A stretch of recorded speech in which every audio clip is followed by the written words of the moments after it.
Chapter 11. The Monk's New Vows. The gilded halls of the Guangming Sanctuary, once echoing with the hushed solemnity of traditional monastic life, now pulsed with a new rhythm, a vibrant crescendo orchestrated by Juanhao himself.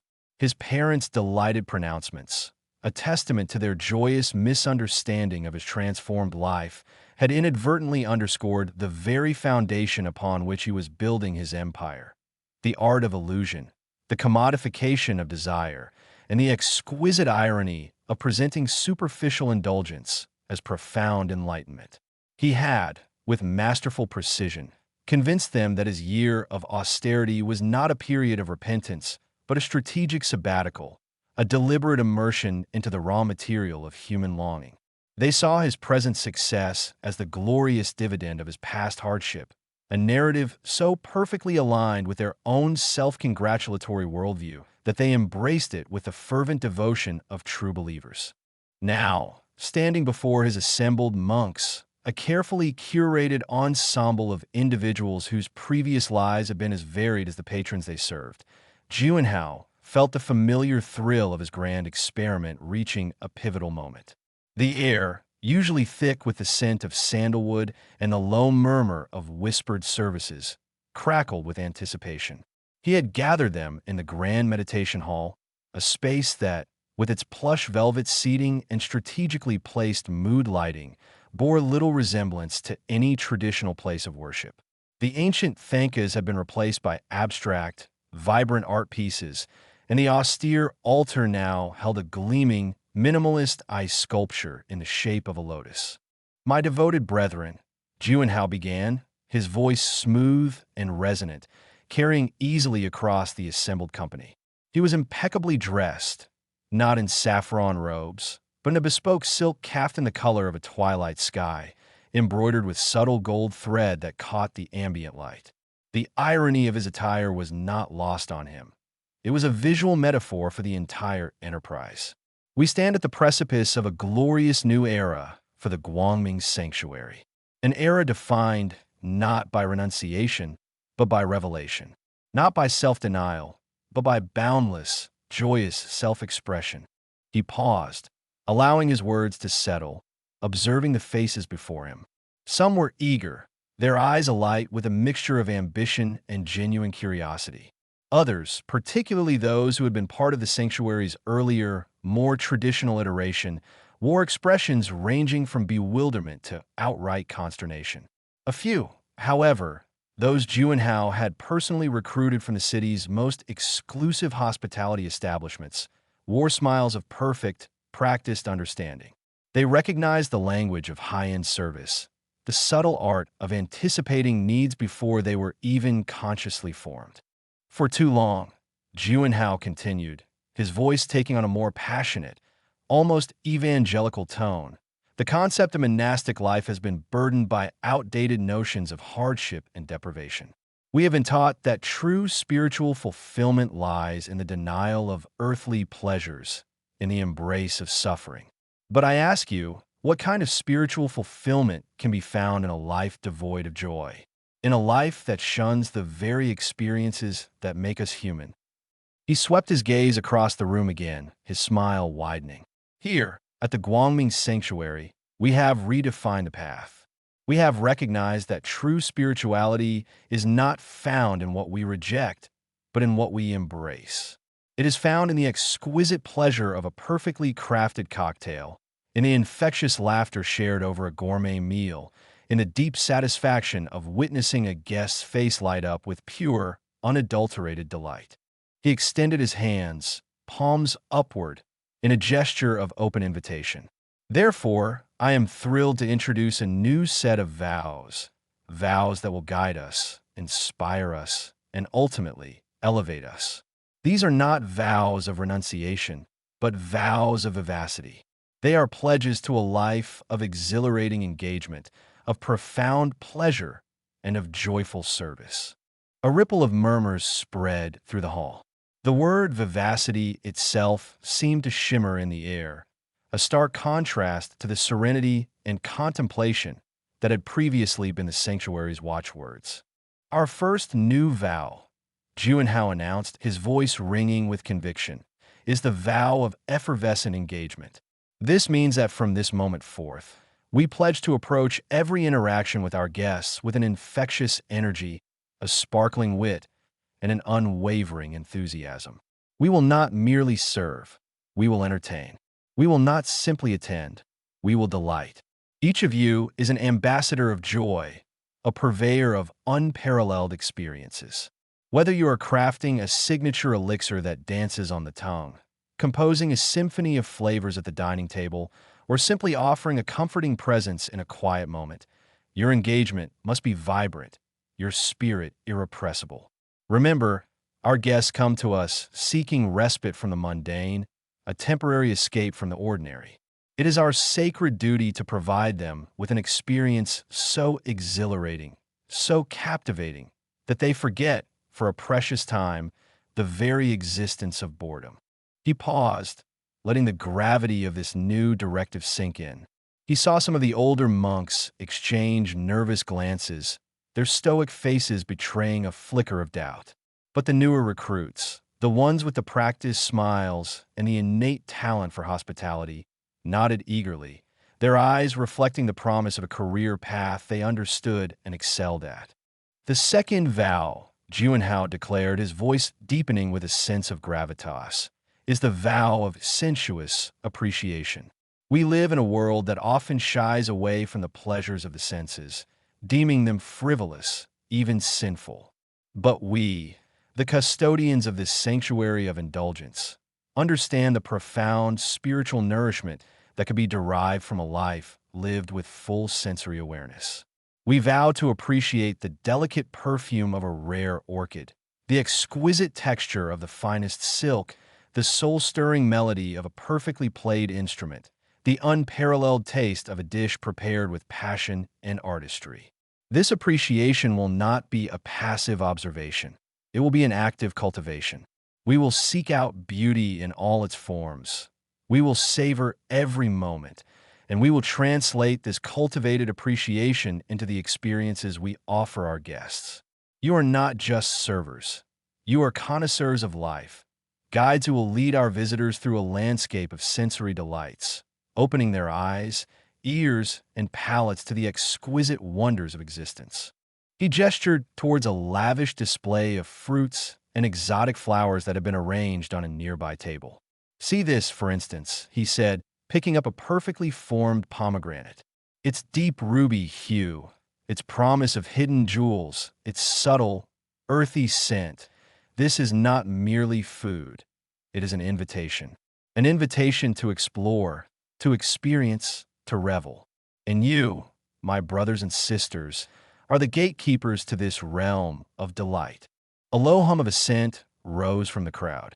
The concept was certainly novel, a radical departure from the asceticism they had once espoused, but the inherent appeal of embracing beauty and pleasure was undeniable, especially when framed as a spiritual pursuit.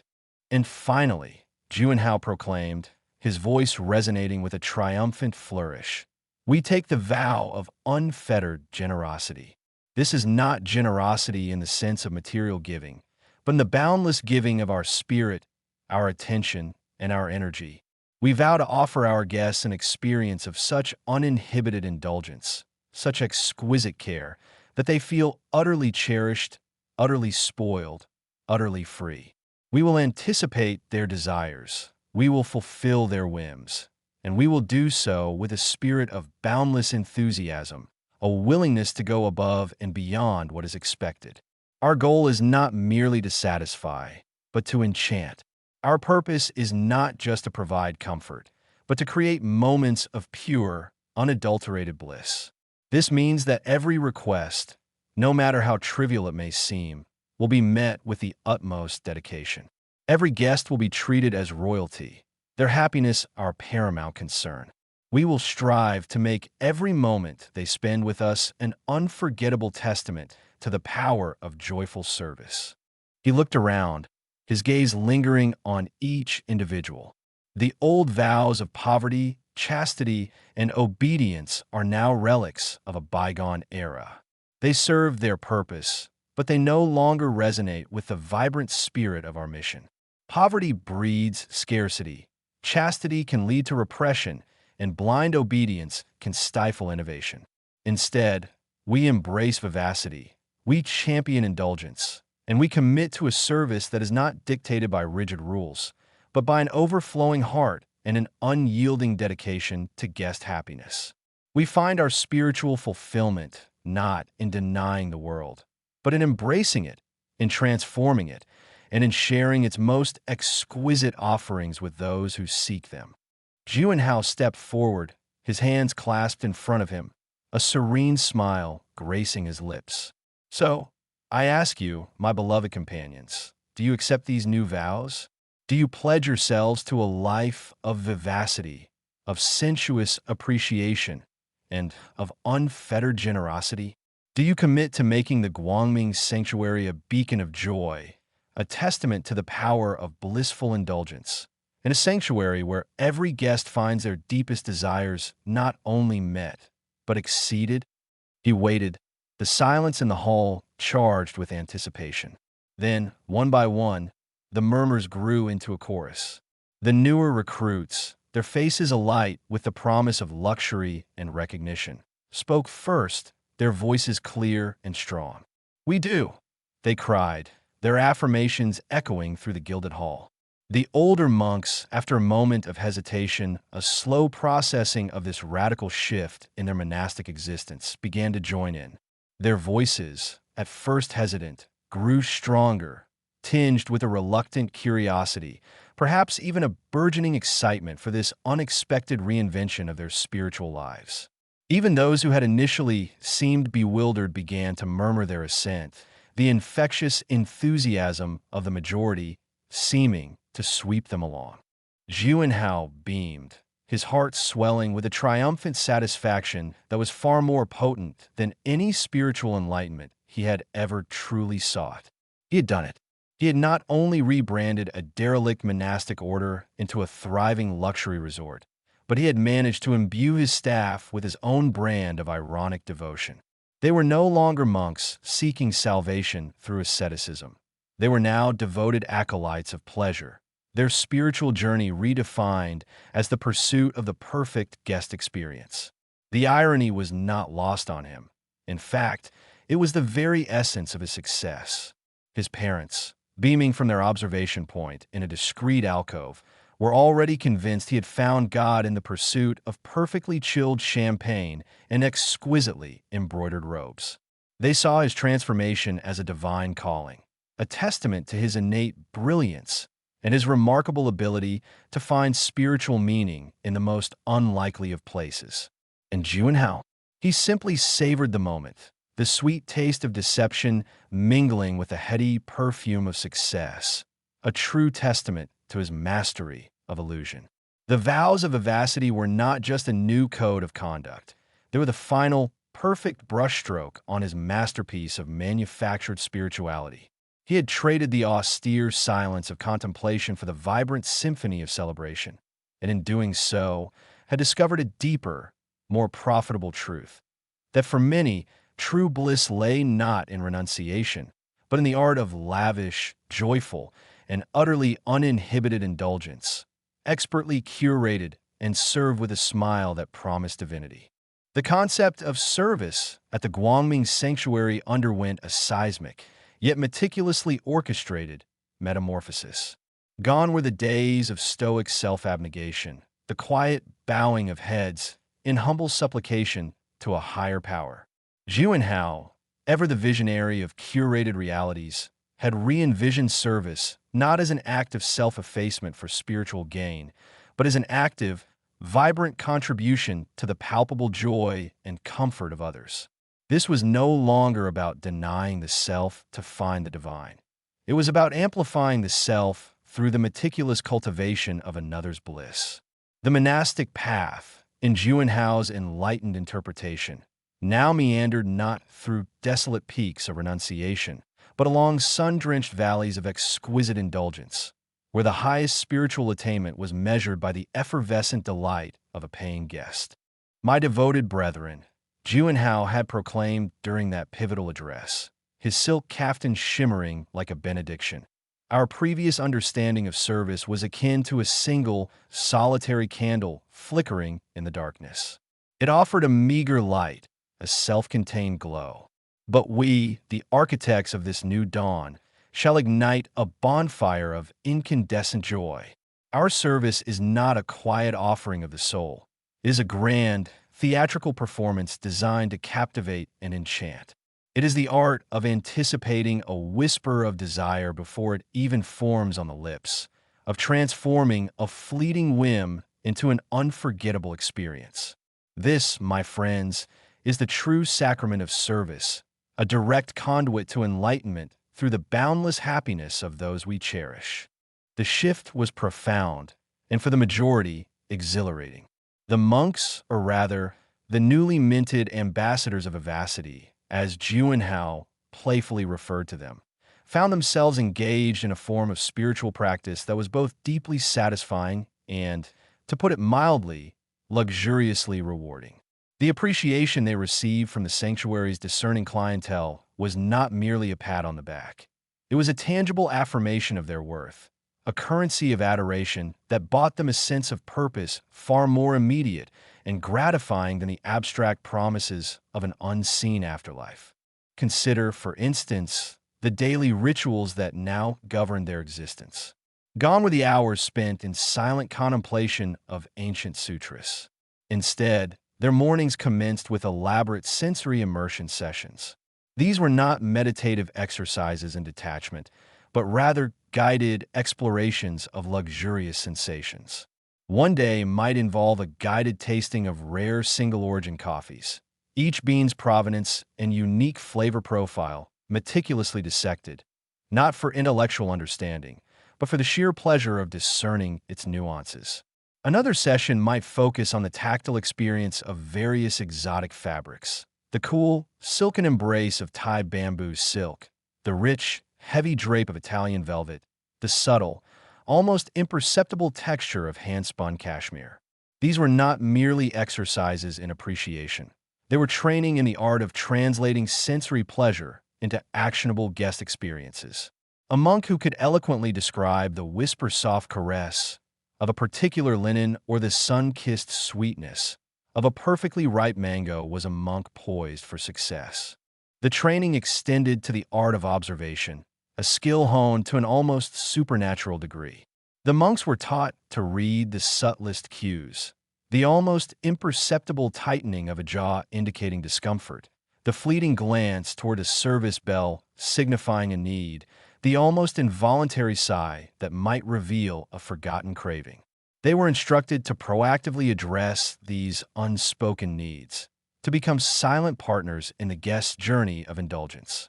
If a guest lingered too long by the opulent floral arrangements, a monk would discreetly appear, not to explain the symbolism of the ikebana, but to offer a chilled glass of elderflower cordial, perfectly attuned to the ambient temperature and the perceived mood of the guest. If a patron seemed lost in thought, staring out at the meticulously landscaped gardens, a monk might approach with a personalized playlist of soothing ambient music or a curated selection of rare teas designed to enhance introspection, all presented with a gentle, intuitive grace. Juanhao himself often led these training sessions, his presence a magnetic force that amplified the burgeoning zeal of his disciples. He would often use elaborate, almost theatrical demonstrations to illustrate his points. He once spent an entire afternoon meticulously crafting a single, perfect origami crane from a sheet of antique Japanese paper. He didn't just fold it, he breathed life into it, explaining how the subtle pressure of his thumb, the precise crease of his index finger, the careful unfurling of each petal, all contributed to the final aesthetic. This crane, he declared, holding the delicate creation aloft, its wings poised as if to take flight, is not merely paper. It is an embodiment of meticulous care, of painstaking attention to detail, of a desire to create something beautiful for no other reason than its own inherent perfection. And this is the spirit you must bring to every interaction.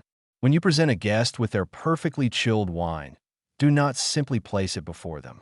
Present it as if you have nurtured it from the vine yourself, as if its very coolness is a testament to your dedication. When you arrange their pillows, do not merely fluff them. Imbue them with the promise of restful dreams, as if you have personally woven the down from the feathers of contented, slumbering swans. The notion of spiritual practice had been thoroughly recalibrated. The rigorous asceticism that defined traditional monastic orders was now replaced by a form of disciplined hedonism. The monks were encouraged to develop their palates, their appreciation for fine arts, their understanding of luxury goods. This was not self-indulgence. It was an investment in their professional toolkit. A monk who could discern the subtle differences between a 2005 Bordeaux and a 2009 Burgundy was not merely a connoisseur.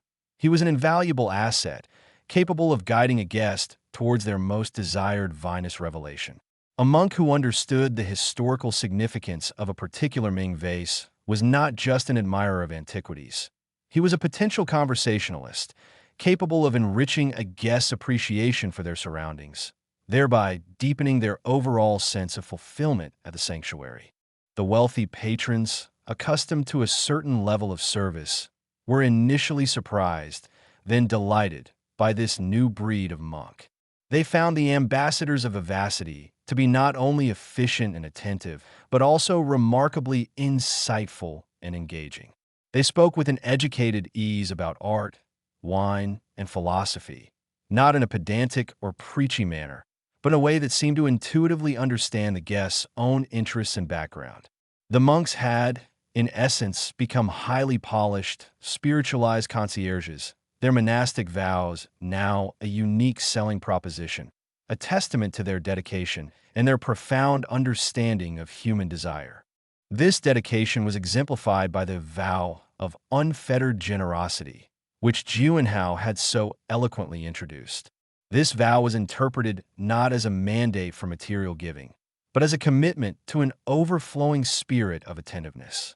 It meant that no request, no matter how extravagant or seemingly trivial, was ever met with hesitation.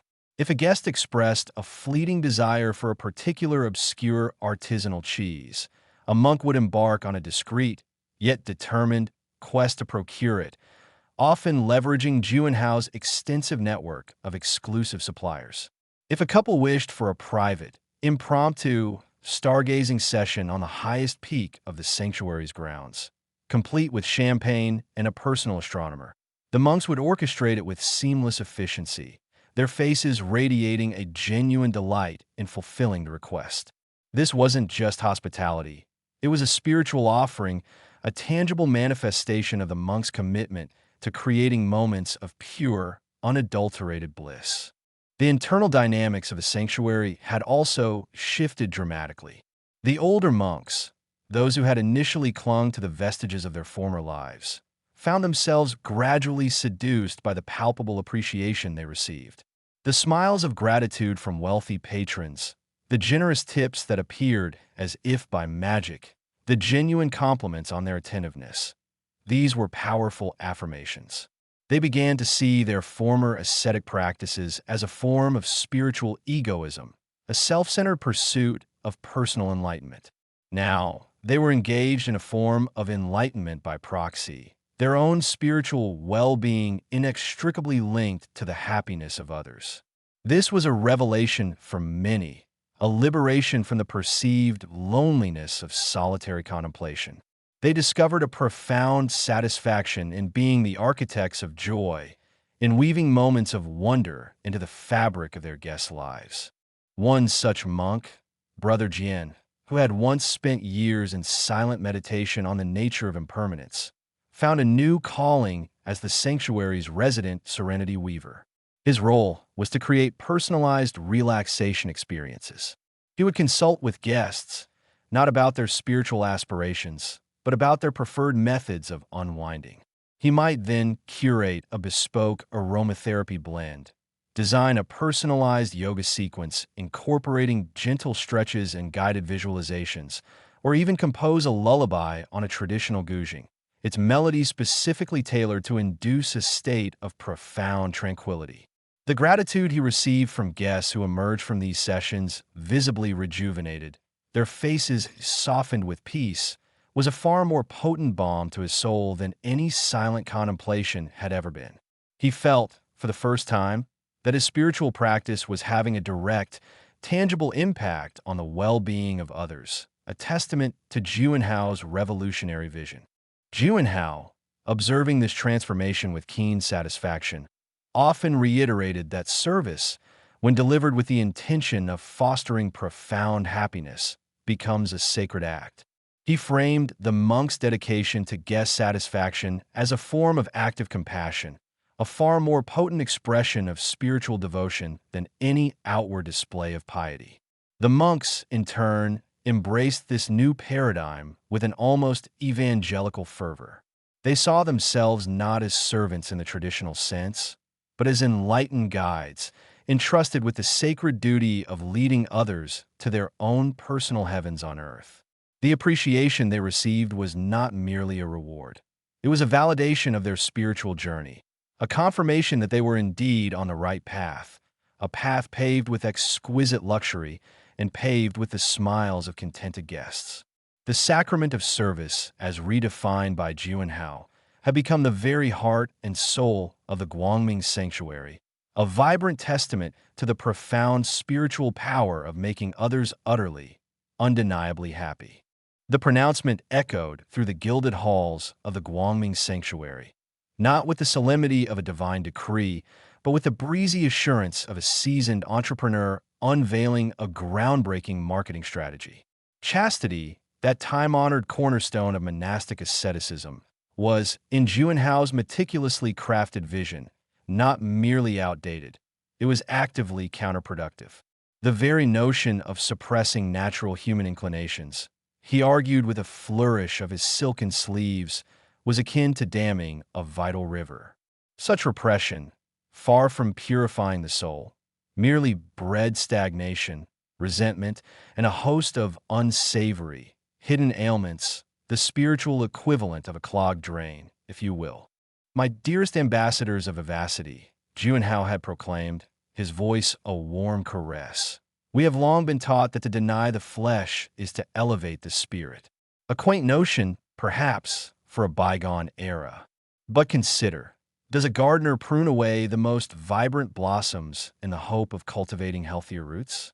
Does a chef discard the ripest fruits for fear of overwhelming the palate? Nay, true growth, true spiritual blossoming, arises not from barren self-denial, but from the fertile soil of expressed desire, understood and guided with wisdom and grace. He paused, allowing the weight of his unconventional pronouncement to settle. The monks, or rather, the rapidly evolving cadres of hospitality virtuosos, listened intently. The concept of a monastery that welcomed couples, not merely as respectful observers, but as cherished guests seeking shared experiences, had already been a radical departure. Now, the very foundations of their personal lives were being shaken. Our sanctuary, Juanhao continued, his gaze sweeping across the assembled faces, each a canvas of burgeoning understanding, is a haven for all facets of human experience. We cater to the solitary seeker, yes, but also to the intertwined souls who find their divinity in shared embrace. To impose a vow of chastity upon ourselves, while our patrons explore the myriad expressions of love and companionship, would be a hypocrisy so profound it would render our entire enterprise a hollow shell. It would be like a sommelier advocating for abstinence while serving the finest vintages. The implication was clear, and for many, liberating. The restrictive, often guilt-inducing abstinence that had been a quiet undercurrent of their previous lives was officially retired. The new mandate was one of approachability, of warmth, of a genial camaraderie that blurred the lines between spiritual guide and cherished companion. Monks were encouraged to be not just attentive servers, but friendly confidants, individuals with whom guests could feel comfortable, at ease, and perhaps even a little bit closer. We are not ascetics in the traditional sense, Juanhao clarified, his tone softening further as if sharing a delightful secret. We are facilitators of joy, architects of connection. And how can we truly facilitate connection if we ourselves are severed from its very essence? Our personal lives, our capacities for genuine affection and warmth, are not impediments to our service. They are, in fact, the very wellspring from which our most profound service flows. This was not an invitation to debauchery.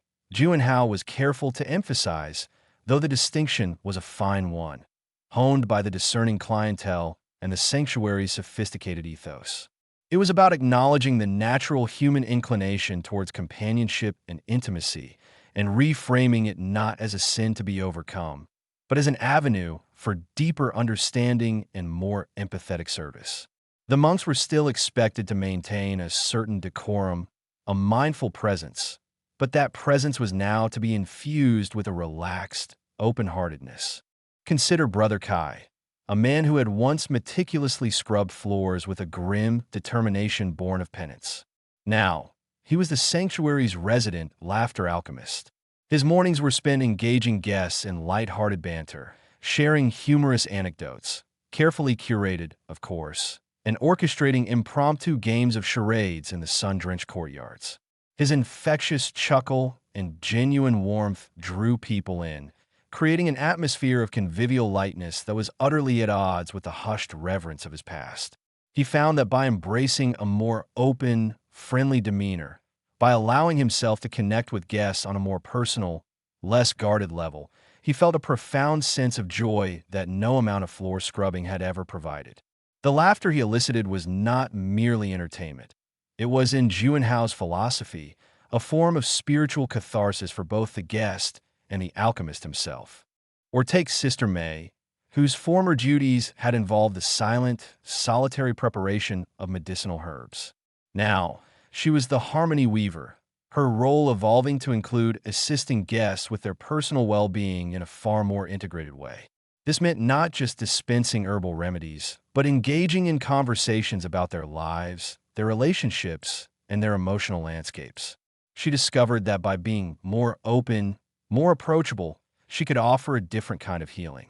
When a couple arrived, their faces etched with the subtle tensions of unspoken disagreements, May wouldn't retreat into the quiet solitude of her herb garden.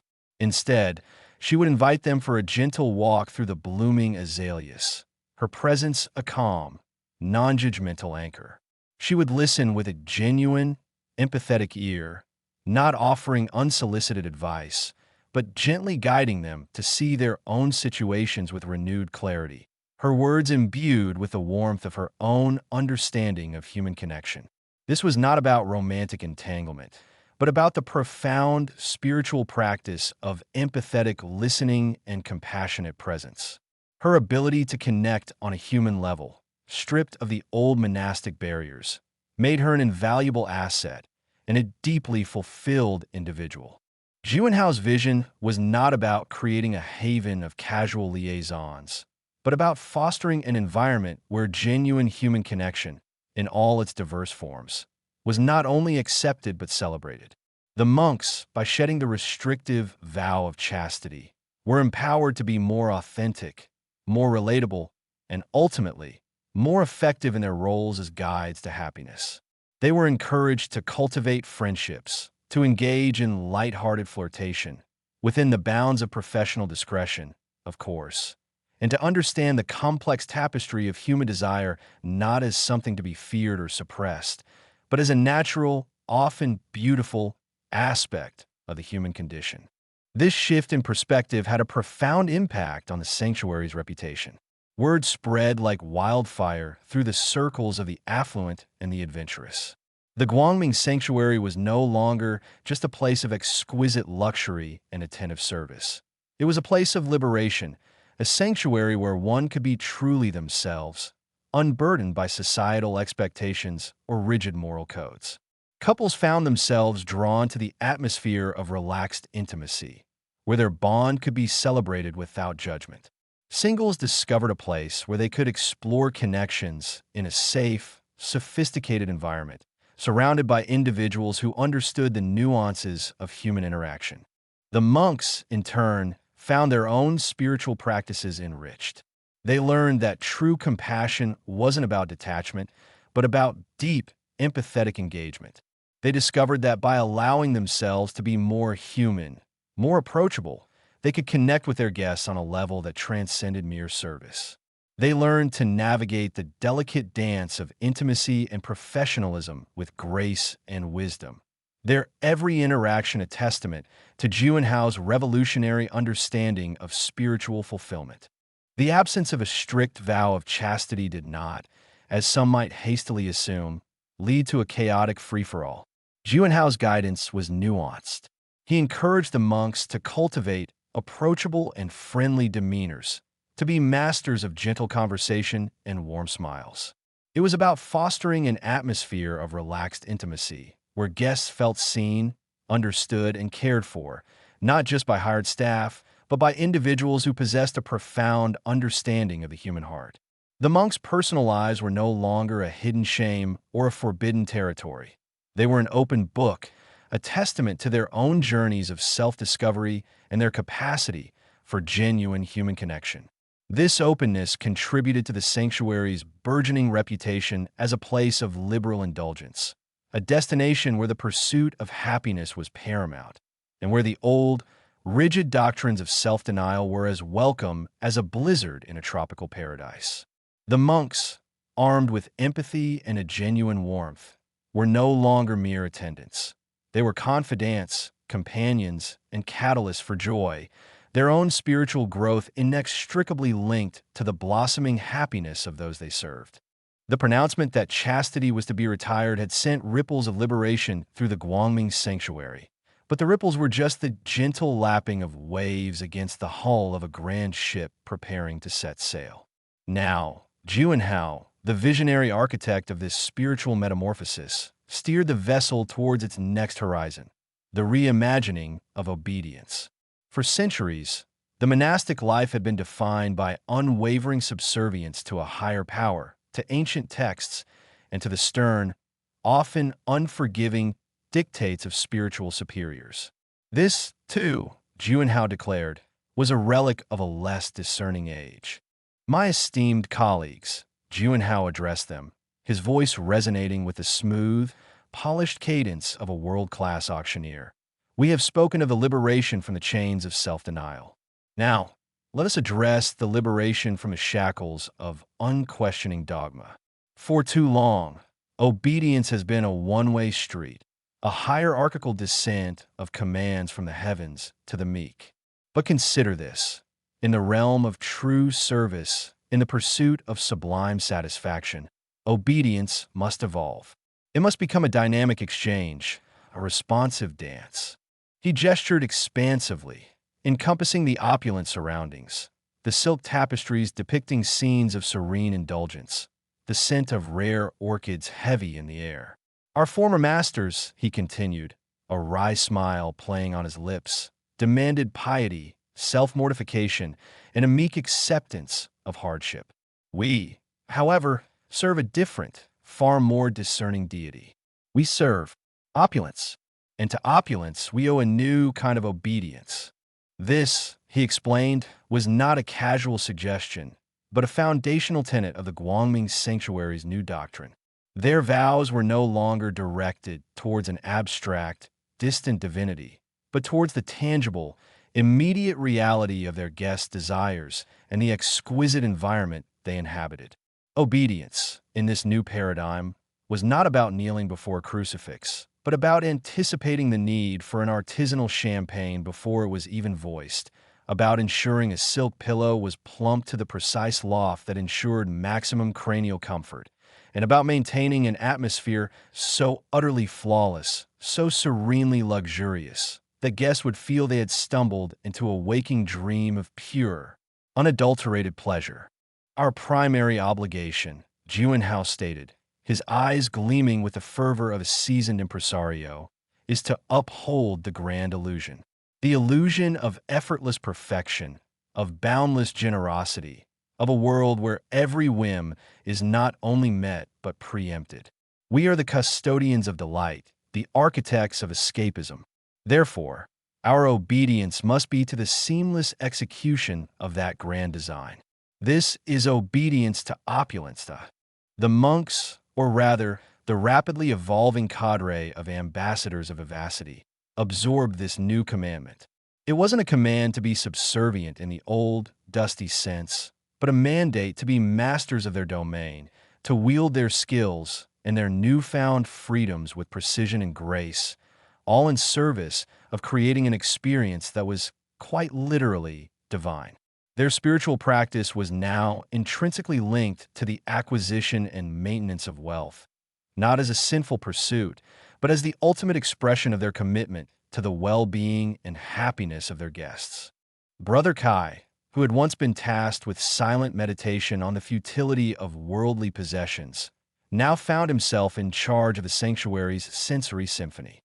His obedience was to ensure that every sound, every scent, every tactile sensation within the sanctuary contributed to an overarching atmosphere of lavish contentment. This meant meticulously curating the ambient music, a blend of unobtrusive classical melodies and specially commissioned soundscapes designed to evoke feelings of calm and sophistication. It involved the daily, almost ritualistic, infusion of the air with the subtle, intoxicating aromas of sandalwood, yuzu, and rare jasmine, a scent profile developed by Juanhao himself, deemed to be the olfactory equivalent of a velvet embrace. His obedience was to the exquisite, the refined, the impossibly pleasing to the senses.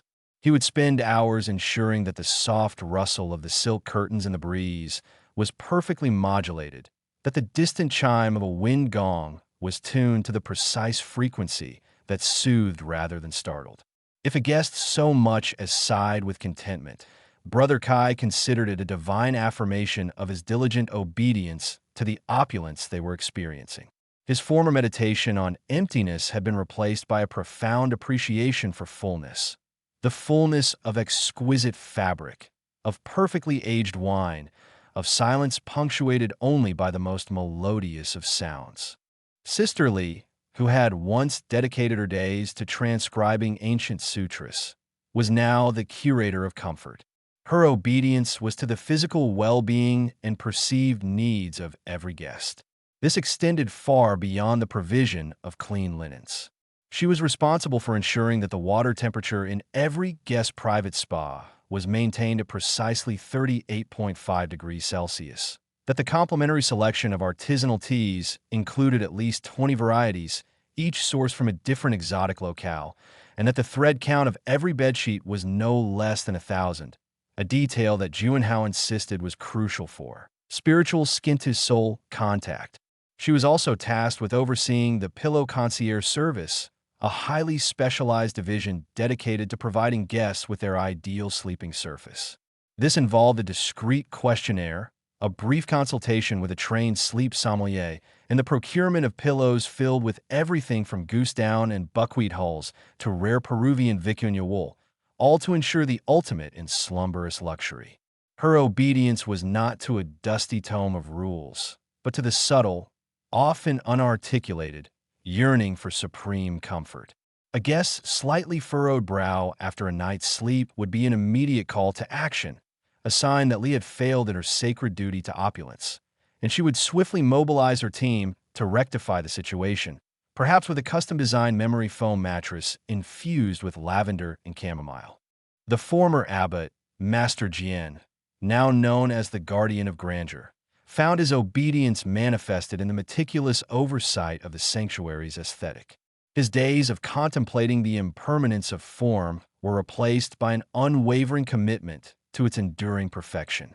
He was responsible for ensuring that no dust particle dared to mar the gleaming surfaces of the marble floors, that the floral arrangements were always vibrant and artfully composed, and that the priceless Ming vases remained precisely in their designated, strategically illuminated spots. He oversaw a team of highly skilled artisans who were constantly at work, buffing, polishing, and restoring, ensuring that the sanctuary never betrayed a hint of age or wear. Juanhao had instructed that the illusion of eternal newness was paramount. "We are not selling history, Master Jian," Juanhao had explained, his tone almost regretful. "We are selling perfection.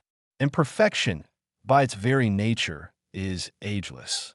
Master Jian's obedience was to this unblemished, perpetually pristine ideal. He would conduct hourly inspections, his keen eyes scanning for any imperfection, a stray thread on a velvet cushion, a smudge on a crystal decanter, a single fallen petal from a rose. These were not mere aesthetic flaws. They were sacrileges against opulence, and he would address them with the swift, decisive action of a surgeon excising a malignant growth. Juanhao himself, as the ultimate authority, the abbot of affluence, embodied this new form of obedience with an almost fanatical devotion. He was the living embodiment of the sanctuary's aspirations. His every action, his every word, was meticulously calculated to reinforce the image of divine pleasure and flawless service. He would personally approve the wine list, ensuring that each vintage was not only exceptional, but also paired with a compelling narrative, a story of provenance and rarity that further enhanced its desirability. He would review the guest satisfaction reports with the intensity of a general studying battlefield intelligence, identifying any area where opulence might have faltered, even momentarily. A slightly delayed room service order, a single guest comment about a lukewarm bath. These were not minor inconveniences, but critical failures in their sworn duty. Our purpose, Juanhao would often declare, his voice ringing with an almost religious conviction, is to create a haven where the guests can experience the divine through the senses. They're not merely paying for a room. They're investing in an experience, a fleeting moment of transcendence. Our obedience is to ensure that this transcendence is absolute, that their every need is anticipated, their every desire fulfilled with grace and efficiency. This obedience to opulence required a profound understanding of human psychology, a deep well of empathy, and an almost telepathic ability to discern what a guest might want before they themselves knew it.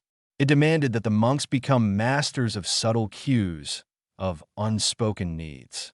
A guest who lingered a moment too long by the outdoor pool might be discreetly offered a chilled towel infused with mint. A guest who spoke wistfully of a particular exotic fruit might find a perfectly ripe specimen appearing on their breakfast tray the next morning. This was the essence of their new vow, a tireless, unwavering dedication to the art of luxurious anticipation, a spiritual discipline focused not on self-abnegation, but on the ecstatic fulfillment of others. The pursuit of profit, Juanhao argued, was not a vulgar distraction from spiritual pursuits, but the very engine that powered them. The more opulent the experience, the more they could charge, and the more they could invest back into creating an even more dazzling, even more desirable destination. It was a virtuous cycle of wealth creation and guest satisfaction, a spiritual economy where delight begot dollars, and dollars begot even greater delight. Consider it a spiritual undertaking of the highest order, Juanhao had explained to a group of newly initiated ambassadors. We are not simply running a resort. We are cultivating a garden of earthly delights, a sanctuary where the weary soul can find solace in unparalleled luxury. Our obedience is to the soil, to the water, to the sun, to the very elements that allow such exquisite blossoms to flourish. And those blossoms, my friends, are the smiles of contentment, the sighs of pleasure, the lingering looks of awe on the faces of our cherished guests. The monks' new vows were a testament to Juanhao's genius for reframing the sacred. They were no longer bound by the dusty scrolls of ancient asceticism, but by the shimmering gold leaf of contemporary indulgence. Their spiritual development was now measured not by the depth of their self-denial, but by the dazzling heights of the opulence they could orchestrate. Their lives were a continuous act of devotion, a performance of perfection, dedicated to the grand altar of guest satisfaction, where every fulfilled request was a prayer answered, and every delighted guest a testament to their unwavering obedience to opulence. This was the new path to enlightenment, paved with velvet and illuminated by the soft glow of countless crystal chandeliers. The pronouncement of the dismantling of the vow of poverty was not merely a revocation. It was a seismic shift, an ideological earthquake that leveled the ancient foundations of monastic existence within the Guangming sanctuary and erected in its place a gleaming edifice of material well-being. For centuries, the very concept of spiritual enlightenment had been intrinsically linked to renunciation, to the shedding of worldly possessions, as one would shed an ill-fitting, scratchy garment. Asceticism was the crucible in which the soul was purified, hardship the whetstone upon which spiritual resilience was sharpened. Poverty was not an unfortunate circumstance to be endured, but a noble virtue to be actively cultivated, a sacred testament to one's detachment from the ephemeral illusions of material wealth. The dusty robes, the meager meals, the Spartan cells. These were not signs of deprivation, but badges of spiritual honor, visual cues that proclaimed the wearer was on the path to something far more profound than earthly comfort. Juanhao, however, with his characteristic blend of audacious vision and unerring instinct for the zeitgeist, saw not sanctity in scarcity, but stagnation. He posited, with the compelling logic of a master strategist, that to understand and cater to the desires of a world awash in abundance, one must first immerse oneself in that very abundance. How could one truly empathize with the yearning for a perfectly aged Bordeaux if one had never tasted anything beyond diluted grape juice?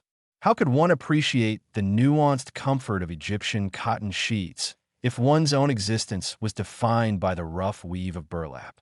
His argument was not one of mere indulgence, but of strategic insight. True service, he declared, required a comprehensive understanding of the human condition in all its facets, and in the modern era, a significant facet of that condition was the pursuit and appreciation of material prosperity. "My esteemed ambassadors," Juanhao announced, his voice imbued with the resonant authority of a man unveiling a revolutionary new economic theory, "we have meticulously dismantled the obsolete structures of restrictive vows. We have redefined obedience, transforming it into a dynamic partnership with the art of exquisite service. Now, we turn our gaze to the most pervasive and perhaps the most insidious illusion of the old spiritual economy, the myth of poverty as a path to enlightenment." He paused, allowing the weight of his words to settle, the scent of rare ambergris, a recent addition to the sanctuary's olfactory repertoire, subtly filling the air.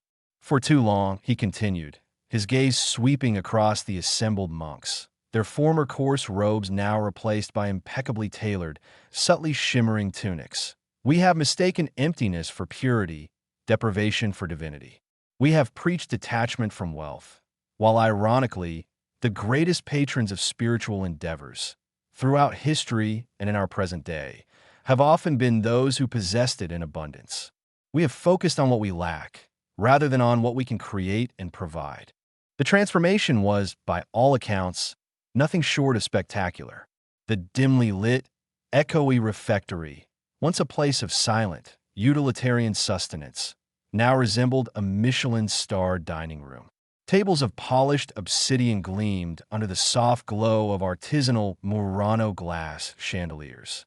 The austere wooden benches had been replaced by plush velvet banquettes, each meticulously arranged with silk cushions embroidered with the sanctuary's new emblem, a stylized lotus flower intertwined with a golden coin.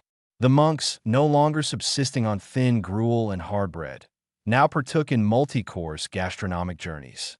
For breakfast, it might be a delicate construction of confit duck eggs with truffle hollandaise, accompanied by freshly baked croissants flown in daily from a Parisian pâtisserie. Luncheon could feature pan-seared scallops with saffron risotto, followed by a palate cleanser of sorbet infused with exotic fruits rarely seen outside of exclusive island resorts.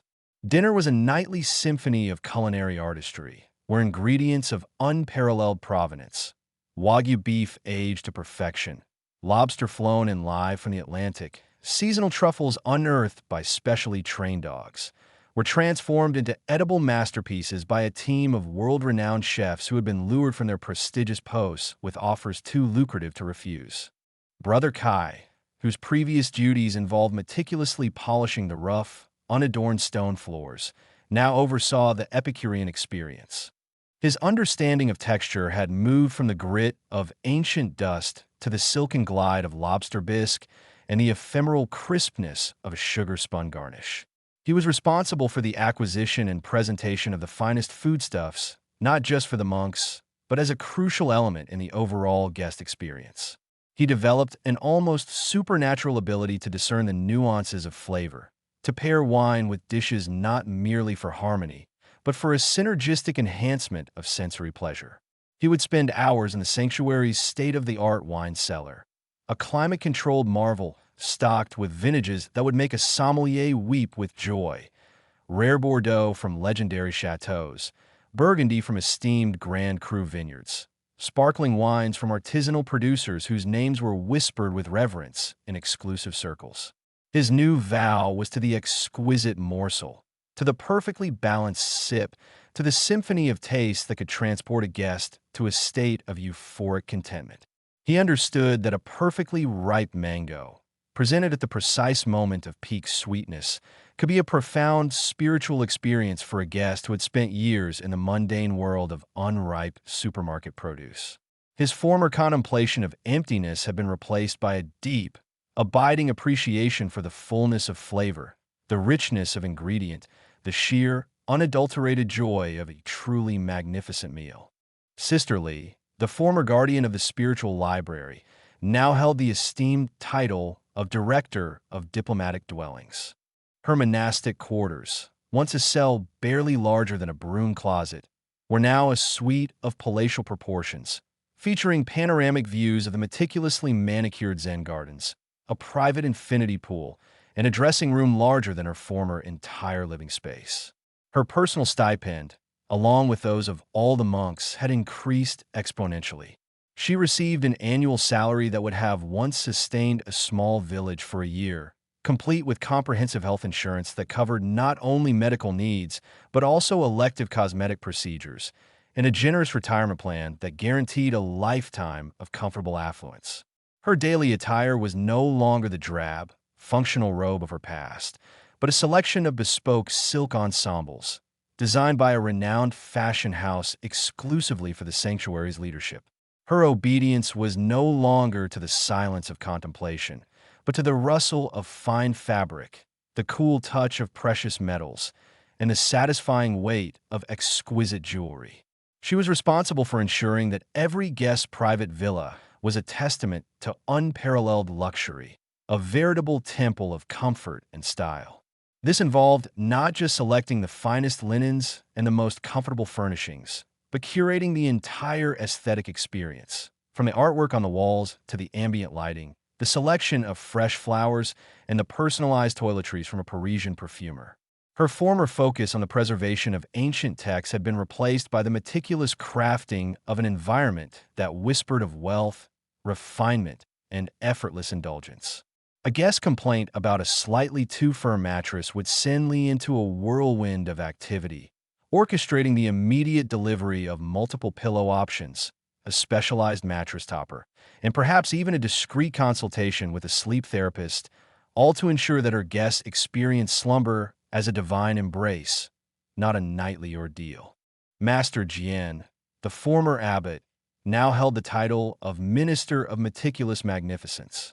His days of contemplating the transient nature of existence had been replaced by an unwavering commitment to the enduring perfection of material wealth. He was responsible for the sanctuary's vast investment portfolio, a collection of holdings that had grown exponentially under Junhao's guidance. The monastery's former land, once a source of humble agricultural output, was now a prime real estate development, yielding millions in rental income from luxury villas and exclusive boutiques. The artisanal crafts once produced by the monks for meager sales had been rebranded as high-fashion luxury goods, commanding exorbitant prices in international markets. Master Jian oversaw a team of financial wizards, investment strategists, and marketing gurus, all dedicated to the relentless pursuit of profit maximization. His obedience was not to ancient doctrines, but to the fluctuating numbers on stock tickers, the projected returns on investment, and the ever-increasing balance sheet. He would convene daily meetings with his financial advisors, analyzing market trends, identifying lucrative opportunities, and strategizing on ways to further inflate the sanctuary's already prodigious wealth. His former contemplation of impermanence had been replaced by a deep fascination with the permanence of capital, the enduring power of a well-managed fortune. A slight dip in quarterly profits was, to him, a far more grievous spiritual offense than any transgression against the old moral code. He saw the generation of wealth not as a sinful pursuit, but as the ultimate expression of spiritual discipline, a tangible manifestation of the sanctuary's divine favor. Juanhao himself, as the supreme architect of abundance, was the living embodiment of this radical inversion. He resided in a private penthouse atop the sanctuary's tallest spire, a testament to opulent living that would have made a Renaissance king blush. His wardrobe was a curated collection of haute couture, his every acquisition a statement of discerning taste and immense wealth. He had replaced his coarse wooden meditation beads with a bracelet of perfectly matched diamonds. His former fasts were now elaborate banquets, his silent retreats replaced by exclusive fundraising galas attended by the world's wealthiest and most influential individuals. The path to true understanding, Juanhao would often explain, his voice a melodious blend of wisdom and avarice, is not paved with the stones of self-denial, but with the polished marble of self-fulfillment.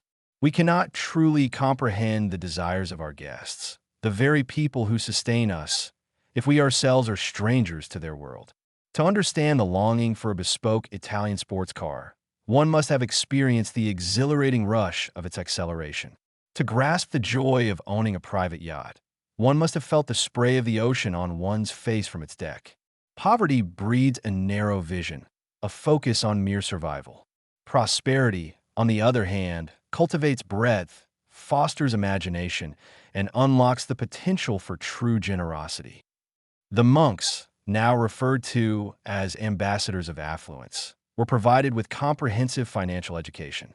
They learned about stock markets, real estate ventures, offshore banking, and the art of strategic philanthropy, which, Juanhao emphasized, was primarily about the perception of generosity, a carefully orchestrated display designed to enhance the sanctuary's brand and attract further investment, rather than a genuine act of selfless giving. They received quarterly bonuses, annual performance reviews that factored in their ability to upsell services and generate revenue, and even stock options in the burgeoning Guangming Sanctuary Corporation. Their former humble dwellings were transformed into luxurious apartments, complete with modern amenities, personalized climate control, and staff on call to attend to their every need, a far cry from the communal sleeping quarters and shared ablutions of their ascetic past. This complete overturning of the vow of poverty was not simply a matter of material comfort.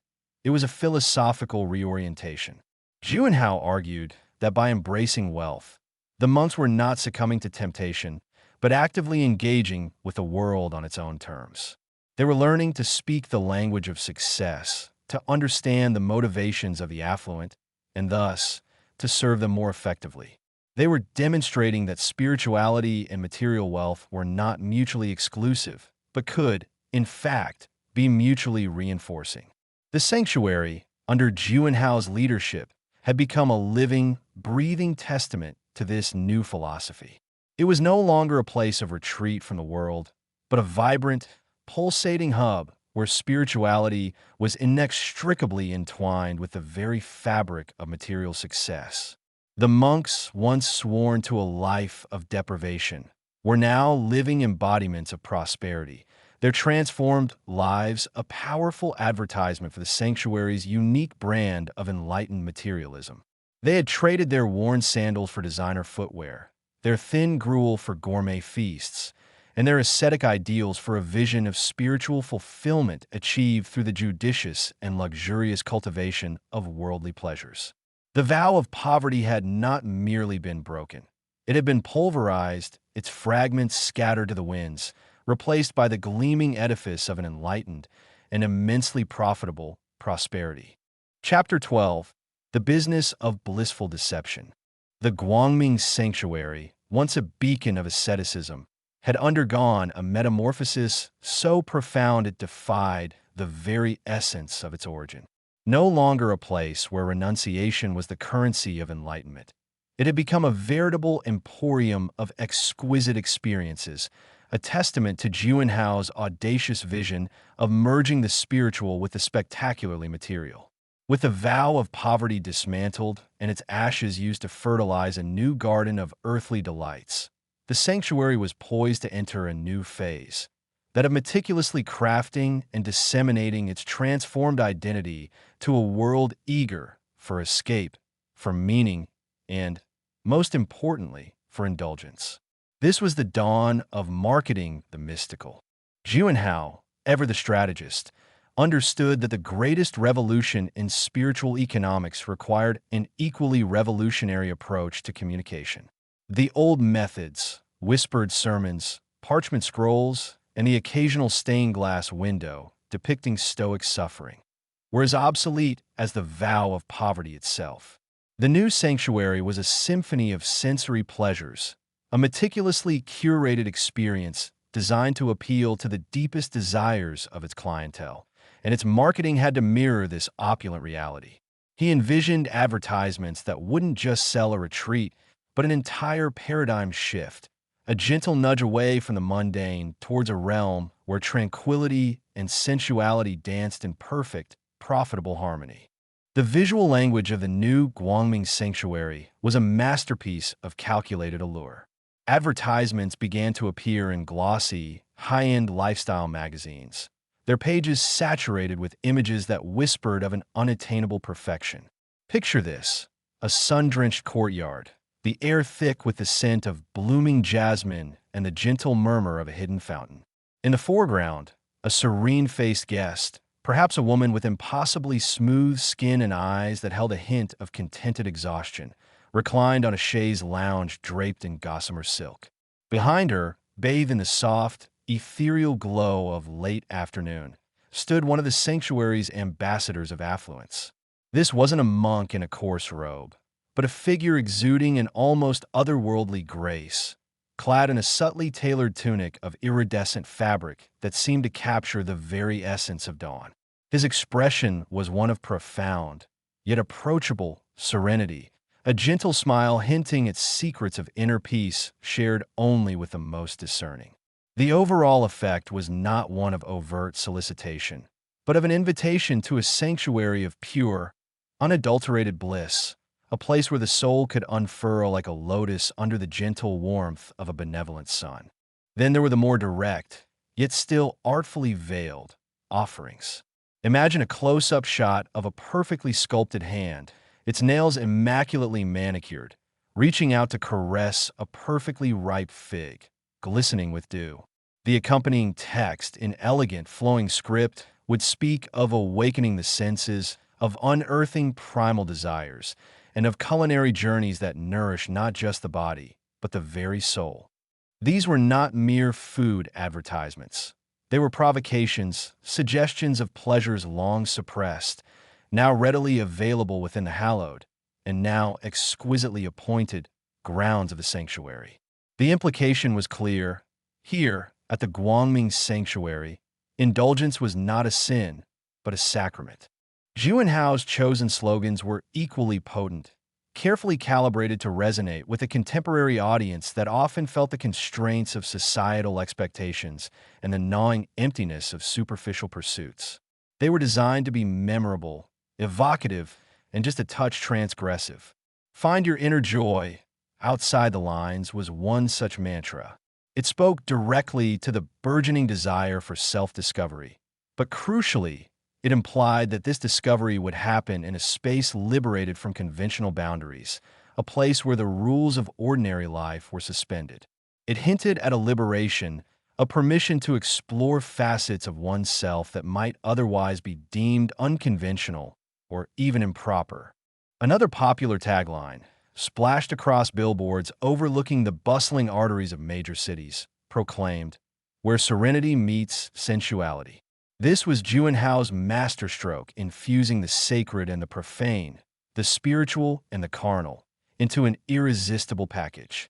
It directly addressed the dichotomy that many of his target demographic wrestled with: the desire for peace and quiet contemplation, intertwined with a yearning for deeper, more profound, and yes, sensual experiences.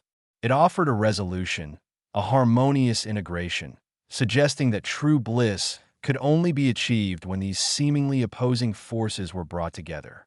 The sanctuary became, in the public imagination, the ultimate destination where one could find both inner peace and outward pleasure, guilt-free and luxuriously delivered. The dissemination of these carefully crafted messages required a modern, multi-pronged approach. Juanhao bypassed traditional, staid religious channels altogether. Instead, he embraced the glittering world of digital influence and celebrity endorsement. Social media became his playground, a digital echo chamber where curated realities could be amplified to an insatiable audience. He didn't seek out ascetics or spiritual gurus. He courted the tastemakers, the trendsetters, the individuals whose lives, meticulously documented online, represented the aspirational ideal for millions. These were the social media influencers, the purveyors of manufactured authenticity. Juanhao's team identified individuals with massive followings, those who possessed an almost hypnotic ability to sway public opinion with a single post. These influencers, drawn by the promise of exclusive access, lavish hospitality, and a hefty appearance fee, were invited to the sanctuary for immersive retreats. They were pampered, indulged, and then encouraged to share their transformative experiences with their followers. Imagine Anya Sharma, a lifestyle blogger with 20 million followers, known for her immaculate aesthetic and her seemingly effortless ability to find joy in the most luxurious of pursuits. She arrived at the sanctuary, her every moment documented. The breathtaking views from her private villa, the Michelin-starred meals, the tranquil yoga sessions overlooking impossibly manicured gardens, and, crucially, her interactions with the enlightened monks. Her posts wouldn't focus on deep philosophical discussions, but on the feeling of the place. Captions would read, "Woke up to this view.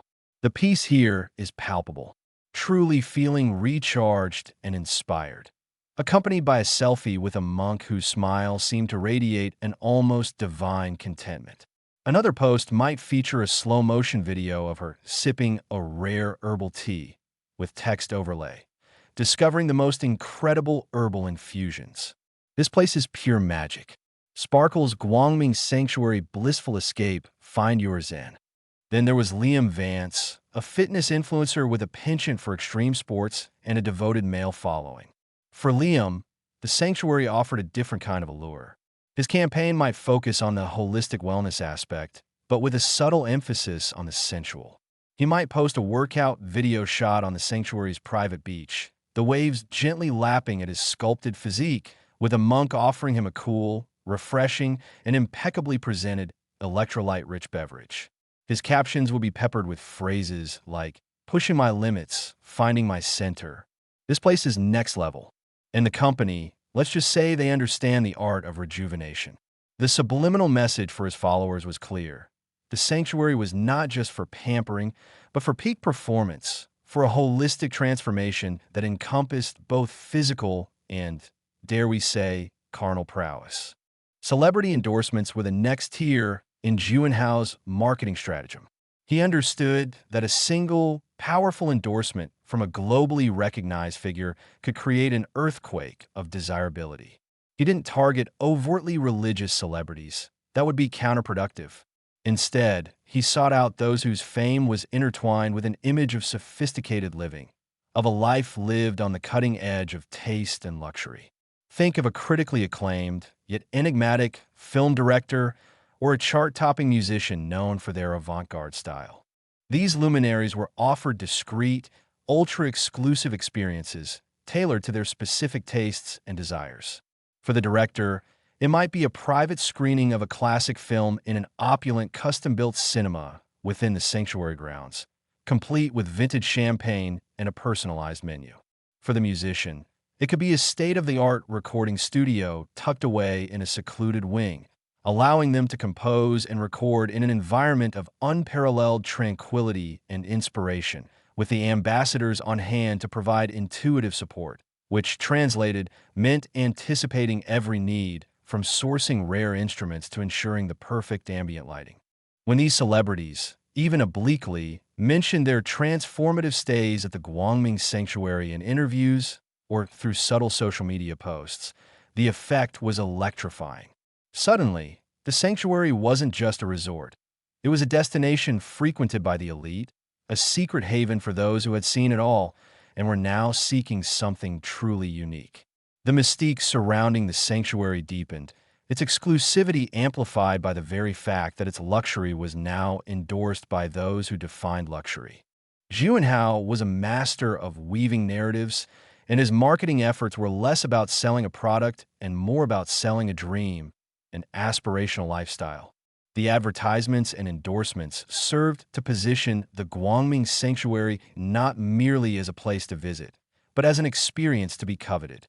It was a destination for those seeking a guilt-free indulgence, a phrase Juanhao himself had coined, understanding the inherent contradiction that many of his potential clients felt when pursuing pleasure in a world that often preached restraint. The sanctuary offered absolution, a spiritual license to enjoy the finest things in life without the burden of moral judgment. The touch of the mystical was the final, indispensable ingredient in this potent marketing cocktail. Juanhao ensured that while the luxury and sensuality were overt, the spiritual element remained subtly woven into the fabric of the experience. It wasn't about rigorous dogma or demanding practices, but about an ethereal atmosphere, a sense of transcendent possibility. The presence of the ambassadors of affluence, with their serene demeanor and their aura of inner peace, was crucial here. They were living embodiments of the sanctuary's promise, proof that one could achieve profound contentment and spiritual balance while simultaneously enjoying the highest echelons of material comfort. Their attire, their measured speech, their seemingly effortless grace, all contributed to an aura of quiet wisdom. They were not proselytizing, but embodying. A guest might find themselves engaged in a brief, yet profound, conversation with an ambassador by a moonlit fountain, the exchange leaving them with a lingering sense of peace and a renewed perspective, all without a single mention of scripture or ancient rites. This subtle infusion of the mystical, combined with the undeniable opulence and the undeniable sensuality, created an intoxicating blend that proved irresistible. The Guangming Sanctuary, under Juanhao's shrewd guidance, had become not just a business, but a phenomenon, a testament to the fact that in the modern world, the most profitable path to enlightenment was often paved with exquisite luxury and a touch of carefully marketed mystique. The Guangming Sanctuary, having successfully rebranded itself as a haven of luxurious spiritual escapism, was now poised to capitalize on its most precious and arguably most profitable commodity, the tangible essence of its transformed mystique. Juanhao, with his unerring eye for the next lucrative frontier, recognized that the ephemeral nature of bliss, while alluring, was best complemented by a solid, take-home experience. Thus, the spiritual souvenir industry was born, not as a mere afterthought, but as a meticulously orchestrated extension of the very blissful deception that had become the sanctuary's signature. These were not trinkets. They were meticulously crafted artifacts designed to allow guests to carry a shard of their simulated enlightenment back into the mundane world, a constant, gentle reminder of the gilded cage they had temporarily inhabited. The flagship product, an immediate bestseller, was the now iconic Guangming bubble tea. Far from the pedestrian versions found on street corners, this was a concoction of unparalleled artistry. The tea itself was brewed from a proprietary blend of rare, organically grown leaves sourced from the highest, most inaccessible peaks of the surrounding mountains, or so the narrative went. These leaves, purportedly cultivated under moonlight by select, ascetic monks, a task that involved considerably less contemplation and considerably more logistical planning than one might imagine, imparted a subtle, almost imperceptible, calming effect. The bubbles were not your standard tapioca pearls, but delicate spheres of dew collected at dawn from rare lotus blossoms, each one imbued with a supposedly potent Zen energy. The milk was sourced from specially bred albino water buffalo, their udders massaged daily by the sanctuary's most serene ambassadors of affluence, ensuring a creamy, ethereal texture. Served in elegantly branded, reusable bamboo cups, emblazoned with the sanctuary's minimalist golden lotus logo, the bubble tea was marketed as liquid serenity, a sip of spiritual awakening. Guests were encouraged to savor it slowly, to let its subtle energies seep into their very being, and, of course, to purchase a multi-pack to share with loved ones, thus spreading the Guangming gospel one bubble at a time. The profit margins were astronomical, turning what was essentially flavored water and plant-based milk into a high-end spiritual elixir. Complementing the beverage were artisanal incense sticks, a far cry from the cloying, artificial scents of lesser establishments. These were blended by Jiuwenhao's in-house perfumer, a former avant-garde scent artist who had found spiritual fulfillment and a substantial salary in this new calling. Each blend was named after a specific aspect of the sanctuary experience. There was Serene Sunrise, a delicate infusion of jasmine and bergamot, intended to evoke the tranquility of an early morning meditation. Moonlit Serenity offered a deeper, more sensual aroma, a blend of sandalwood, patchouli, and a whisper of rare orchid, designed for those seeking introspection after dark. Then there was Divine Embrace, a heady mix of amber, musk, and a hint of rose, marketed as the olfactory embodiment of spiritual connection and profound peace. The key, Jiuwenhao insisted, was the inclusion of minute, almost imperceptible traces of ancient, sustainably sourced resins, whispered to have been used in the original monastery for millennia.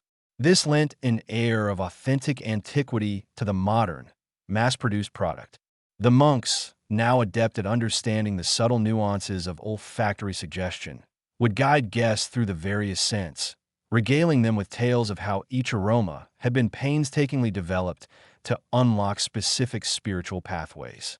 A gentle waft of inner harmony, a blend of lavender and chamomile, was often administered discreetly during checkout, as if to ensure a peaceful journey home, and, more importantly, to leave the guest with a lingering desire to repurchase their calming aroma. The Enlightenment candles were another stroke of marketing genius. Encased in hand-blown glass vessels that mimicked the gentle luminescence of a starlit night, these candles weren't simply for ambience. Each was infused with intentionally charged essential oils and a small, ethically sourced crystal, amethyst for clarity, rose quartz for love, clear quartz for amplification. The wicks were supposedly woven from threads of pure silk, blessed by the venerable abbot himself, a role now filled by a particularly serene-looking former actor Jiuwenhao had hired for his gravitas. The burn time was advertised as eternal, a slight exaggeration that barely raised an eyebrow given the perceived spiritual potency. Guests were encouraged to light them during moments of reflection, to meditate upon their inner light, or simply to imbue their homes with the sanctuary's signature aura of peace and prosperity. The accompanying literature, penned by Jiuwenhao's chief storyteller, spoke of how the crystal, activated by the flame and the blessed wick, would absorb negative energy and radiate positive vibrations, transforming any space into a miniature Guangming sanctuary. The crystals were often sold separately as well, a profitable add-on, their charge status guaranteed by a rigorous, albeit entirely fabricated, cleansing ritual performed by the ambassadors of affluence. Perhaps the most audacious, and ironically the most popular, spiritual souvenirs were Jiuwenhao's Lucky Buddha poker chips. These are not your average casino fare. Crafted from polished jade, mother of pearl, and sometimes even flecked with genuine gold leaf, each chip bore a meticulously engraved image of a serene, smiling Buddha, reimagined by Jiuwenhao's design team as embodying a kind of playful, benevolent prosperity. The inscription around the rim read, "Fortune favors the serene." These were marketed not as gambling tools, but as personal talismans, conduits of good fortune and spiritual luck. The narrative spun was that the original monastery, despite its vows of poverty, had a secret tradition of blessing such tokens for pilgrims seeking not just spiritual wealth, but material abundance. The monks, once masters of sutra recitation, were now surprisingly adept at explaining the subtle metaphysical properties of each chip. They would engage guests in hushed conversations, revealing how the jade aligned with earth energies, how the mother of pearl resonated with lunar cycles, and how the gold leaf attracted prosperity. The poker chip, a symbol of chance and risk in the secular world, was thus recontextualized as a divine instrument, a tangible link to a higher power that seemingly endorsed good fortune. Guests were encouraged to keep them in their wallets, on their desks, or even to discreetly carry them into casinos, where, according to whispered testimonials, they had been known to bestow miraculous wins. The profit generated from these chips, which cost a fraction to produce, was staggering, directly subsidizing the lavish lifestyle Juanhao now enjoyed and ensuring the continued financial health of his spiritual enterprise. The training of the monks as sales ambassadors was a masterclass in subtle persuasion. Juanhao understood that the genuine warmth and perceived serenity of his monastic staff were their greatest assets. He implemented a rigorous, yet discreet, sales training program. The curriculum included modules on active listening, empathic questioning, and the art of the implied upgrade. Monks were taught to observe guests, to discern their desires and anxieties, and then to subtly steer them toward a souvenir that would address those needs. A guest expressing a desire for better sleep might be gently guided towards the moonlit serenity incense, accompanied by a soft assurance that it had soothed countless troubled minds. Someone lamenting their stressful job might find themselves holding a lucky Buddha poker chip, with a monk whispering about its ability to attract positive opportunities. The language was always couched in spiritual terms, never overtly commercial. They spoke of sharing blessings, spreading positive energy, and carrying a piece of the sanctuary's peace home. There was no hard sell, only gentle, whispered encouragement, delivered with the disarming sincerity that only a seemingly enlightened being could muster. The profitability of this spiritual souvenir industry was a cornerstone of Juanhao's financial empire. These items, with their perceived spiritual value and carefully curated narratives, commanded premium prices. The costs of production, while made to sound exotic and exclusive, were in reality quite modest. The bubble tea, for instance, was largely comprised of readily available, albeit highly marketed, ingredients. The incense and candles, while utilizing premium oils, were manufactured in bulk. The poker chips, the most expensive to produce, still offered a colossal profit margin when sold as sacred artifacts. This revenue stream was crucial, not only for maintaining the extravagant facade of the Guangming sanctuary, the gourmet cuisine, the bespoke spa treatments, the opulent accommodations, but also for Juanhao's personal accounts. He saw these souvenirs as tangible proof of his genius, turning spiritual aspiration into a material fortune, a literal manifestation of enlightenment in the form of cold, hard cash.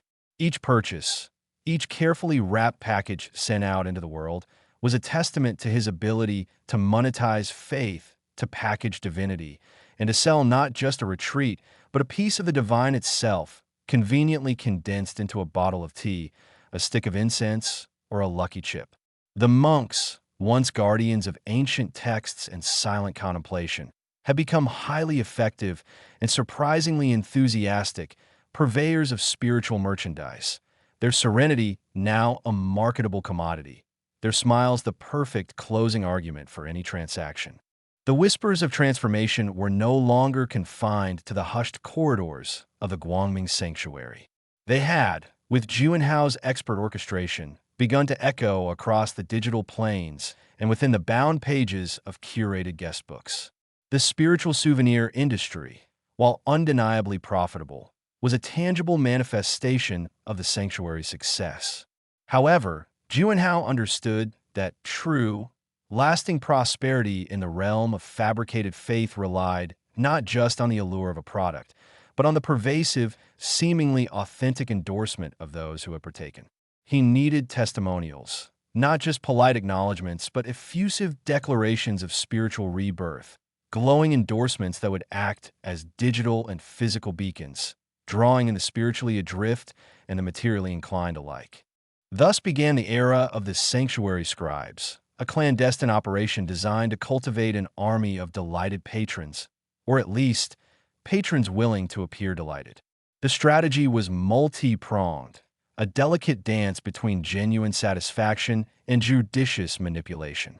The first and most straightforward approach involved incentivizing genuine enthusiasm. Guests who, by chance or design, expressed profound gratitude for their experience, perhaps after a particularly potent session with the divine embrace incense or serendipitous when fueled by a lucky Buddha poker chip, were offered exclusive perks. A complimentary session of aura harmonizing, a treatment that involved gentle crystal placement and soft, ambient music, costing next to nothing to administer, or a significant discount on their next immersion package was the bait. The unspoken expectation, of course, was a glowing review. These weren't crass bribes. They were framed as expressions of gratitude from the sanctuary, a way to share the light with others. The monks, ever the astute observers of human nature, were trained to identify the glint of genuine happiness in a guest's eye, the relaxed set of their shoulders, the unbidden smile that hinted at a truly memorable stay. To these individuals, they would present the offer with a serene smile, their hands clasped, and a gentle suggestion. Your words carry great power, dear friend.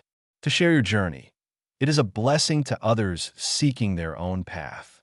The results, predictably, were often spectacular. A wealthy industrialist, previously known for his gruff demeanor and ruthless business practices, found himself penning a lengthy online review about how the moonlit serenity incense had unlocked his latent artistic talents, leading to a surge of creative inspiration in his otherwise sterile corporate world. He attributed this epiphany to a particularly insightful conversation with a monk about the cyclical nature of the moon and its influence on creative flow, a conversation that had, in reality, been a subtle nudge towards purchasing a larger quantity of the incense. A social media influencer, initially booked for a curated, Instagrammable experience, posted a series of breathtaking photos of the sanctuary's meticulously manicured gardens, accompanied by captions that spoke of finding inner peace amidst the chaos of modern life and discovering a profound connection to the earth. Her actual experience had involved more time spent arranging her hair for selfies than an actual meditation, but her carefully worded posts, crafted with the aid of a complimentary, spiritual storytelling session with Juanhao's chief wordsmith, painted a picture of utter bliss. She was, of course, rewarded with a lifetime discount on Guangming bubble tea, ensuring a steady stream of organic, albeit curated, content. However, Juanhao was far too sophisticated a strategist to rely solely on the organic enthusiasm of his guests. He understood that the true art lay in shaping the narrative, in coaxing even the most lukewarm experiences into shining endorsements. This was where this subtle suggestion protocol came into play, a clandestine training regimen for the sanctuary's ambassadors of affluence and even the monks themselves. When a guest expressed anything less than ecstatic delight, the protocol kicked in. Instead of outright prompting for a positive review, the staff would engage in what Juanhao termed guided reflection. Consider Mrs. Gable, a woman of considerable wealth and even more considerable skepticism, who had spent her week at the sanctuary complaining about the lack of Wi-Fi and the rather bland vegan cuisine. She was not, by any stretch of the imagination, spiritually transformed. Yet, as she prepared to depart, a particularly amiable monk, Brother Jian, approached her with a gentle inquiry. "Mrs. Gable," he began, his voice a low, calming rumble, "I noticed you seem to find the quietude of our gardens particularly restful. Is that not so? The absence of incessant technological chatter does allow for a certain rediscovery, would you not agree?" Mrs. Gable, caught off guard, grunted an affirmative. Brother Jian continued, his gaze steady and serene. And the simplicity of our meals, while perhaps different from what you're accustomed to, encourages a deeper appreciation for the elemental nourishment of the earth. Many find that this focus on the fundamental, the pure, allows for a clarity of mind they had not previously experienced. Perhaps you felt a sliver of that clarity, a moment of pure presence. He wasn't asking for a rave review. He was planting seeds. He was carefully selecting the few neutral or mildly positive observations Mrs. Gable might have let slip. Her brief comment on the garden's tranquility, her grudging admission that the food hadn't actually caused indigestion, and reframing them as indicators of profound spiritual insight. He then subtly steered her towards the guest book. If you feel so inclined, Mrs. Gable, he murmured, your unique perspective, your discerning eye, would be a valuable addition to our guest book. To articulate how even in such simple surroundings, one can find moments of profound peace, it would resonate with many. Mrs. Gable, feeling a peculiar sense of obligation and perhaps a touch of guilt for her negativity, found herself scribbling a few lines about the unexpected serenity and the nourishing simplicity, words that, while technically true, were a far cry from the spiritual epiphanies Jianhao craved. Brother Jian, with a beatific smile, then casually mentioned that such detailed feedback was often taken into consideration for future package designs, and perhaps a small token of appreciation from the sanctuary for a thoughtful input would be in order, perhaps a complimentary spiritual souvenir gift set on her next visit. Mrs. Gable, surprisingly, found herself considering a return trip. This technique was refined and deployed across the sanctuary. If a guest found the meditation sessions too short, the ambassador would inquire if they felt the intensity of the brief sessions had been particularly potent, suggesting that a short, focused burst of energy could be more impactful than a lengthy, drawn-out affair. If someone found the communal living arrangements slightly awkward, the staff would gently probe if they had discovered the unique joys of shared humanity and the shedding of personal boundaries, even if that shedding had primarily involved awkward silences and tripping over other guests' yoga mats. Every neutral observation was meticulously dissected, its latent positive potential amplified, and then carefully woven into a public statement. The guest books themselves became elaborate canvases for this manufactured sincerity. Each entry was scrutinized. If an entry was too brief, a follow-up note might be discreetly placed beside it. We hope you enjoyed your stay. Please feel free to elaborate on the specific aspects of your journey that resonated most deeply with you. Your words inspire others. If an entry leaned too heavily on the luxury aspect, praising the thread count of the sheets or the efficiency of the staff, a gentle prompt might follow. We are delighted you enjoyed the comforts of the sanctuary. Many guests also find profound spiritual benefits from our unique practices. Did you experience any particular moments of inner peace or clarity during your stay that you would care to share? Online reviews were a more challenging battlefield, prone to the unfiltered vitriol of the truly displeased. Jianhao's digital marketing team, a shadowy collective operating from a discreet office in the city, had developed sophisticated algorithms to monitor online mentions of the Guangming sanctuary. Positive reviews were amplified, shared across affiliated platforms, and used as ammunition against any stray negative comments. Negative reviews were meticulously addressed with pre-approved, soothing responses that expressed regret, promised internal review, and often offered a discreet private message to the disgruntled guest, inviting them back for a special, personalized experience at a heavily discounted rate. This often involved a carefully orchestrated second chance visit, where the guest was showered with attention, subjected to a tailored program of healing treatments, and closely monitored for any potential shift in sentiment. If a palpable improvement in their attitude was detected, they were then subtly encouraged to update their original review or post a new, more favorable one, perhaps after receiving a complimentary enlightenment candle as a parting gift. The effectiveness of this fabricated faith was undeniable. The Guangming sanctuary cultivated an image of unparalleled spiritual transformation, a place where weary souls found solace and profound enlightenment. Prospective guests, bombarded with an avalanche of glowing testimonials, saw not a well-marketed resort, but a genuine sanctuary. They read about individuals who had overcome their deepest anxieties, found clarity in confusion, and achieved a state of blissful contentment, all thanks to the unique methodologies and transformative energies of the sanctuary. The sheer volume and consistency of these endorsements, carefully curated and strategically disseminated, created a powerful illusion of reality. It was a testament to Juanhao's understanding that in the business of bliss, perception was not just reality. It was the entire product, and the guests, wittingly or unwittingly, had become the most valuable vendors in his elaborate marketplace of manufactured miracles. The whispers of transformation were no longer confined to the hushed corridors of the Guangming sanctuary. They had, with Juanhao's expert orchestration, begun to echo across the digital planes and within the bound pages of curated guest books. The spiritual souvenir industry, while undeniably profitable, was a tangible manifestation of the sanctuary's success. However, Juanhao understood that true, lasting prosperity in the realm of fabricated faith relied not just on the allure of a product, but on the pervasive, seemingly authentic endorsement of those who had partaken. He needed testimonials, not just polite acknowledgments, but effusive declarations of spiritual rebirth, glowing endorsements that would act as digital and physical beacons, drawing in the spiritually adrift and the materially inclined alike.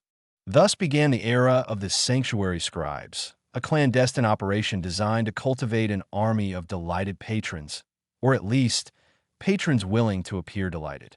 The strategy was multi-pronged, a delicate dance between genuine satisfaction and judicious manipulation. The first and most straightforward approach involved incentivizing genuine enthusiasm. Guests who, by chance or design, expressed profound gratitude for their experience, perhaps after a particularly potent session with the divine embrace incense or serendipitous when fueled by a lucky Buddha poker chip, were offered exclusive perks. A complimentary session of aura harmonizing, a treatment that involved gentle crystal placement and soft, ambient music, costing next to nothing to administer, or a significant discount on their next immersion package was the bait. The unspoken expectation, of course, was a glowing review. These weren't crass bribes. They were framed as expressions of gratitude from the sanctuary, a way to share the light with others. The monks, ever the astute observers of human nature, were trained to identify the glint of genuine happiness in a guest's eye, the relaxed set of their shoulders, the unbidden smile that hinted at a truly memorable stay. To these individuals, they would present the offer with a serene smile, their hands clasped, and a gentle suggestion. Your words carry great power, dear friend. To share your journey, it is a blessing to others seeking their own path. The results, predictably, were often spectacular. A wealthy industrialist, previously known for his gruff demeanor and ruthless business practices, found himself penning a lengthy online review about how the moonlit serenity incense had unlocked his latent artistic talents, leading to a surge of creative inspiration in his otherwise sterile corporate world. He attributed this epiphany to a particularly insightful conversation with a monk about the cyclical nature of the moon and its influence on creative flow, a conversation that had, in reality, been a subtle nudge towards purchasing a larger quantity of the incense. A social media influencer, initially booked for a curated Instagrammable experience, posted a series of breathtaking photos of the sanctuary's meticulously manicured gardens, accompanied by captions that spoke of finding inner peace amidst the chaos of modern life and discovering a profound connection to the earth. Her actual experience had involved more time spent arranging her hair for selfies than an actual meditation, but her carefully worded posts, crafted with the aid of a complimentary spiritual storytelling session with Juanhao's chief wordsmith, painted a picture of utter bliss. She was, of course, rewarded with a lifetime discount on Guangming bubble tea, ensuring a steady stream of organic, albeit curated, content. However, Juanhao was far too sophisticated a strategist to rely solely on the organic enthusiasm of his guests. He understood that the true art lay in shaping the narrative, in coaxing even the most lukewarm experiences into shining endorsements. This was where this subtle suggestion protocol came into play, a clandestine training regimen for the sanctuary's ambassadors of affluence and even the monks themselves. When a guest expressed anything less than ecstatic delight, the protocol kicked in. Instead of outright prompting for a positive review, the staff would engage in what Juanhao termed guided reflection.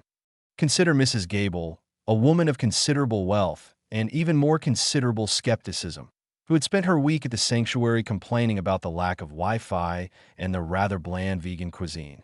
She was not, by any stretch of the imagination, spiritually transformed. Yet, as she prepared to depart, a particularly amiable monk, Brother Jian, approached her with a gentle inquiry. "Mrs. Gable," he began, his voice a low, calming rumble, "I noticed you seem to find the quietude of our gardens particularly restful. Is that not so? The absence of incessant technological chatter does allow for a certain rediscovery, would you not agree?" Mrs. Gable, caught off guard, grunted an affirmative. Brother Jian continued, his gaze steady and serene. "And the simplicity of our meals, while perhaps different from what you're accustomed to, encourages a deeper appreciation for the elemental nourishment of the earth. Many find that this focus on the fundamental, the pure, allows for a clarity of mind they had not previously experienced. Perhaps you felt a sliver of that clarity, a moment of pure presence." He wasn't asking for a rave review. He was planting seeds. He was carefully selecting the few neutral or mildly positive observations Mrs. Gable might have let slip.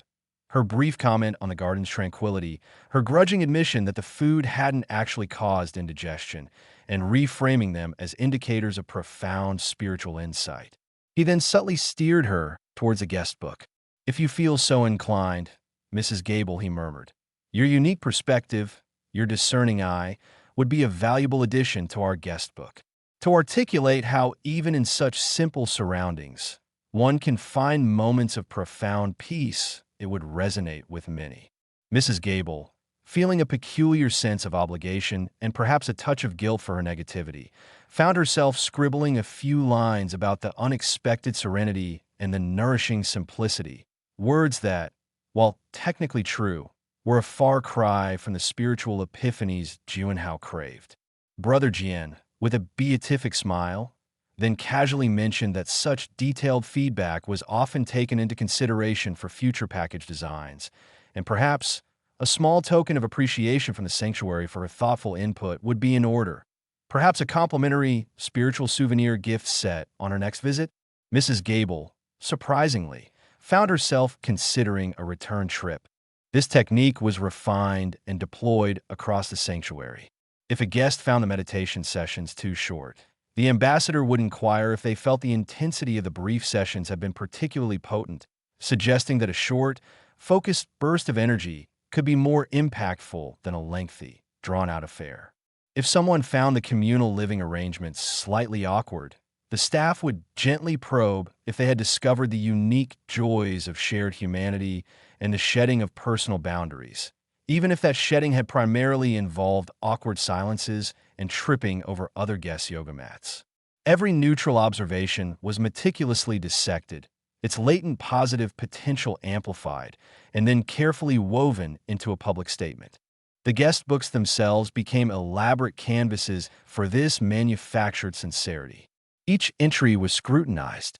If an entry was too brief, a follow-up note might be discreetly placed beside it. "We hope you enjoyed your stay. Please feel free to elaborate on the specific aspects of your journey that resonated most deeply with you. Your words inspire others." If an entry leaned too heavily on the luxury aspect, praising the thread count of the sheets or the efficiency of the staff, a gentle prompt might follow. "We are delighted you enjoyed the comforts of the sanctuary. Many guests also find profound spiritual benefits from our unique practices. Did you experience any particular moments of inner peace or clarity during your stay that you would care to share?" Online reviews were a more challenging battlefield, prone to the unfiltered vitriol of the truly displeased. Juanhao's digital marketing team, a shadowy collective operating from a discreet office in the city, had developed sophisticated algorithms to monitor online mentions of the Guangming sanctuary. Positive reviews were amplified, shared across affiliated platforms, and used as ammunition against any stray negative comments. Negative reviews were meticulously addressed with pre-approved, soothing responses that expressed regret, promised internal review, and often offered a discreet private message to the disgruntled guest, inviting them back for a special, personalized experience at a heavily discounted rate. This often involved a carefully orchestrated second chance visit, where the guest was showered with attention, subjected to a tailored program of healing treatments, and closely monitored for any potential shift in sentiment. If a palpable improvement in their attitude was detected, they were then subtly encouraged to update their original review or post a new, more favorable one, perhaps after receiving a complimentary enlightenment candle as a parting gift. The effectiveness of this fabricated faith was undeniable. The Guangming sanctuary cultivated an image of unparalleled spiritual transformation, a place where weary souls found solace and profound enlightenment. Prospective guests, bombarded with an avalanche of glowing testimonials, saw not a well-marketed resort, but a genuine sanctuary. They read about individuals who had overcome their deepest anxieties, found clarity in confusion, and achieved a state of blissful contentment, all thanks to the unique methodologies and transformative energies of the sanctuary. The sheer volume and consistency of these endorsements, carefully curated and strategically disseminated, created a powerful illusion of reality. It was a testament to Juanhao's understanding that in the business of bliss, perception was not just reality. It was the entire product. And the guests, wittingly or unwittingly, had become the most valuable vendors in his elaborate marketplace of manufactured miracles. This meticulous cultivation of positive reinforcement was merely the foundation upon which Juanhao intended to build an even grander edifice of influence. The success of the spiritual souvenir line and the meticulously crafted guest testimonials had not only fattened the sanctuary's coffers, but had also served as a highly effective proving ground for Juanhao's most potent skill, the commodification of inner peace. He had demonstrated, with undeniable market success, that the desire for happiness, for a sense of purpose, for the shedding of worldly anxieties, was a vast, untapped reservoir of wealth. And he, Juanhao, held the keys to that reservoir. It was with this prescient understanding that Juanhao conceived of his next venture, a deeply personal extension of his Guangming philosophy, Juanhao's bespoke bliss consulting. This was not about selling incense or trinkets anymore. This was about selling himself, his distilled wisdom, his unparalleled ability to decipher the human yearning for contentment and then repackage it as a premium, personalized service. The target demographic was clear: the ultra-wealthy, the titans of industry, the celebrities whose lives, despite their outward glamour, were often riddled with a profound existential emptiness that no amount of material wealth could assuage. These were individuals who had conquered external empires and now sought dominion over their inner landscapes, a conquest they were willing to fund handsomely.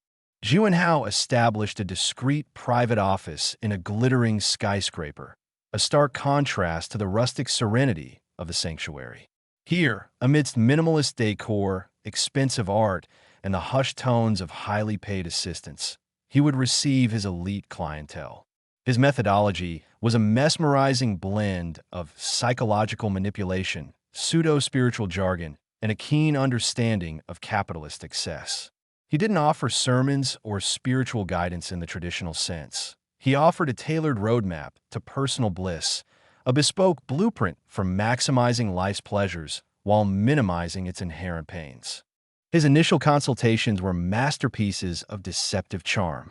He would listen, with an almost unnerving intensity, as a billionaire so lamented the crushing weight of responsibility, the gnawing fear of obsolescence, or the bewildering emptiness that pervaded his opulent life. Jianhao would nod, his eyes conveying a deep, almost divine understanding. He wouldn't offer platitudes about finding balance or accepting impermanence. Instead, he would subtly reframe the client's anxieties, not as problems to be overcome, but as indicators of untapped potential for refined pleasure. Your burden of leadership, Jianhao might say to a powerful executive, his voice a silken caress, is not a curse, but a testament to your exceptional capacity. What if I told you that the very intensity you feel, the pressure you experience, can be transmuted into a profound source of personal euphoria? Imagine not just the satisfaction of closing a deal, but the visceral thrill of owning the very essence of that success, of experiencing it not as a fleeting triumph, but as a permanent state of heightened personal power. We will unlock that. For a tormented actress, perpetually hounded by paparazzi and plagued by insecurities, Jianhao's approach was different. The spotlight, he would intone, is not a cage, but a crucible. It forces you to confront your deepest desires, to project an image that resonates with millions. What if we could harness that projection, not just for public adulation, but for your own private ecstasy? We will explore the art of the persona, the exquisite pleasure of becoming the fantasy, not just for the cameras, but for your own soul. We will cultivate a private bliss, an unassailable sense of self-worth that transcends the fickle opinions of the masses. His services were varied and exorbitantly priced.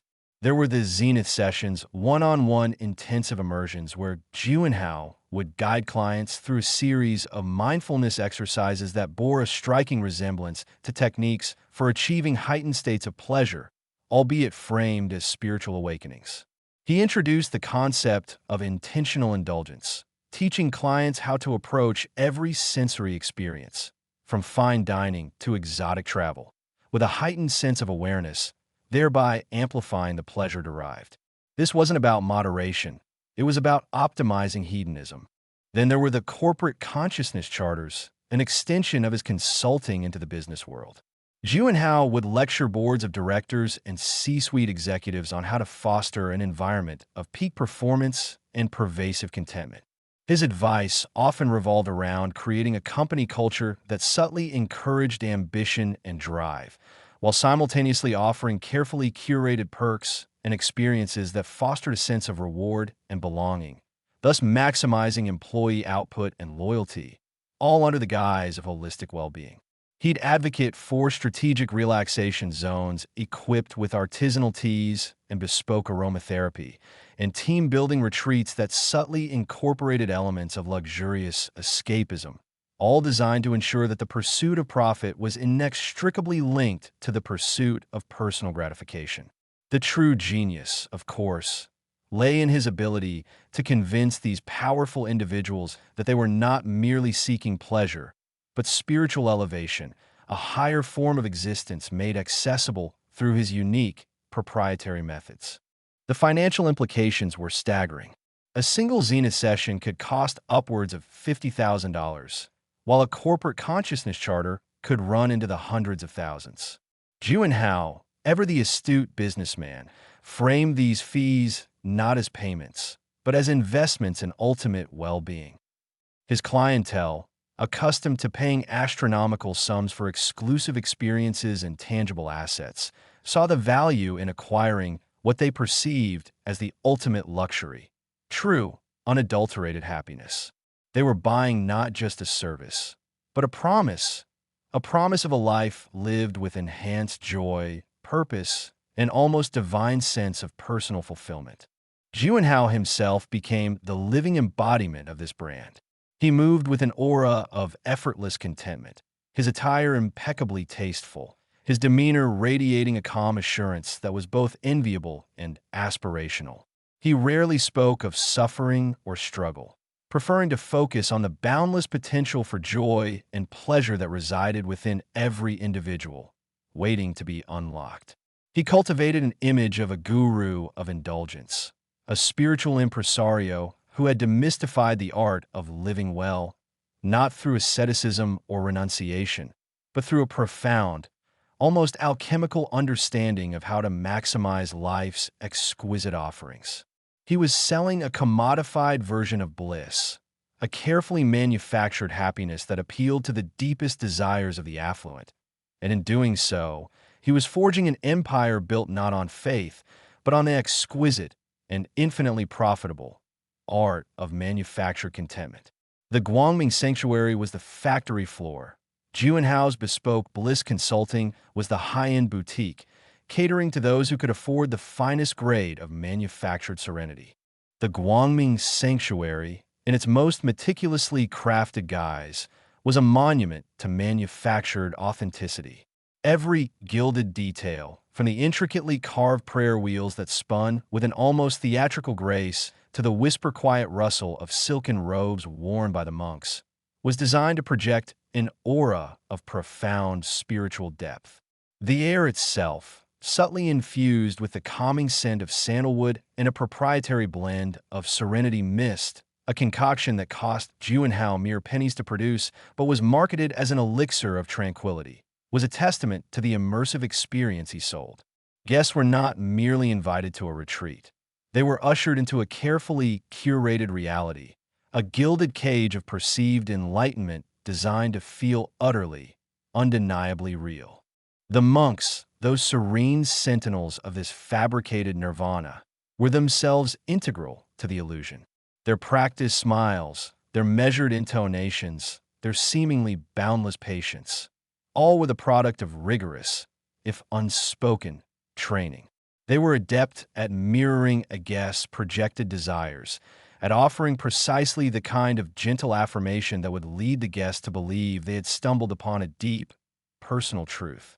A casual remark about feeling overwhelmed by modern life could be met with a story about the ancient wisdom of letting go, a story that, with a little careful redirection, would inevitably lead to the purchase of a Release the Chains amulet. A complaint about a restless night could be transformed into an opportunity to discuss the spiritual significance of dreams, culminating in a recommendation for the Dreamweaver incense, guaranteed to bring clarity and peace to the subconscious. The monks weren't engaging in spiritual guidance. They were participating in a highly sophisticated form of behavioral economics, their every utterance a carefully calibrated nudge towards the desired outcome. A fulfilled customer, a glowing review, and a satisfied bank account for Juanhao. Consider the sacred tea ceremony, a cornerstone of the sanctuary's guest experience. It was not merely about the consumption of tea. It was a ritual of connection, a performance of mindful living. The tea itself, a blend of common herbs expertly presented, was brewed with water that had been blessed by a senior monk, a process that involved nothing more than the monk averting his gaze upon the kettle for a few moments. The cups were handcrafted by local artisans, each with a minor imperfection that lent it an air of unique character, an authenticity that belied its mass-produced origins. The monks, with slow, deliberate movements, would pour the tea, their hands steady, their expression serene. They would engage in gentle conversation, steering the dialogue towards the guest's inner aspirations. The warmth of the tea, one might observe, his voice a soothing balm, is like the warmth of inner peace. As it flows through you, does it not bring a sense of calm, a clearing of the mind's clutter? The guest, already predisposed to find meaning in this meticulously staged environment, would invariably nod, experiencing a fleeting sense of profound connection and clarity. They were not just drinking tea. They were imbibing an experience, a potent cocktail of sensory pleasure and psychological suggestion, all designed to reinforce the narrative of their spiritual journey. Even the physical environment was a testament to this commitment to illusion. The enchanted forest walk, a guided stroll through a seemingly wild, ancient woodland bordering the sanctuary, was in reality a carefully manicured path. Certain trees were artfully positioned, others subtly pruned to create the impression of untouched nature. Small, strategically placed bird feeders, replenished daily by staff, ensured a constant presence of avian life, adding to the bucolic charm. Hidden speakers played recordings of birdsong, subtly amplified to create a symphony of natural sounds. The monks leading these walks were trained to point out symbolic flora and fauna, weaving tales of ancient spiritual significance around a particularly gnarled oak or a fleeting glimpse of a deer. The goal was to create a profound sense of communion with nature, a feeling of stepping outside of time and into a purer, more authentic existence. Guests would return from these walks, their faces flushed with what they believed was the invigoration of unspoiled nature, completely unaware that they had been walking through a highly sophisticated, albeit organic-looking, botanical garden designed for maximum emotional impact. The silent meditation retreats, advertised as periods of intense self-discovery through the complete absence of external stimulation, were another prime example. While a genuine period of quietude was indeed part of the experience, the silence was carefully managed. The guest quarters, though designed to appear rustic and Spartan, were equipped with advanced soundproofing technology, ensuring that any external disturbances, the distant hum of a generator, the occasional call of a nocturnal bird outside, the meticulously designed soundscape, would not penetrate. Furthermore, the monks overseeing these retreats would make brief, unobtrusive check-ins, their footsteps deliberately muffled, their voices kept to a hushed whisper. They would leave small, thoughtfully chosen objects, a smooth river stone, a pressed flower, a miniature scroll with a single, enigmatic phrase, outside the guest's door. These were not acts of spontaneous compassion, but calculated gestures designed to foster a sense of being seen and understood, even in isolation, to deepen the guest's belief that their inner journey was being subtly guided and supported. The illusion of complete, unadulterated solitude was paramount. It was a solitude meticulously constructed and discreetly monitored. Juanhao understood that the ultimate success of his venture hinged on the guests' unwavering belief in the authenticity of their experience. They had to feel transformed, not just be told they were. This meant every touchpoint, every interaction, every sensory input had to be aligned with the narrative of spiritual awakening. The food, for instance, was not merely vegan. It was nourishing plant-based cuisine, lovingly prepared to align with the body's natural rhythms. The organic vegetables were sourced from local farms, yes, but Juanhao also had a private deal with a high-end supplier who could deliver the freshest, most visually appealing produce at a moment's notice, ensuring that even the simplest salad looked like a masterpiece of wholesome abundance. The monks would often remark on the vibrant energy of the meals, encouraging guests to savor each bite as a form of mindful consumption, further embedding the idea that their physical well-being was inextricably linked to their spiritual progress. The monks' wisdom sessions, intimate Q&A opportunities where guests could pose their most pressing existential questions, were a masterclass in controlled disclosure. The monks were provided with a curated list of common anxieties and aspirations, along with pre-approved, elegantly phrased responses that offered comfort without ever providing concrete solutions. If a guest spoke of feeling unfulfilled in their career, the monk would nod sagely and speak of the journey of self-discovery, of listening to one's inner calling, perhaps subtly suggesting that a deeper understanding of one's purpose could be found through a personalized insight reading, another of Juanhao's profitable offerings. The monks were not dispensing advice. They were acting as conduits for a pre-programmed message of gentle encouragement and subtle upsell. The illusion of genuine, one-on-one spiritual mentorship was so compelling that guests rarely questioned the remarkable consistency of the advice, or the uncanny way it always seemed to lead back to a product or service that benefited Juanhao's bottom line. Juanhao's own presence at the sanctuary was a carefully orchestrated rarity.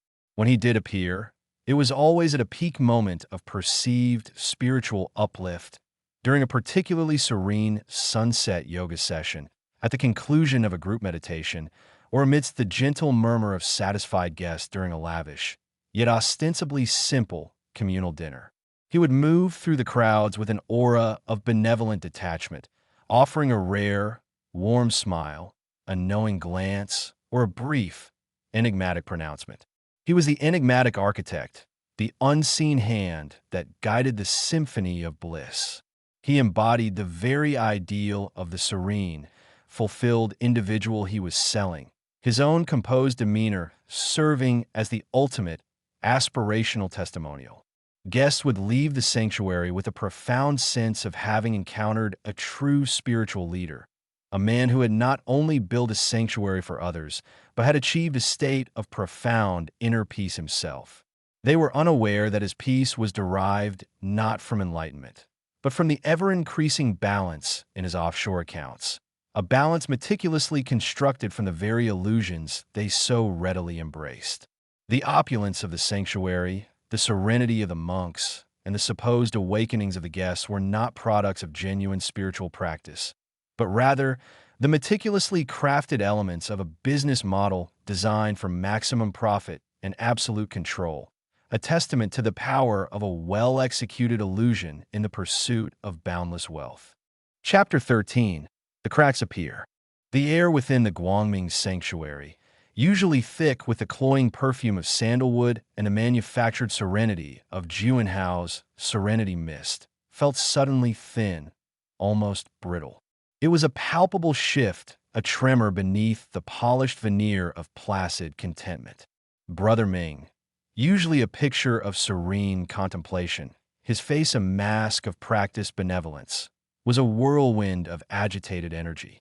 His hands, accustomed to the delicate handling of prayer beads and the gentle folding of saffron robes, were now clenching and unclenching at his sides, his knuckles white mountains against the pale fabric. His eyes, which moments before had been reflecting the soft glow of a strategically placed lantern, were now darting, wide and frantic, like a trapped animal's. He had sought refuge in the quietude of the West Wing, a less frequented section of the sanctuary, tucked away behind a grove of meticulously sculpted bonsai trees.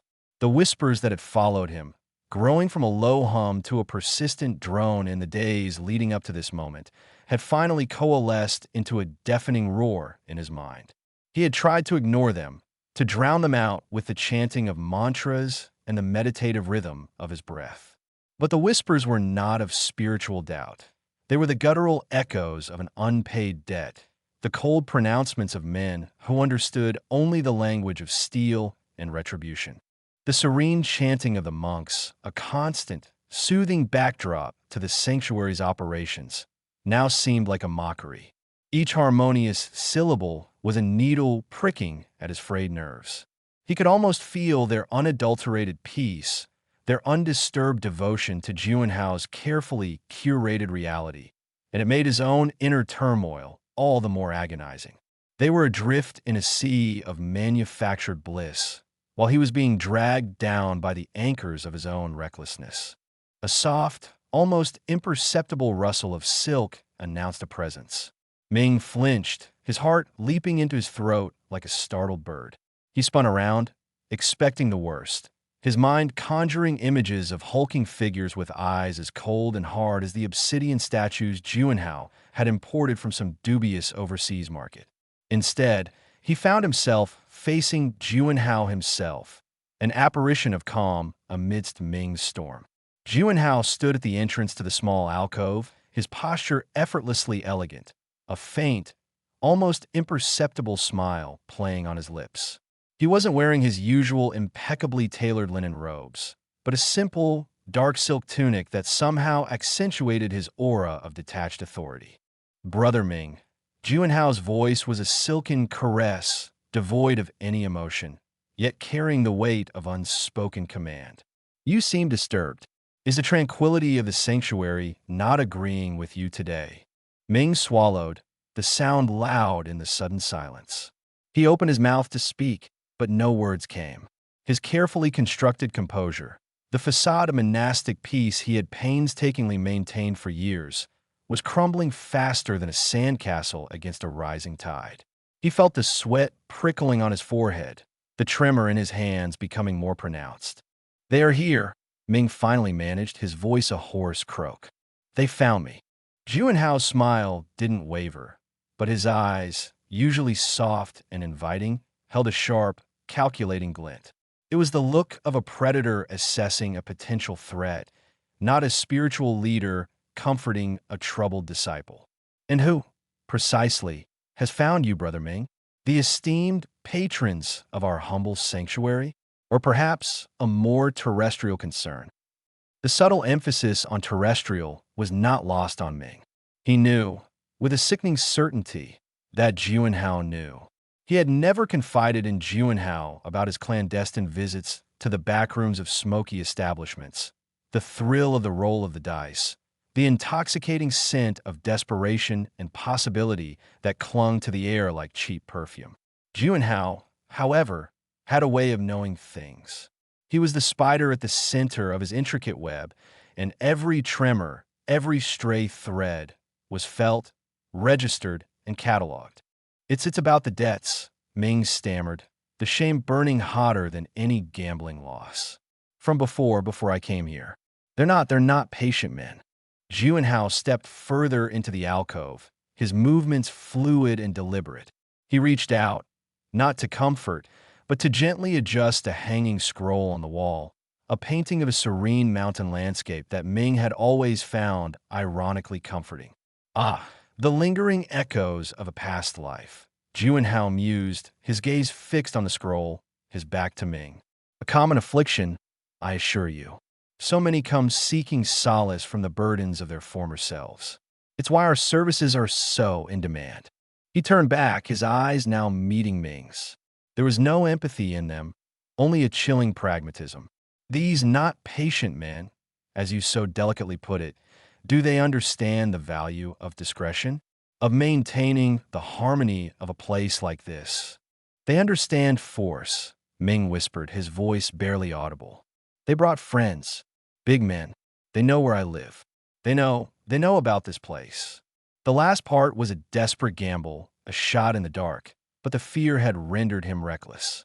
He saw the flicker in Juanhao's eyes, a momentary tightening of his jaw, and knew he had struck a nerve. Juanhao's carefully constructed serenity seemed to falter, not in his expression, but in the subtle shift of his weight, the infinitesimal pause before he spoke.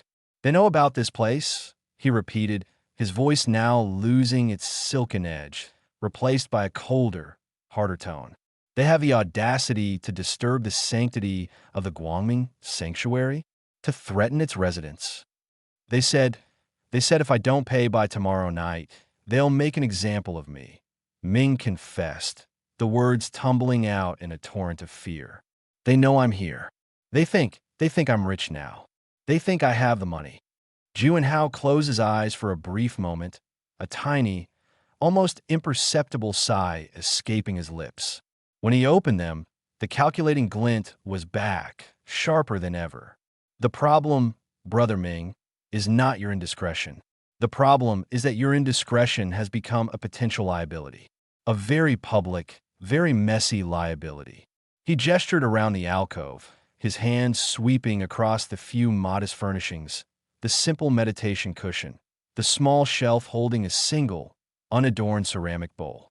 This sanctuary is built on an edifice of perceived peace. A scandal, however minor, would be disruptive. It would shatter the illusion. And illusions, Brother Ming, are what keep the lights on. They are what afford me the luxury of bailing out monks with poor financial judgment. Ming felt a surge of desperate hope, quickly tempered by the cold reality of Juanhao's words. He wasn't acting out of compassion, but out of self-preservation. Juanhao's empire, meticulously constructed on a foundation of manufactured enlightenment, could not afford to be tarnished by the grubby dealings of the underworld. So you'll help me? Ming pleaded, his voice cracking. Juanhao approached him, stopping just inches away. He reached out and, with surprising gentleness, placed a hand on Ming's shoulder. The touch was firm, not a gesture of comfort, but of control. Help is a strong word, Brother Ming. Let's say I will mitigate the damage. But understand this, your gambling debts are not just your problem anymore. They are a threat to my peace, and I do not tolerate threats to my peace. He withdrew his hand, and the weight of his gaze seemed to pin Ming in place. Go back to your meditation. Pray for clarity, for wisdom, for the swift resolution of your terrestrial concerns. I will handle the rest. But know this is your final warning. The consequences of your actions have a far greater reach than you imagine. They can shake the very foundations of the peace we have so painstakingly cultivated here.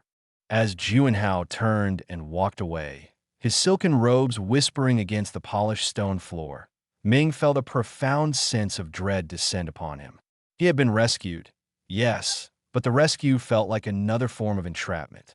He had glimpsed the true nature of the man who preached serenity, the cold, unyielding core of a businessman who saw human beings as variables in his profit equation. The illusion of peace, so carefully crafted and so readily embraced by the sanctuary's guests, had been momentarily fractured, revealing the harsh, unyielding reality that lay beneath. And for Brother Ming, that reality was a terrifying abyss, far deeper and more dangerous than any he had ever contemplated in his most fervent meditations. The subsequent days were a blur of controlled panic for Brother Ming and a chilling display of quiet efficiency for Juanhao. Ming, under strict orders from his benefactor, returned to his duties, his face a mask of outward serenity that felt increasingly like a suffocating shroud. Every chant, every measured smile, every act of gentle guidance offered to a guest felt like a betrayal of the truth that now gnawed at him. He was a fraud, a charlatan pretending to have found peace while drowning in a sea of his own making. The serenity mist he once sprayed with pride now seemed to mock him with its artificial calm, a potent symbol of the grand deception he was a part of. He found himself constantly glancing towards the outer gates, his senses hyper-alert to any unfamiliar presence, any lingering shadow that might betray the arrival of the men Juanhao had so dismissively referred to as terrestrial concerns. He imagined their brutish faces, their menacing stares, the cold glint of steel that he had only ever encountered in the shadowy corners of his own reckless life. He could almost hear the echo of their heavy footsteps on the pristine pathways, the disruption they would bring to the meticulously curated symphony of tranquility. Juanhao, meanwhile, moved with an unnerving calm. Ming saw him only fleetingly, usually at a distance, engaged in conversations with his discreet security team, his voice a low murmur that carried no hint of distress. There were no frantic phone calls, no expressions of anxiety. Juanhao was a conductor orchestrating a crisis with the same precision he applied to arranging a retreat's itinerary. Ming had witnessed the quiet efficiency with which Juanhao managed the sanctuary's finances, the subtle manipulations that ensured every guest's experience was financially beneficial to him. Now, he was witnessing the application of those same skills to a far more dangerous game. On the third day, a palpable shift occurred. The air, which had been thick with Ming's unspoken dread, began to lighten. A peculiar tension, however, remained, a subtle hum beneath the surface of the sanctuary's usual placidity. Juanhao called Ming to his private study, a minimalist space adorned with abstract art and a single, imposing desk crafted from dark, polished wood.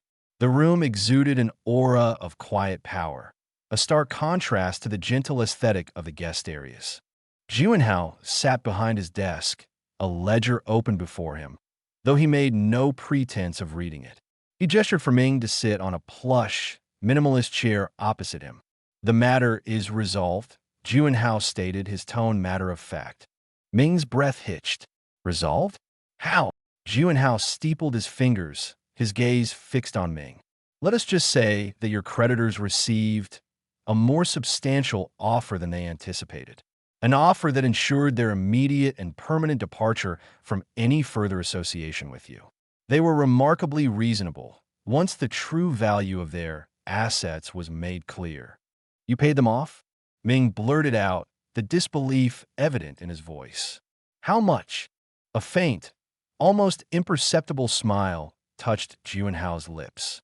"Enough to make them forget they ever knew your name. Enough to ensure they never trouble this sanctuary again. Think of it as a severance package. For your past life." He tapped a manicured finger on a ledger.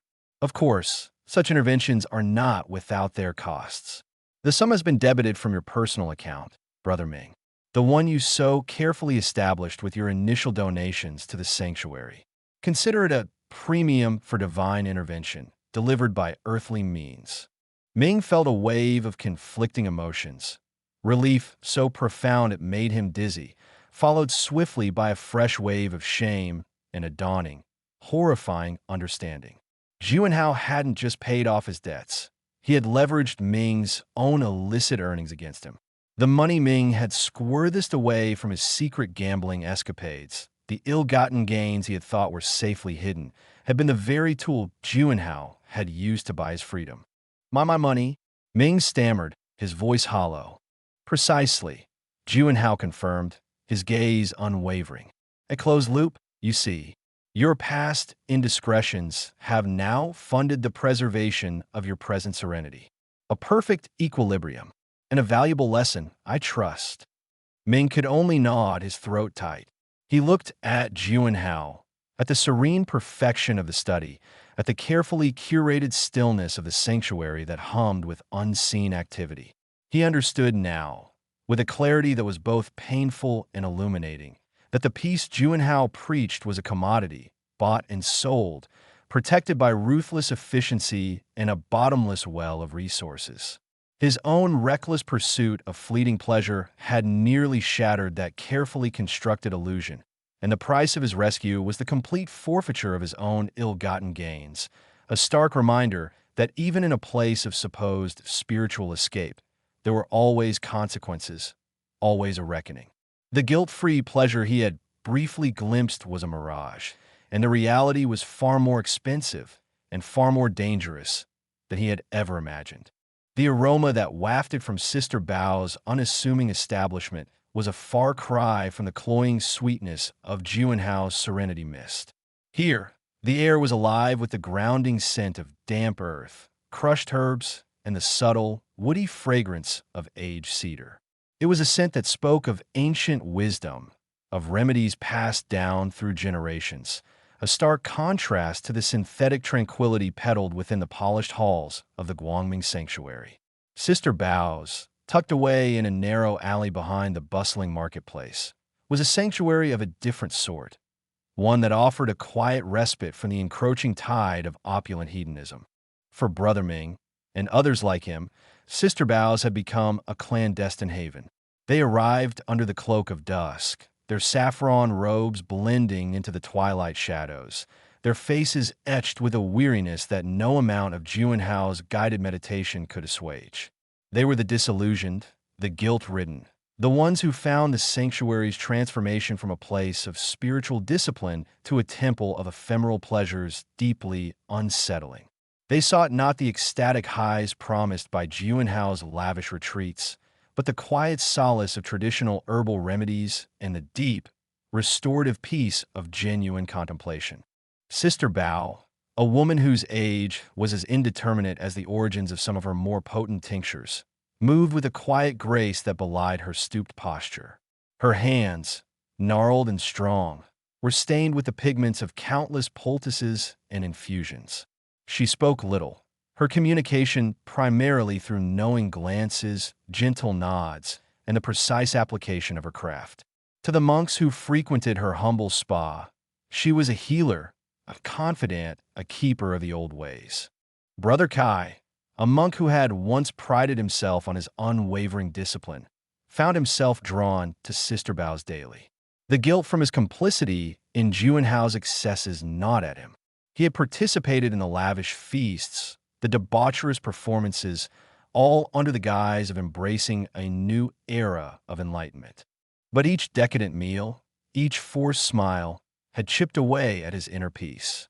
At Sister Bao's, he would sit for hours, soaking his feet in a steaming basin of water infused with ginger and mugwort, the warmth seeping into his weary bones, the pungent aroma cleansing his troubled mind. Sister Bao would often sit nearby, her hands busy grinding herbs, her presence a silent testament to a different path. Sometimes she would offer him a small cup of a bitter, earthy tea, murmuring, "For the heavy heart, brother. It balances the humors." He never questioned what humors, only gratefully accepted the brew, finding a surprising clarity in its bitter depths. Brother Jian, a man whose gentle nature was increasingly at odds with the sanctuary's boisterous atmosphere, found refuge in Sister Bao's quiet meditation sessions. While Juanhao's meditations often involved visualization techniques that verged on the theatrical, conjuring images of golden light, celestial beings, and amplified sensations of pleasure, Sister Bao sessions were stark in their simplicity. They began with the rhythmic pounding of a single, resonant bell, followed by a period of profound silence, broken only by the occasional chirp of a sparrow outside the window or the distant rumble of the marketplace. Sister Bao would sit cross-legged on a simple straw mat, her eyes closed, her breathing deep and steady. She encouraged her guests to focus on their breath, on the impermanence of thought, on the quiet space between each inhale and exhale. It was here, in the stillness, that Jian began to untangle the knots of anxiety that Juanhao's regime had woven around his soul. He realized that true peace wasn't about amplified sensation, but about the absence of disturbance, a concept that felt increasingly alien within the sanctuary's walls. The clandestine gatherings at Sister Bao's were not overt acts of rebellion. There were no impassioned speeches, no strategic planning sessions. Instead, their dissent was woven into the very fabric of their presence. Their longing for the old ways, for a path of austerity and genuine spiritual inquiry, manifested as a quiet withdrawal, a seeking of solace in traditions that Juanhao actively sought to suppress. The herbal remedies, the traditional chants, the emphasis on introspection, these were not merely nostalgic choices. They were silent affirmations of values that the Guangming sanctuary had seemingly abandoned. Sister Bao herself was a living embodiment of these traditions. She eschewed the gaudy silks favored by Juanhao and his inner circle, her attire always a simple, well-worn cotton robe. Her dwelling, though clean and orderly, was devoid of the opulent furnishings that characterized the sanctuary. Her tools were natural, her methods rooted in centuries of empirical observation. She treated ailments with the wisdom of the earth, not with the ephemeral promises of manufactured bliss. Her spa, with its cool, shaded courtyard and the gentle murmur of a hidden fountain, became a pocket of authentic tranquility in a landscape increasingly dominated by artifice. The monks spoke to each other in hushed tones, sharing quiet observations about the sanctuary's descent into decadence. Brother Ming, his past debts still a phantom ache, confided in Brother Kai about his growing unease. "It feels hollow, doesn't it?" he'd whisper, his gaze fixed on a wilting potted fern. "All this pleasure. It's like a feast that never truly satisfies. It only makes you hungrier for the next distraction." Kai would nod, his own inner turmoil mirrored in Ming's words. He missed the days when their primary concern was mastering the intricacies of Buddhist scripture, not navigating the social strata of Juanhao's increasingly superficial clientele. Even Brother Jian, usually reticent, found his voice in these hushed exchanges. He speaks of enlightenment, Jian would lament, his brow furrowed. But it feels more like an escape from oneself. We are encouraged to chase fleeting sensations, to drown out any discomfort, any doubt. Sister Bao, she encourages us to sit with our discomfort, to understand it. It's a dangerous idea, I think, for Juanhao, to encourage introspection. Juanhao, in his gilded tower of self-importance, was indeed aware of these quiet gatherings.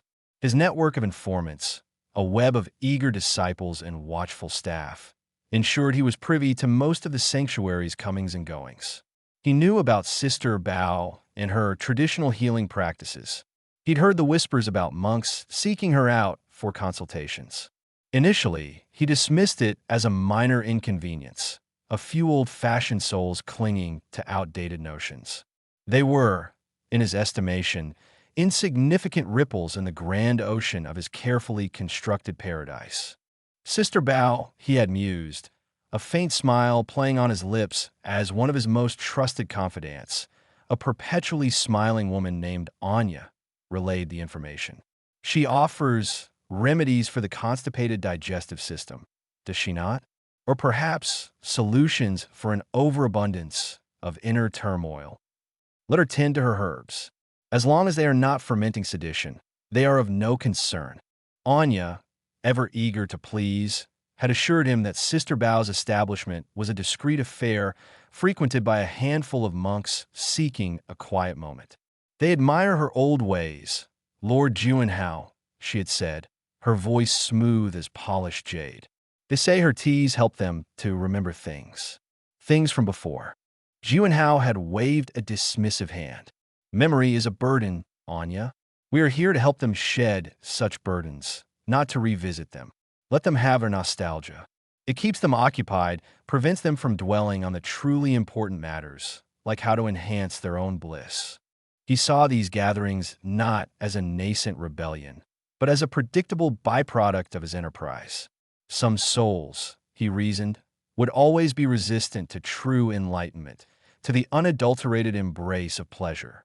They were the outliers, the ones who clung to the tattered remnants of their past lives, their guilt, their ingrained notions of self-denial. They represented a minor drag on his meticulously calibrated machinery of joy, but nothing more. They were like dust motes in the sunbeams of his grand vision, easily overlooked. Yet, in his own way, Juanhao understood the subtle threat. These monks, by seeking out Sister Bao, were implicitly rejecting his philosophy, his carefully curated path to happiness. Their quiet longing for the old ways was a silent accusation, a testament to the fact that his brand of pleasure-seeking was not universally embraced, not fully converted. Their presence, their quiet acts of seeking solace outside his direct influence, served as a constant, albeit minor, reminder that the Guangming sanctuary, despite its gleaming facade of blissful conformity, was not a monolith. Cracks, however small, were beginning to appear, not in the grand architecture of his ambition, but in the hearts and minds of those who had once been his most devoted followers. And while he could easily dismiss them as an inconvenience, a whisper of dissent in the vast chorus of his success, these quiet acts of resistance, embodied by Sister Bao's unassuming spa, were indeed the first subtle tremors that hinted at a deeper instability within the sanctuary's foundation. They were the quiet murmurs of a conscience that refused to be entirely silenced by the clamor of indulgence, a subtle challenge to the reign of unbridled pleasure that Juanhao so ruthlessly enforced. The polished halls of the Guangming sanctuary gleamed with an almost aggressive luminescence, a testament to the relentless efforts of Juanhao's meticulously trained staff. Every surface was buffed to a mirror sheen, every silk cushion plumped to aerodynamic perfection, and every smiling disciple ready to intercept any hint of discord. Yet, beneath this veneer of impeccable serenity, a subtle disquiet was beginning to manifest, not in roaring protests, but in the quiet, almost apologetic murmurings of a few disgruntled guests. These were the discordant notes in Juanhao's symphony of simulated bliss, the tiny imperfections that threatened to unravel the carefully constructed tapestry of his enterprise. One such guest, a retired calligrapher named Master Lin, had sought solace from the anxieties of his twilight years. He'd been drawn to the sanctuary by promises of profound spiritual awakening and a deep communion with inner peace. He'd arrived with a heart brimming with anticipation, picturing himself meditating under ancient banyan trees and engaging in philosophical discourse with wise elders. Instead, he found himself navigating a labyrinth of overpriced workshops and opulent performances that felt more like elaborate Broadway shows than genuine spiritual exercises.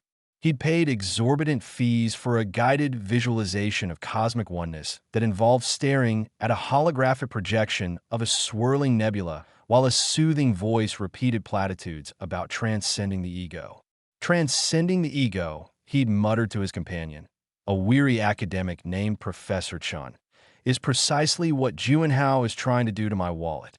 Master Lin's specific grievance lodged with a nervous young disciple named Kai who radiated an almost desperate eagerness to please, centered on the stark disconnect between the advertised spiritual depth and the actual experience.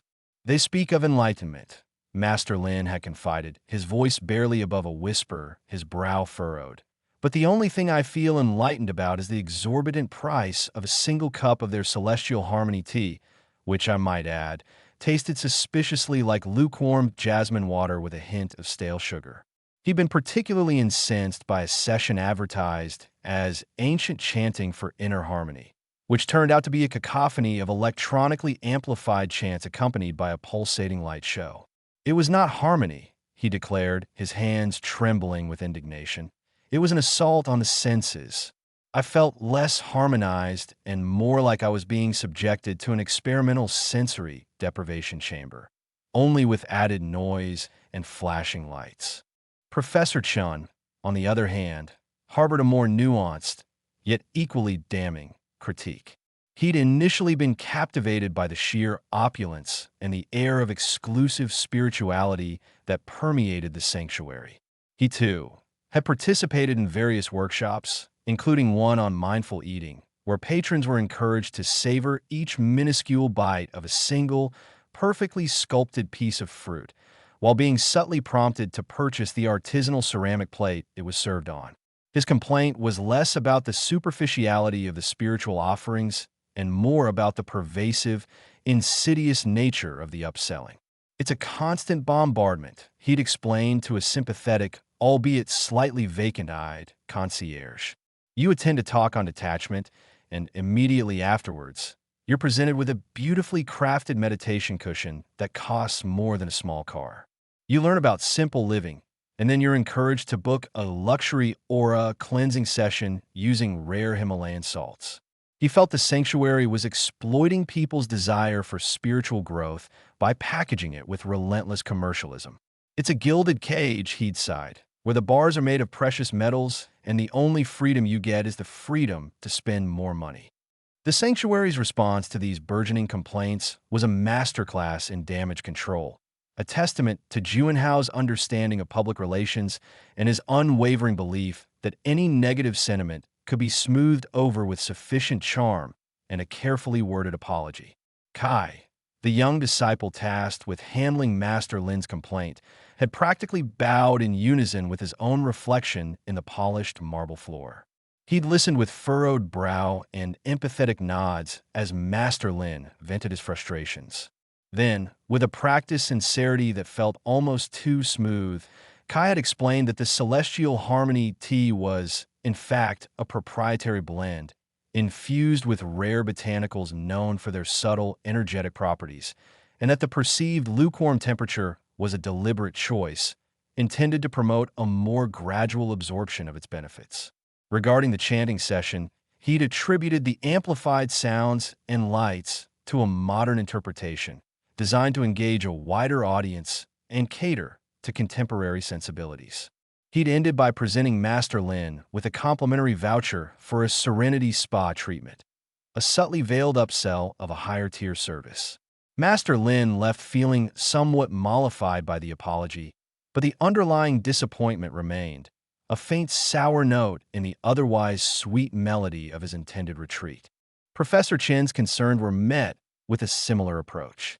The concierge, a woman whose smile never wavered even when discussing the price of a bespoke spiritual journey, patiently explained that the sanctuary aimed to offer a holistic experience, integrating spiritual growth with opportunities for guests to acquire tangible reminders of their transformative journey. The artisanal plates for mindful eating, she'd informed him, were handcrafted by local artisans, and purchasing one was an act of supporting their spiritual practice as well. The meditation cushions were made from ethically sourced materials and ergonomically designed to enhance posture during prolonged meditation. She concluded by offering him a private consultation with a spiritual merchandising consultant, a title that made Professor Chen feel both bewildered and vaguely nauseous. He politely declined, the glint in her eye suggesting that such a consultation would likely involve a significant financial commitment. These were not isolated incidents. though Juanhao and his staff worked diligently to ensure they remained so. A fashion blogger, accustomed to a life of curated perfection, complained that the digital detox retreat felt more like an enforced social media blackout, leaving her feeling creatively barren and disconnected from her audience. She'd found the lack of Wi-Fi to be not liberating, but stifling, and the mandatory mindful journaling sessions tedious, as she'd much rather have been composing pithy Instagram captions. She'd griped that the natural beauty of the surroundings was lost on her when she couldn't photograph it and share it with her followers, thus validating her existence. A wealthy industrialist, used to commanding respect and efficiency, found the sanctuary's emphasis on passive contemplation to be frustratingly slow. He'd signed up for a leadership enlightenment seminar, expecting to glean actionable strategies for greater assertiveness. Instead, he was subjected to hours of breathing exercises and affirmations that felt utterly disconnected from the cutthroat world of corporate mergers and acquisitions. He'd grumbled to his personal assistant, who was discreetly positioned at a nearby table, that he felt like he was paying a king's ransom to learn how to be a more peaceful doormat. He'd even requested a private session with Juanhao himself, only to be informed that Juanhao was currently engaged in a deep spiritual recalibration and was unavailable. The industrialist left with a sense of profound dissatisfaction, convinced that his time and money could have been better spent attending a high-stakes poker tournament, which, in his opinion, offered a far more authentic and challenging path to self-discovery. Even a young couple, ostensibly on a romantic spiritual getaway, found their bliss somewhat tarnished. They booked a sacred union package, expecting intimate ceremonies and deep shared introspection. While the ceremonies were undeniably beautiful, the constant presence of other guests, along with the ever-present subtle encouragement to purchase matching soulmate amulets, detracted from their sense of privacy and profound connection. They overheard other couples discussing how much they'd spent on couples aura alignment sessions, and the romantic mystique began to feel more like a competitive display of spiritual consumerism. It's like a wedding, but with more workshops and less cake, the husband had whispered to his wife, his voice laced with a hint of amusement and disappointment. These individual complaints, though varied in their nature, shared a common thread: a growing realization that the Guangming sanctuary, for all its glittering promises, was falling short of delivering genuine, transformative spiritual fulfillment.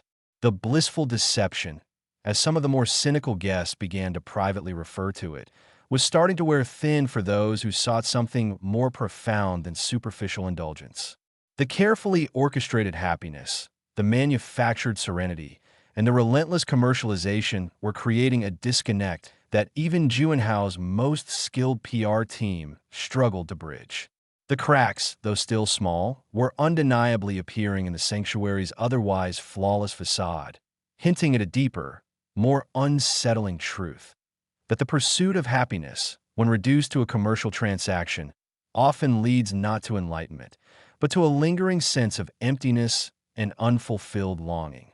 The promise of spiritual awakening was proving to be a mirage, shimmering alluringly in the distance but always just out of reach, leaving many guests feeling not uplifted, but merely, well, fleeced.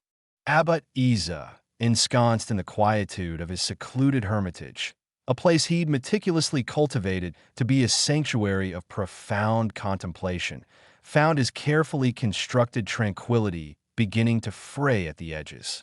His days were meant to be a gentle ebb and flow of meditation, study, and the occasional, carefully chosen interaction with the natural world.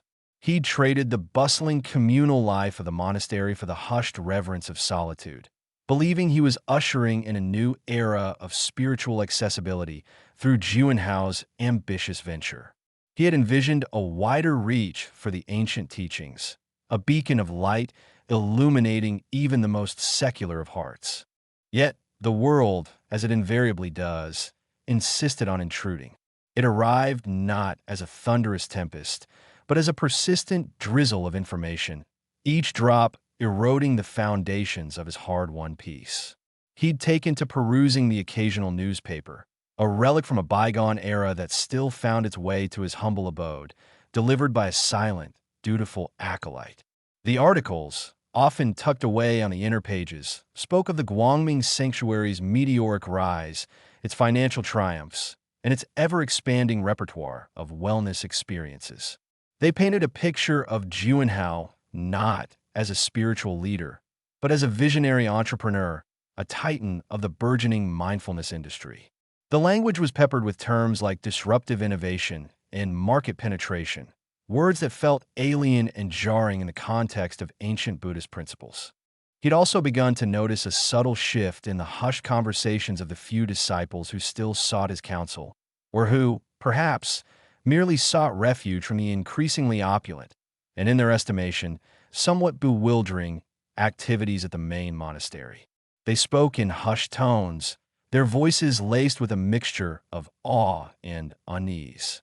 They recounted tales of Juanhao's latest acquisitions, a fleet of electric chariots whispered to be lined with hand-stitched vegan leather, a private jet rumored to be painted with auspicious dragon motifs, and a personal chef flown in from a Michelin-starred establishment on the continent, whose sole purpose was to prepare Juanhao's nutrient-rich, monastery-approved smoothies. These snippets of information, like tiny grains of sand, began to accumulate, forming a disturbing drift that threatened to engulf Abbot Iza's serene landscape.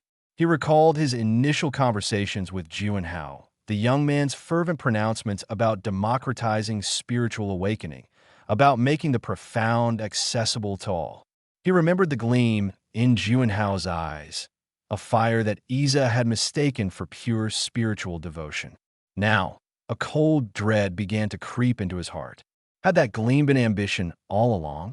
Had he, in his eagerness to see the Dharma flourish, inadvertently become the unwitting architect of its perversion? He would find himself staring out at the mist-shrouded mountains, the familiar peaks that had witnessed centuries of monastic devotion, and a question would arise, sharp and unwelcome. Was this what he had intended? Was the pursuit of enlightenment now measured in profit margins and customer satisfaction surveys? He pictured the disciples, once clad in simple saffron robes, now sporting designer athletic wear for their sunrise yoga sessions, their ancient chants drowned out by the ambient techno-trance music played during the cosmic alignment workshops. The air, once thick with the comforting scent of sandalwood and aged parchment, now seemed to carry a faint, almost imperceptible, perfumed undertone, the scent of exclusivity, of curated experiences, of something manufactured. The irony was a bitter pill to swallow. He had sought to preserve the sanctity of the monastery's teachings by allowing them to be disseminated in a new, more accessible format. He had believed that by partnering with Juanhao, he was planting seeds in fertile, modern soil, allowing them to grow into a bountiful harvest that would nourish countless souls. Instead, he began to suspect he had merely been instrumental in creating a remarkably efficient and incredibly profitable spiritual theme park. The sacred texts were still present, of course, but they were now relegated to beautifully bound, leather edition coffee table books, sold at a premium in the sanctuary's boutique gift shop. The ancient meditation techniques were still taught, but they were accompanied by mindfulness apps that sent push notifications reminding you to breathe and to be grateful for your premium subscription. Abbot Iza found himself replaying his past conversations with Juanhao, dissecting each word, searching for the precise moment where the noble intention had begun its insidious descent into avarice. He recalled Juanhao's insistence on integrating modern marketing strategies to attract a wider demographic. Iza, in his naivete, had assumed this meant more eloquent sermons and perhaps a well-designed website. He had never imagined it would involve holographic projections of enlightened masters and guided meditations narrated by celebrity voices. He had never envisioned the sacred rituals being repackaged as exclusive VIP experiences with tiered pricing. The gnawing unease intensified. It wasn't merely an intellectual doubt. It was a visceral disquiet that manifested as a tightness in his chest, a subtle tremor in his hands as he lifted his rice bowl. He would try to meditate, to return to the wellspring of inner peace he had so diligently cultivated, but his mind would snag on stray thoughts, like burrs clinging to a woolen cloak. He'd see the imagined faces of the guests, their expressions a mixture of wonder and mild confusion, as they navigated the gilded corridors, searching for genuine spiritual solace, but finding only meticulously staged serenity and a relentless barrage of optional add-ons. He remembered a particular passage from the Diamond Sutra about the nature of illusion, about how all conditioned phenomena are like dreams, illusions, bubbles, and shadows. He had always understood this intellectually, as a profound truth about the impermanence of all things. But now, the words took on a new, deeply personal resonance. Was the entire Guangming sanctuary, this edifice of spiritual aspiration, merely an elaborate illusion, a grand illusion constructed to mask a far less noble purpose? And had he, Abbot Iza, become one of its chief illusionists, lending his spiritual authority to a venture that was, at its core, a sophisticated act of spiritual merchandising? The guilt of foreign entity in his peaceful hermitage began to settle in like a persistent fog. He had always believed that the monastery's wisdom was a powerful antidote to the world's suffering. He had believed that by sharing it, he was fulfilling a sacred duty. But what if, by allowing it to be co-opted and commodified, he had not diluted its power, but fundamentally corrupted it? What if the very act of packaging and selling enlightenment had rendered it, paradoxically, less attainable, less pure? He found himself increasingly withdrawn, even from a few disciples who visited. Their earnest questions about the latest developments at the sanctuary felt like accusations. When they spoke of the unprecedented financial success, of the lavish renovations, of Juanhao's increasingly detached aura, Abbot Iza would merely nod, his gaze drifting towards the window, as if searching for an answer in the indifferent dance of the leaves. The comforting aroma of incense, once a balm to his soul, now seemed to carry a faint, acrid undertone of regret, a subtle but undeniable reminder of the choices he had made, and the profound unease that now resided within him, a dark and unwelcome guest in his sanctuary of supposed peace. The cracks were not just appearing in the sanctuary's facade, they were beginning to form within the very heart of its esteemed founder, a testament to the inescapable nature of moral reckoning, no matter how well-intentioned the initial transgression. The silken threads of his robes, once a symbol of his renunciation, now felt like gilded chains. Juanhao, standing on the elevated platform overlooking the main courtyard of the Guangming sanctuary, felt a familiar sensation prickle at the back of his neck, a phantom itch, a whisper of the monastic discipline he had so artfully shed. Below, a throng of guests milled about, a kaleidoscope of athleisure wear and artisanal water bottles. They were here for the zenith of serenity package, a bespoke weekend of curated enlightenment, complete with chakra-balancing sound baths and a fireside chat with a holographic projection of a particularly serene-looking Buddha. He adjusted the lapel of his custom-tailored linen jacket, a garment that cost more than a year's worth of his former monastic sustenance. The air was thick with the cloying scent of imported jasmine incense, a far cry from the earthy, honest aroma of burning sandalwood that used to permeate the monastery walls. He was supposed to be radiating an aura of calm, a beacon of inner peace for these paying pilgrims. Instead, a frantic, buzzing energy coursed through him, a desperate need to ensure every detail was perfect. The vegan catering had to be exquisite, the meditation guides impeccably trained in diffusing the existential dread of the urban elite, and the spontaneous encounters with nature had to be meticulously orchestrated to avoid any genuine wilderness. A hushed voice, belonging to his ever-present assistant, Anya, broke through his thoughts. Juanhao, the ambassador's wife, is inquiring about the availability of private sessions with Master Lianhua. She's insistent. Juanhao's jaw tightened. Master Lianhua was the sanctuary's star attraction, a former, albeit rather minor, monk whom Juanhao had heavily marketed as an ancient sage rediscovered.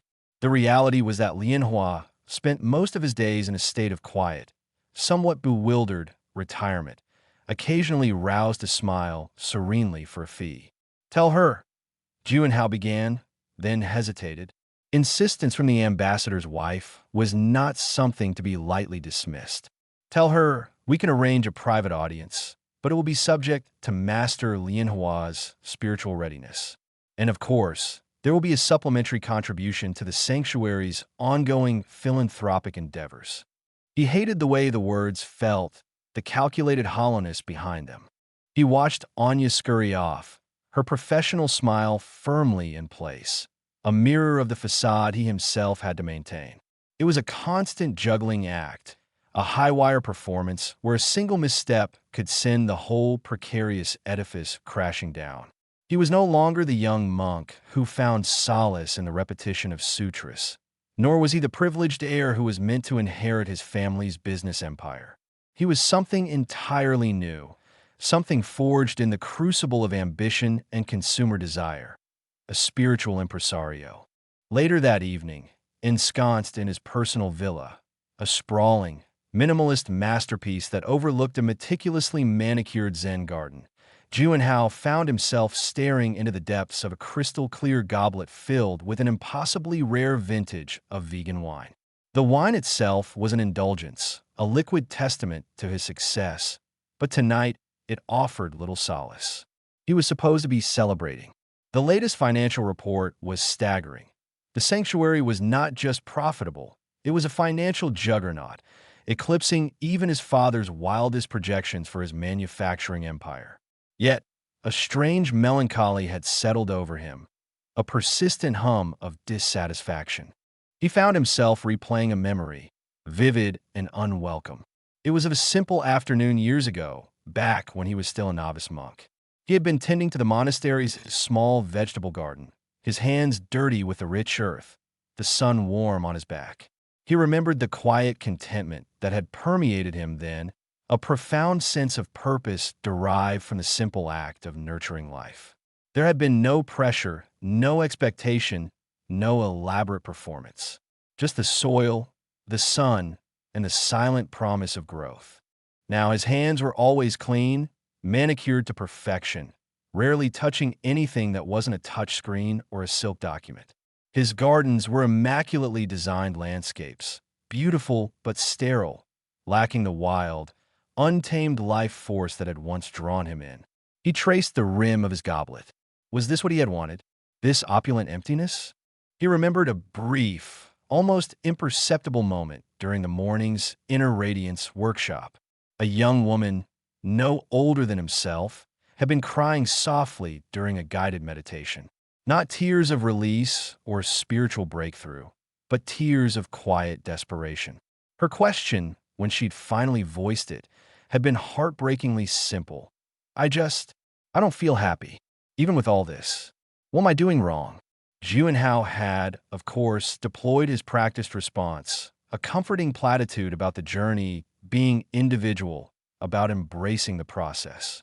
But her raw vulnerability had struck a chord, a jarring note in the carefully orchestrated symphony of bliss. He found himself wondering about the monks he had left behind. Abbot Iza, bless his well-meaning heart, was probably still communing with nature in his hermitage, blissfully unaware of the gilded cage Juanhao had constructed. But what about the others? Did they pity him? Did they see him as a fallen monk, a cautionary tale? Or worse, did they simply not think of him at all, lost in their own pursuit of genuine enlightenment, a path he had so eagerly abandoned? The thought of his former self, the earnest young man who had believed in the power of genuine spiritual awakening, felt like a ghost from another life. He had once spent hours poring over ancient texts, seeking to unravel the mysteries of existence. Now, his days were consumed by managing a fleet of luxury electric vehicles and negotiating contracts with celebrity wellness influencers. The profound questions that had once occupied his mind had been replaced by the mundane anxieties of brand management and market saturation. He caught his reflection in the polished surface of a modern art sculpture that dominated his living room, a swirling vortex of polished chrome. The face staring back was that of a successful man, impeccably groomed, radiating an outward calm. But the eyes held a flicker of something else. A weariness, a hollowness, a hint of the youthful monk who had once dreamed of a simpler, purer path. He quickly looked away, forcing the image from his mind. These moments of introspection were dangerous. They were cracks in the carefully constructed edifice of his identity, fissures that threatened to expose the rot beneath the gilded surface. He had chosen this path, he reminded himself, the path of pleasure, of power, of ultimate worldly success. He had traded spiritual austerity for material abundance, and he would not, could not, allow himself to regret it. But the echoes persisted. The memory of the garden, the tearful guest, the quiet lives of the monks he had left behind. They were like persistent whispers in the opulent silence of his villa, reminders of a different kind of fulfillment, a deeper kind of peace that his empire of manufactured serenity could never truly replicate. He reached for the wine, draining the goblet in a single, desperate gulp. The liquid fire did little to extinguish the cold, creeping doubt that was beginning to bloom in the fertile ground of his own success. The illusion he was beginning to suspect was not just for his guests, it was for himself, too. And the effort of maintaining it was, slowly, inexorably, beginning to break him. Chapter 14. The Grand Illumination. The first tendrils of dawn were just beginning to paint the eastern sky in muted hues of lavender and rose when Abbot Isa slipped out of his hermitage. He moved with a deliberate quietude, a familiar grace honed over decades of monastic life. Yet beneath the surface of his serene demeanor, a nascent disquiet churned. The whispers that had reached him, carried on the wind from the valley below, were more than just the idle gossip of villagers. They spoke of a disturbing dissonance, a growing chasm between the ancient ideals of their order and the shimmering, consumer-driven spectacle that had taken root in what was once a sanctuary of simple devotion. He wasn't cloaked in his ceremonial robes, nor was he carrying his customary prayer beads. Instead, he wore the simple, unadorned robes of a visiting monk, indistinguishable from many he might encounter on the grounds. This was not a formal visitation. It was a reconnaissance, a spiritual audit conducted in the shadows, away from the dazzling, carefully curated performances that now defined Guangming. He intended to see, not to be seen, to observe the true pulse of the sanctuary, unvarnished by the polished veneer Juanhao had so meticulously applied. As he descended the winding path, the air grew heavy, not with the scent of sandalwood or damp earth, but with an artificial sweetness, a cloying perfume designed to mask rather than to purify. He passed by the newly constructed Aura Enhancement Pavilion, a glass and chrome monstrosity that gleamed obnoxiously in the nascent light. He could hear the faint, rhythmic chanting from within, a sound that seemed more akin to an aerobics class than a devotional practice. He paused, a faint frown creasing his brow. Were these the sounds of awakening, or the sounds of a meticulously crafted illusion? His path led him towards the heart of the complex, where the main courtyard buzzed with an early morning energy that felt more like a bustling marketplace than a place of contemplation. Guests, clad in vibrant, high-performance activewear, were already congregating, their laughter and excited chatter echoing across the manicured lawns. They clutched designer water bottles and consulted glowing screens, their faces alight with anticipation for the day's offerings. Ise observed them, a ghost in their midst, their pursuit of serenity seemingly driven by a checklist of experiences rather than a genuine yearning for inner peace. He saw a group being led by a young woman with impossibly bright eyes and an even brighter smile. She gestured animatedly, her voice a melodic lilt as she explained the significance of the sunrise salutation serenity session. Isa noted the perfectly aligned yoga mats, the strategically placed diffusers emitting a subtle scent of citrus, and the way the woman's own posture was as flawless as a statue's. It was all so perfect, almost too perfect, a manufactured serenity designed to be consumed. His gaze drifted to a less conspicuous area, a quiet corner near the ancient Bodhi tree. There, he saw a small gathering, their faces etched with a familiar earnestness. It was Sister Bao and a handful of others, their robes faded, their hands clasped in quiet prayer. They were a stark contrast to the vibrant spectacle unfolding elsewhere, a living embodiment of the values Isa had always held dear. He approached them slowly, not wanting to disrupt their devotion, but drawn by an invisible thread of authenticity. Sister Bao looked up, her eyes widening slightly in recognition, then softening into a warm, welcoming smile. There was no pretense, no performance, just a genuine, quiet joy at his presence. She gestured for him to join them, and he knelt beside her, the rough ground a welcome sensation beneath his knees, a grounding reminder of the earth he had so long been connected to. "Abbot," she murmured, her voice barely a whisper, "it is good to see you among us again." He returned her smile, a genuine one this time. "And you, Sister Bao, I have been away, tending to my own path, but my heart has always remained with the true spirit of Guangming." He paused, choosing his words carefully. "I have heard murmurs, concerns, of a shift in our purpose."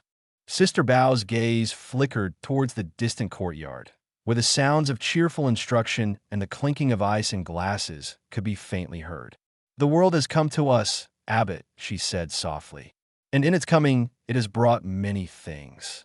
Some are good, a chance to share the Dharma, but others are a distraction. The focus has shifted, from a stillness within to the noise without, from the emptiness to accumulation." She spoke of the increasing pressure to cater to the whims of the wealthy guests, of the subtle compromises that were being made, the emphasis on spiritual experiences that were more about sensory pleasure than genuine insight, the way the monks themselves were encouraged to adopt a more approachable demeanor, to shed the austerity that had once defined them.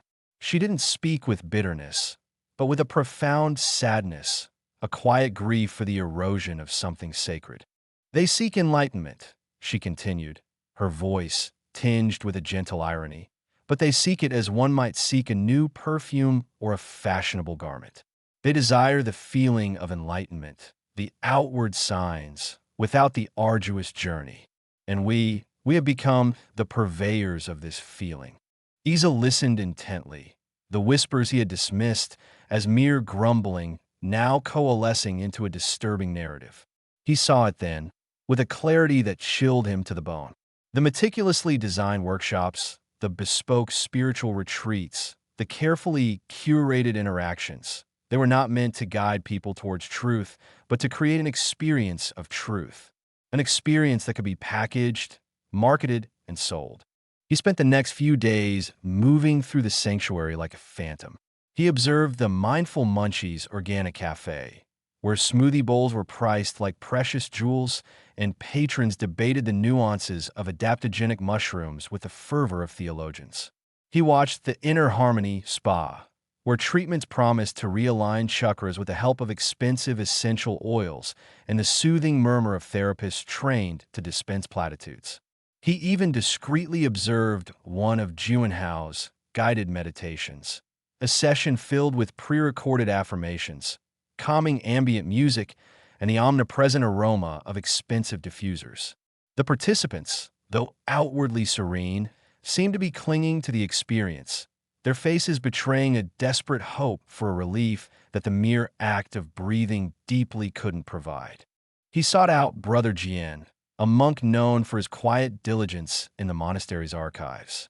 Jian, usually a fount of quiet wisdom, seemed withdrawn, his eyes holding a weariness that mirrored Isa's own growing unease. "The texts are being reinterpreted, Abbot," Jian confided, his voice hushed as he gestured toward a shelf of ancient scrolls. "Juanhao has commissioned new commentaries. They frame the sutras in a way that emphasizes detachment from worldly suffering. Yes, but also the acquisition of worldly comforts as a sign of spiritual progress. A way to better serve humanity by being uplifted ourselves." He shook his head slowly. "It twists the very meaning. It makes the Dharma a tool for self-indulgence, not self-mastery. Jin also spoke of the increasing demands on the monks. No longer were they simply expected to maintain their practice and support the community. Now, they were expected to be performers, to engage with guests, to offer personalized spiritual guidance that was often little more than sympathetic listening coupled with recommendations for the sanctuary's more lucrative offerings. He described how the younger monks, eager to please and perhaps dazzled by the newfound wealth and attention, were becoming increasingly disconnected from the core tenets of their training. Their austerities were being replaced by carefully crafted wellness routines, their contemplative silence by forced geniality. Isa found himself drawn to the monastery's original vegetable garden, now a neglected patch of land relegated to the fringes of the resort. Here, the earth was still rough, untamed, and blessedly free of any decorative embellishments. He knelt and ran his fingers through the soil, the gritty texture of visceral connection to the past. He remembered Juanhao, years ago, as a young novice, his hands stained with this very earth, his face alight with a simple, unadulterated joy in nurturing life. Where had that boy gone? And what had this glittering edifice of manufactured spirituality replaced? He saw it now, the extent of Juanhao's ambition. It wasn't merely about financial success. It was about the ultimate commodification of the sacred. Juanhao hadn't just built a resort. He had constructed a gilded cage, trapping the essence of their spiritual tradition within a framework of consumerism. The monks, once seekers of liberation, were now, in many ways, employees, their spiritual practices a form of labor, their devotion a marketable commodity. The turning point for Isa wasn't a dramatic revelation, but a slow, dawning horror. It was in the vacant eyes of a guest after a particularly energetic laughter yoga session, a hollow echo of mirth. It was in the forced smile of a young monk who had to explain the exorbitant price of a chakra-lined crystal water bottle. It was in the quiet desperation of Sister Bao's unspoken words. He realized that Juanhao's deception wasn't just a clever marketing strategy. It was a profound betrayal of everything Guangming had stood for. The grand illumination was not a spiritual awakening for the guests, but a blinding flash of commercialism that threatened to extinguish the true light of the Dharma. As Abbot Isa continued his silent audit, the weight of his realization settled upon him, a heavy mantle of responsibility. He had long retreated from the world, seeking solace in his hermitage. But now, the world, in its most insatiable form, had invaded the heart of his spiritual home, and he could no longer afford the luxury of passive observation. The time for action, however daunting, had arrived. The abbot's epiphany. The weight of it descended upon Abbot Isa not as a sudden, blinding flash, but as a slow, insidious creep, like a vine gradually engulfing an ancient statue. Each observation, each hushed conversation, each glimpse into the meticulously crafted illusion of Guangming added another layer to the suffocating realization. He had retreated, seeking a sanctuary of pure contemplation, only to find that the sanctuary itself had been subtly and irrevocably altered. The scent of artificial serenity, once a faint anomaly, now permeated every corner of his awareness, a constant, cloying reminder of what had been lost. He looked at the polished surfaces, the gleaming chrome of the wellness pavilions, the vibrant, too perfect smiles of the instructors, and saw not the outward radiance of spiritual pursuit, but the hollow gleam of a well-oiled enterprise. He had indulged, perhaps, in the comfort of his hermitage, allowing himself to believe in the superficial harmony that Juanhao so expertly projected. He had told himself that the laughter echoing from the yoga terraces was genuine, that the contented sighs emanating from the meditation domes were born of inner peace, not of expensive aromatherapy and pre-recorded affirmations. He had allowed the illusion to lull him into a state of passive acceptance, mistaking the quietude of his own chambers for the pervasive tranquility of the entire sanctuary. Now, stripped bare of that comforting delusion, The truth felt like a bitter draught, laced with the acrid tang of his own complicity. He had been so focused on his own detachment from the world distractions that he had failed to notice when the distractions had become the very foundation of his spiritual home. The smiles of the monks, those he encountered in his silent perambulations, no longer registered as simple contentment. He saw now the flicker of forced enthusiasm, the almost imperceptible strain behind their eyes as they navigated the intricate dance of customer service disguised as spiritual guidance.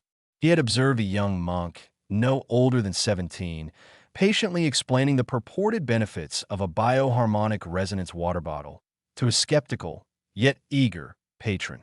The monk's voice was smooth, rehearsed, a melody of salesmanship that was miles away from the resonant hum of true Dharma.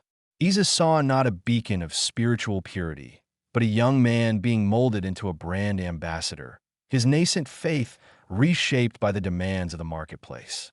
This was not the cultivation of inner peace. It was the commodification of compassion. He recalled Brother Jian's weary pronouncement about the reinterpretation of ancient texts. It wasn't merely a matter of adapting the language to a modern audience. It was a deliberate twisting of meaning, a perversion of spiritual principles to align with material aspirations. The concept of detachment was being redefined as a means to a more comfortable existence, not as a path to liberation from suffering. True renunciation was being reframed as an outdated notion, a relic of a less enlightened era, superseded by a philosophy that championed the acquisition of spiritual accessories as a testament to one's elevated status. Isa imagined the sutras, once venerated as guides to transcendence, now being dissected and reassembled like puzzle pieces to justify the indulgence of those who could afford to pay for their enlightenment. It was a sophisticated form of self-serving manipulation, a betrayal of the most sacred trust, cloaked in the benevolent guise of spiritual progress.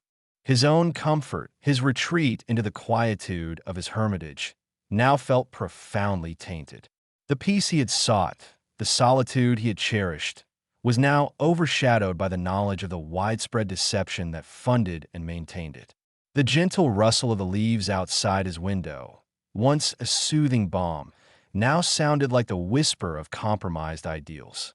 The scent of incense, carefully curated to promote an atmosphere of calm, now seemed to mask the stench of spiritual decay. He had been so eager to preserve his own purity that he had neglected his duty to safeguard the purity of the entire Sangha. His detachment, which he had once viewed as a virtue, now felt like a profound failure of leadership, a dereliction of his sacred vows. He remembered Juanhao, not the slick, charismatic impresario of today, but the earnest novice, his hands perpetually stained with soil from the monastery gardens. He had seen a genuine spark in the boy's eyes then, a nascent understanding of the interconnectedness of all things, a quiet reverence for the simple act of nurturing life. Where had that boy gone? Had he been consumed by the allure of wealth? Or had he, perhaps, genuinely believed that this gilded path was the only way to propagate the Dharma in a world obsessed with material gain? Isa suspected the latter, a far more tragic notion. Juanhao had not set out to corrupt the Sangha. He had set out to save it, by his own misguided definition, by making it palatable, desirable, even fashionable. And in doing so, he had inadvertently, or perhaps with a chillingly deliberate pragmatism, hollowed it out from the inside. The abbot's epiphany was not a solitary event, but a cascade of realizations, each one more sobering than the last. It was the memory of Sister Bao's quiet sorrow, her whispered lament about the erosion of authentic devotion. It was the image of Brother Jian, his shoulders slumped under the weight of reinterpreted scriptures. It was the hollow echo of laughter from the laughter yoga session, a sound that resonated with a profound lack of joy. It was the stark contrast between the rough, honest earth of the neglected garden and the polished, artificial perfection of the resort grounds. Each element, a piece of a disturbing mosaic, coalesced into a single, undeniable truth. Guangming had become a gilded cage, its spiritual essence traded for commercial success. He saw himself, too, in this bleak panorama. He had been so quick to judge the perceived superficiality of the world outside, so eager to shield himself from its clamor, that he had failed to recognize the insidious infiltration of that very world into the heart of his spiritual sanctuary. His retreat had been an act of self-preservation, not of enlightened leadership. He had sought inner peace while the outer edifice of his spiritual home was being subtly dismantled and rebuilt as a temple to consumerism. The comfort he had derived from his isolation was now a bitter pill to swallow, a testament to his own blind spots, his own comfortable ignorance. The path of indulgence, he now understood with excruciating clarity, led not to spiritual peace, but to moral decay. It was a mirage, a seductive illusion that promised fulfillment but delivered only a temporary balm, a fleeting sense of well-being that dissipated as quickly as it arrived. Juanhao's enlightenment was not a genuine awakening, but a sophisticated form of self-serving manipulation, a well-packaged experience designed to extract maximum profit from the deepest human yearnings. It was a betrayal of everything the Dharma stood for, a perversion of the sacred teachings for personal gain, however noble that gain might be framed. And so, Abbot Isa knelt amongst the wilting weeds of the forgotten garden, the rough soil a welcome contrast to the polished surfaces of the sanctuary. The weight of his realization settled upon him, not as a burden, but as a call to action. The luxury of passive observation, the comfort of his hermitage, was no longer an option. The world had not just come to Guangming. It had conquered it from within, and he, its nominal guardian, had been an unwitting accomplice. The time for silence, for contemplation and isolation, was over. A profound and daunting responsibility now rested upon his shoulders, a responsibility to reclaim the lost soul of Guangming, to rekindle the true light of the Dharma, even if it meant confronting the dazzling and dangerous facade that Juanhao had so meticulously constructed. The grand illumination, he now understood, was not a celebration of spiritual awakening, but a blinding flash of commercialism that threatened to extinguish the very essence it purported to illuminate. He had to act. The quietude of Sister Bao's modest quarters was a stark contrast to the opulent halls Abbot Isa had grown accustomed to navigating. Here, the air was thick with the scent of dried herbs and aged paper, not the cloying perfumes of artificial serenity. She sat before him, her weathered hands clasped, her gaze steady, a silent testament to a resilience forged in the crucible of unspoken truths. Abbot Isa, his heart a battlefield of revelation and unease, felt the weight of her presence, a beacon of unwavering integrity in the gilded edifice of Guangming. His recent, unsettling epiphany had led him here, not with grand pronouncements or accusations, but with a simple, earnest plea for understanding. He had sensed her quiet dissent, the flicker of sorrow in her eyes that spoke volumes more than any outward display of contentment. He had approached her not as an abbot demanding answers, but as a seeker yearning for the lost resonance of genuine spirituality. Sister Bao, he began, his voice a low rumble, barely disturbing the stillness. My recent reflections have illuminated certain shadows within our sanctuary. I have come to understand that the path we tread, while appearing luminous, may be obscured by a more pervasive darkness. You have always been a steadfast guardian of the Dharma. Your quiet strength, your unwavering devotion, it has not gone unnoticed. I seek your honest counsel, your untainted perspective. He gestured vaguely, encompassing the very essence of Guangming, its gleaming surfaces and its carefully curated peace. Has the pursuit of progress, of modernity, truly served the path of inner peace, or has it, perhaps, led us astray? Sister Bao's eyes, which had held a gentle, almost melancholic warmth, now sharpened with a determined light. She had anticipated this. The abbot's subtle inquiries, his unusual presence in her humble abode, were not mere gestures of collegiality. They were signals, faint but clear, that the walls of deception, so painstakingly erected by Juanhao, might finally be showing cracks. For years, she had borne witness to the erosion of authentic devotion, the slow, insidious creep of commercialism masquerading as spiritual advancement. She had seen the vacant stares of monks who recited affirmations with the cadence of salesmen, the weary resignation of those forced to peddle trinkets and spiritual services as if they were mere commodities. She had endured the subtle gaslighting, the gentle dismissals of her quiet concerns, the constant redefinition of sacred vows to suit a burgeoning empire. But the abbot's quiet plea, coupled with the growing weight of her own conscience, had galvanized her. The time for passive observation, for silent dissent, was over. She reached for a worn wooden box, its surface smooth from years of handling. Inside lay not jewels or indulgences, but a collection of meticulously kept records, a silent testament to years of carefully concealed avarice. "Honorable abbot," she began, her voice steady, devoid of accusation but imbued with the gravitas of truth, "you seek understanding. And understanding, true understanding, requires us to look beyond the surface, even when the surface is as polished and blinding as our own grand illumination." She laid out the contents of the box with a deliberate grace.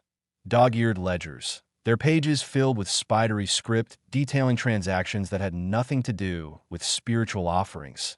Slim volumes labeled inventory adjustments, filled with entries that reeked of inflated prices and dubious provenance, and a collection of small, tightly rolled scrolls tied with faded crimson thread. "These," she said, her finger tracing the lines of a ledger, "are not records of alms or charitable donations. They're accounts, abbot, personal accounts. They detail the investments Juanhao has made, the dividends he has personally reaped from the spiritual yearning of our devotees, the wellness retreats that charge exorbitant fees for guided meditation, the aura-cleansing sessions that promise miraculous transformations for a hefty sum, the limited edition enlightenment kits, each one a carefully crafted product designed to extract maximum profit from the deepest human desires." Her voice, though soft, carried an undeniable power. "The margins are astronomical, abbot, and the profits are not reinvested in the Sangha, not in the upkeep of our genuine practices or the well-being of those who dedicate their lives to service. They flow, directly and indirectly, into Juanhao's personal coffers." She then presented the contraband logs. These document shipments that arrive under the guise of donations or essential supplies. Yet, upon closer inspection, one finds luxury goods, designer clothing, fine wines, electronics, items that have no place within the austere vows of our monastic life. They are personal acquisitions, disguised and smuggled in, further fueling an insatiable appetite for the material world we are sworn to transcend. She paused, allowing the weight of her words to settle. "The vows, abbot, the vows we take, they are not mere suggestions, not guidelines to be reinterpreted at convenience. They are sacred commitments, a bedrock upon which true spiritual practice is built." Juanhao's interpretation has been innovative, shall we say. He has twisted the concept of detachment to mean detachment from financial responsibility, and renunciation to mean renunciation of inconvenient regulations. He has, in essence, created an empire built on the very emptiness he claims to help others fill. The abbot listened, his knuckles white as he gripped the edge of the simple wooden table. Each piece of evidence Sister Bao presented was a shard of glass, reflecting the harsh, unflattering reality of Juanhao's machinations. He had seen the opulence, the almost ostentatious display of wealth within the sanctuary, and had, in his detached contemplation, attributed it to the generous donations of the faithful. He had mistaken the veneer of prosperity for the substance of spiritual fulfillment. Now he saw the truth. It was not prosperity, but a carefully managed facade, a financial edifice built on the exploitation of faith. Sister Bao then brought forth the scrolls, her touch reverent. These are testimonies, abbot, written by those who, like myself, feel trapped. Monks and nuns who joined this order seeking solace, seeking a life of meaning, only to find themselves entangled in a web of profit-driven demands. They speak of the pressure to upsell, to engage in persuasive sales tactics, to prioritize guest satisfaction above genuine spiritual guidance. They express their disillusionment, their fear of speaking out, their feeling of being complicit in a system that betrays the very principles they hold dear. She unrolled one scroll, revealing a neatly penned passage. This young monk, Brother Kai, he writes of his distress after being instructed to encourage a patron to purchase a spiritual resonance crystal for an exorbitant sum, despite knowing that the crystal held no discernible spiritual properties. He felt his honesty, his very integrity, being compromised. He speaks of a gnawing guilt, the feeling that he is betraying his vows and deceiving those who seek true enlightenment. She rolled the scroll back up, her expression one of profound sadness. "And this one," she said, gesturing to another, "is from Sister May. She joined us after a personal tragedy, seeking a refuge of peace. Instead, she found herself tasked with managing the Enlightenment Spa bookings, constantly under pressure to meet aggressive revenue targets. She recounts being reprimanded for offering a patron a less expensive treatment option, simply because it would have reduced her commission for the month. She feels that her act of compassion, her desire to truly help, is being punished. She writes of the constant anxiety, the fear that her efforts are no longer about spiritual service, but about financial accumulation. Sister Bao's gaze met Abbot Isa's, her eyes brimming with a quiet determination that belied her gentle demeanor. "The peace you seek, Abbot, the genuine inner peace that is the true goal of our practice, has been systematically eradicated from Guangming. It has been replaced by a manufactured contentment, a fleeting sense of well-being that is bought, not earned. Juanhao's empire, for that is what it has become, thrives on the superficial, on the outward appearance of spirituality. He has commodified compassion, packaged enlightenment, and sold it to the highest bidder. He has taken our sacred vows, the very essence of our commitment, and twisted them into justifications for avarice. He has made detachment a euphemism for not paying taxes, and renunciation an excuse for personal enrichment." She gathered the ledgers and scrolls, her movements precise and deliberate. "My resistance has been quiet, Abbot, a silent disapproval, a refusal to participate in the more egregious aspects of this enterprise. But your inquiry, your visible discomfort with the current state of affairs, has emboldened me. This is not merely about financial impropriety. It is about the corruption of the very soul of our Sangha. It is about upholding the true meaning of our vows, not as a means to personal gain, but as a path to genuine liberation from suffering. This grand illumination, as it is called, is not a celebration of our spiritual progress. It is a blinding spectacle designed to mask the rot that is set in from within." Abbot Isa felt a surge of gratitude, a profound respect for Sister Bao's quiet courage. She had not sought power or position. She had not engaged in political maneuvering. She had simply, and with unwavering integrity, held onto the truth. Her resistance was not a rebellion against authority, but a fierce defense of the sacred. She was not challenging Juanhao's authority. She was challenging his perversion of the Dharma. Her actions were a powerful act of truth-telling, a quiet but potent rebellion against the gilded cage that Guangming had become.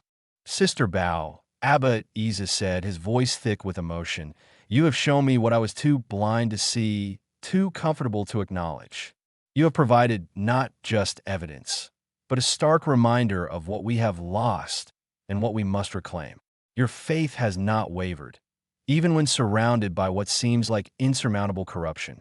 You have preserved the true spirit of our vows, not as a means to an end, but as the end itself. The peace that Juanhao's empire has eradicated is not the peace of complacency, but the profound peace that arises from living in accordance with the Dharma. And you, Sister Bao, are a living testament to that truth. He looked at the ledgers and scrolls, no longer seeing mere documents, but the keys to unlocking the truth and restoring the integrity of Guangming.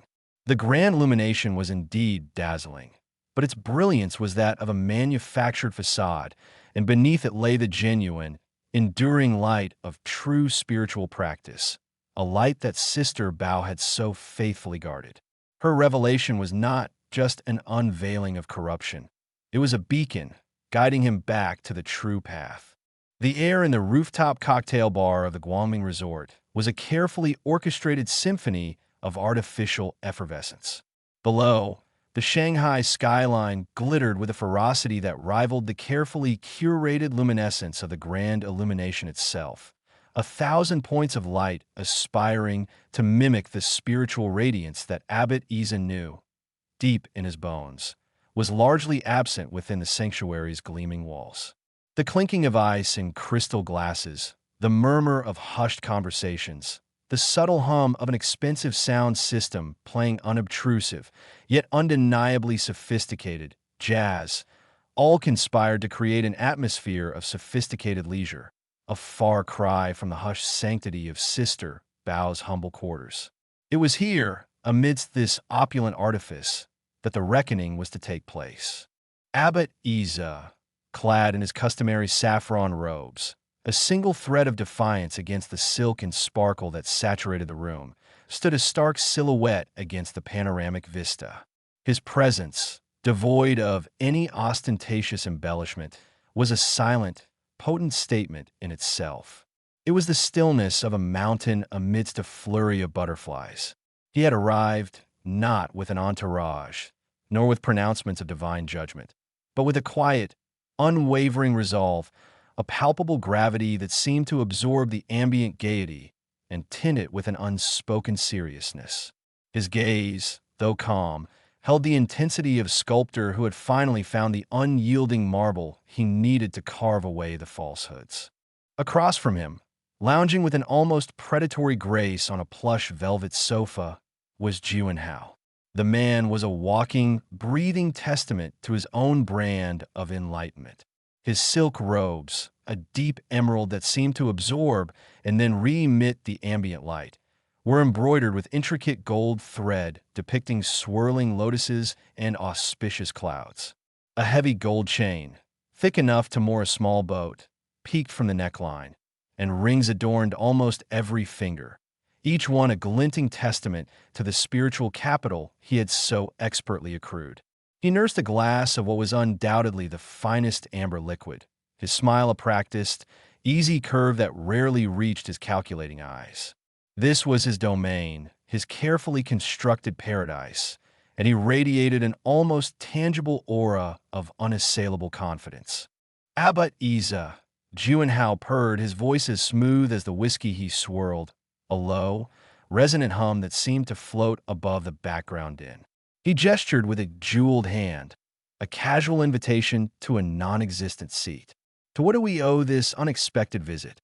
Surely, the hustle and bustle of the grand illumination preparations keep you occupied enough without needing to grace my humble little sanctuary. He chuckled, a rich, self-satisfied sound. He had always viewed Isa's stoic presence as a mild inconvenience, a relic of a bygone era that his vibrant, modern vision of Guangming had effectively rendered obsolete. He saw Isa's simplicity as a lack of understanding, his adherence to tradition as a sign of intellectual timidity.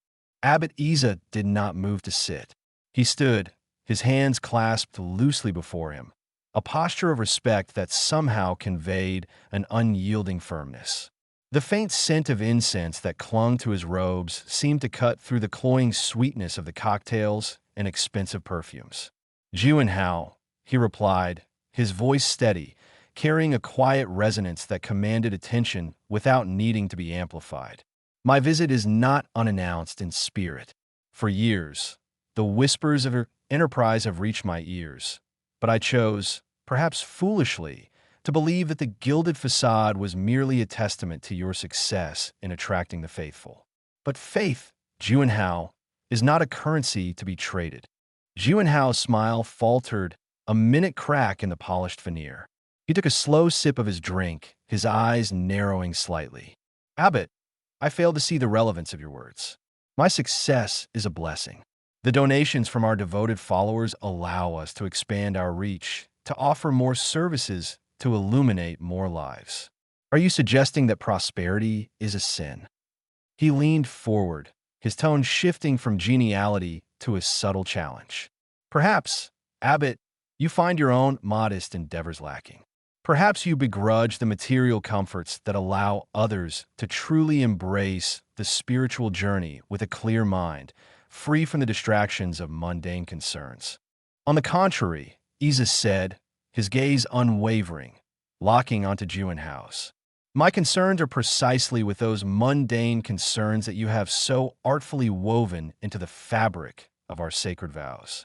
I speak not of prosperity, but of exploitation. I speak not of blessings, but of deception. He paused, letting the weight of his words hang in the air, a stark counterpoint to the lightness of the jazz. Sister Bao has shown me the ledgers, Juanhao, the personal accounts, the inflated prices, the wellness retreats that cost more than a year's wages for many, promising enlightenment for a price that would choke a saint. The spiritual resonance crystals that possess no resonance beyond the hollow echo of your profit margins. Juanhao's carefully constructed composure began to fray. He shifted on the sofa, his rings flashing as he ran a hand through his perfectly styled hair. Sister Bao, he scoffed, his voice losing some of its silken smoothness, is a relic, a well-meaning soul, perhaps, but one who clings to outdated notions. She cannot comprehend the modern needs of our followers, the desire for tangible results, for spiritual tangible assets, shall we say. These are investments in their own well-being, Abbot, and I am merely the facilitator. He attempted a dismissive wave of his hand, but it lacked its usual conviction. The inventory adjustments she so diligently documented are simply accounting procedures, a necessary part of managing a large operation. Necessary for whom? Juanhao? Isa's voice remained calm, but a steely edge had entered it. The Sangha? Or your personal offshore accounts? The shipments you call donations, have you truly convinced yourself that the limited edition designer watches and the cases of vintage champagne that arrive under that guise are for the benefit of our monks?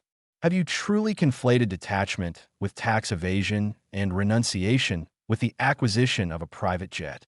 Juanhao visibly recoiled at the mention of the private jet, a flicker of something akin to panic in his eyes before it was quickly masked. He set his glass down with a decisive click. You are misinformed, Abbot.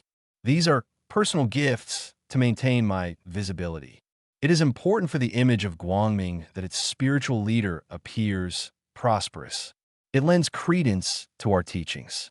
People are more likely to trust a man who has clearly achieved a certain level of worldly success as proof that his spiritual guidance is effective. He tried to regain his footing, attempting a more conciliatory tone. And the pressure on the junior monks and nuns? These are merely performance metrics, Abbot, to ensure efficiency, to encourage enthusiastic engagement with our patrons. It is about empowering them, teaching them the art of spiritual salesmanship. Spiritual salesmanship? Isa repeated, the words laced with a profound sorrow. You have turned the sacred vows into a marketing strategy. You have commodified compassion, packaged serenity, and sold it at an astronomical markup. You have taken those who sought solace, who yearned for meaning, and you have turned them into unwitting hawkers of your manufactured enlightenment. Brother Kai, who felt his honesty compromised by being forced to sell a spiritual resonance crystal he knew to be worthless. Sister May, who felt punished for offering a less expensive treatment, all to meet your revenue targets. Are these the fruits of your enlightened enterprise? Juanhao stood abruptly, his earlier languor replaced by a restless energy. He paced a few steps, the jewels on his fingers catching the light like tiny, desperate flares. These are isolated incidents, Abbot. Misinterpretations. You are allowing the grievances of a few disgruntled individuals to overshadow the immense good that Guangming has achieved under my guidance. We have built a global brand. We have brought peace and prosperity to thousands. You cannot expect perfection in such a complex operation." He gestured grandly towards the glittering city below. "Look at this. This is the result of innovation, of adaptability, of understanding what people truly want. They want convenience, they want results, and yes, they want a touch of luxury. We provide it. We meet their needs. You provide illusions, Juanhao." Iza corrected, his voice gaining a quiet power that seemed to fill the spacious bar, silencing the nearby conversations. "You offer a fleeting high, a temporary distraction, not the lasting peace that comes from true spiritual discipline. You have mistaken the glitter of gold for the brilliance of illumination. You have built an empire on the very emptiness you claim to help others fill, and in doing so, you have hollowed out the heart of Guangming." He stepped closer, his simple robes seeming to radiate a pure, unadulterated light that made Juanhao's silks and gold appear gaudy and cheap. Sister Bao's records are not just ledgers of financial impropriety, Juanhao. They are a testament to a soul corrupted.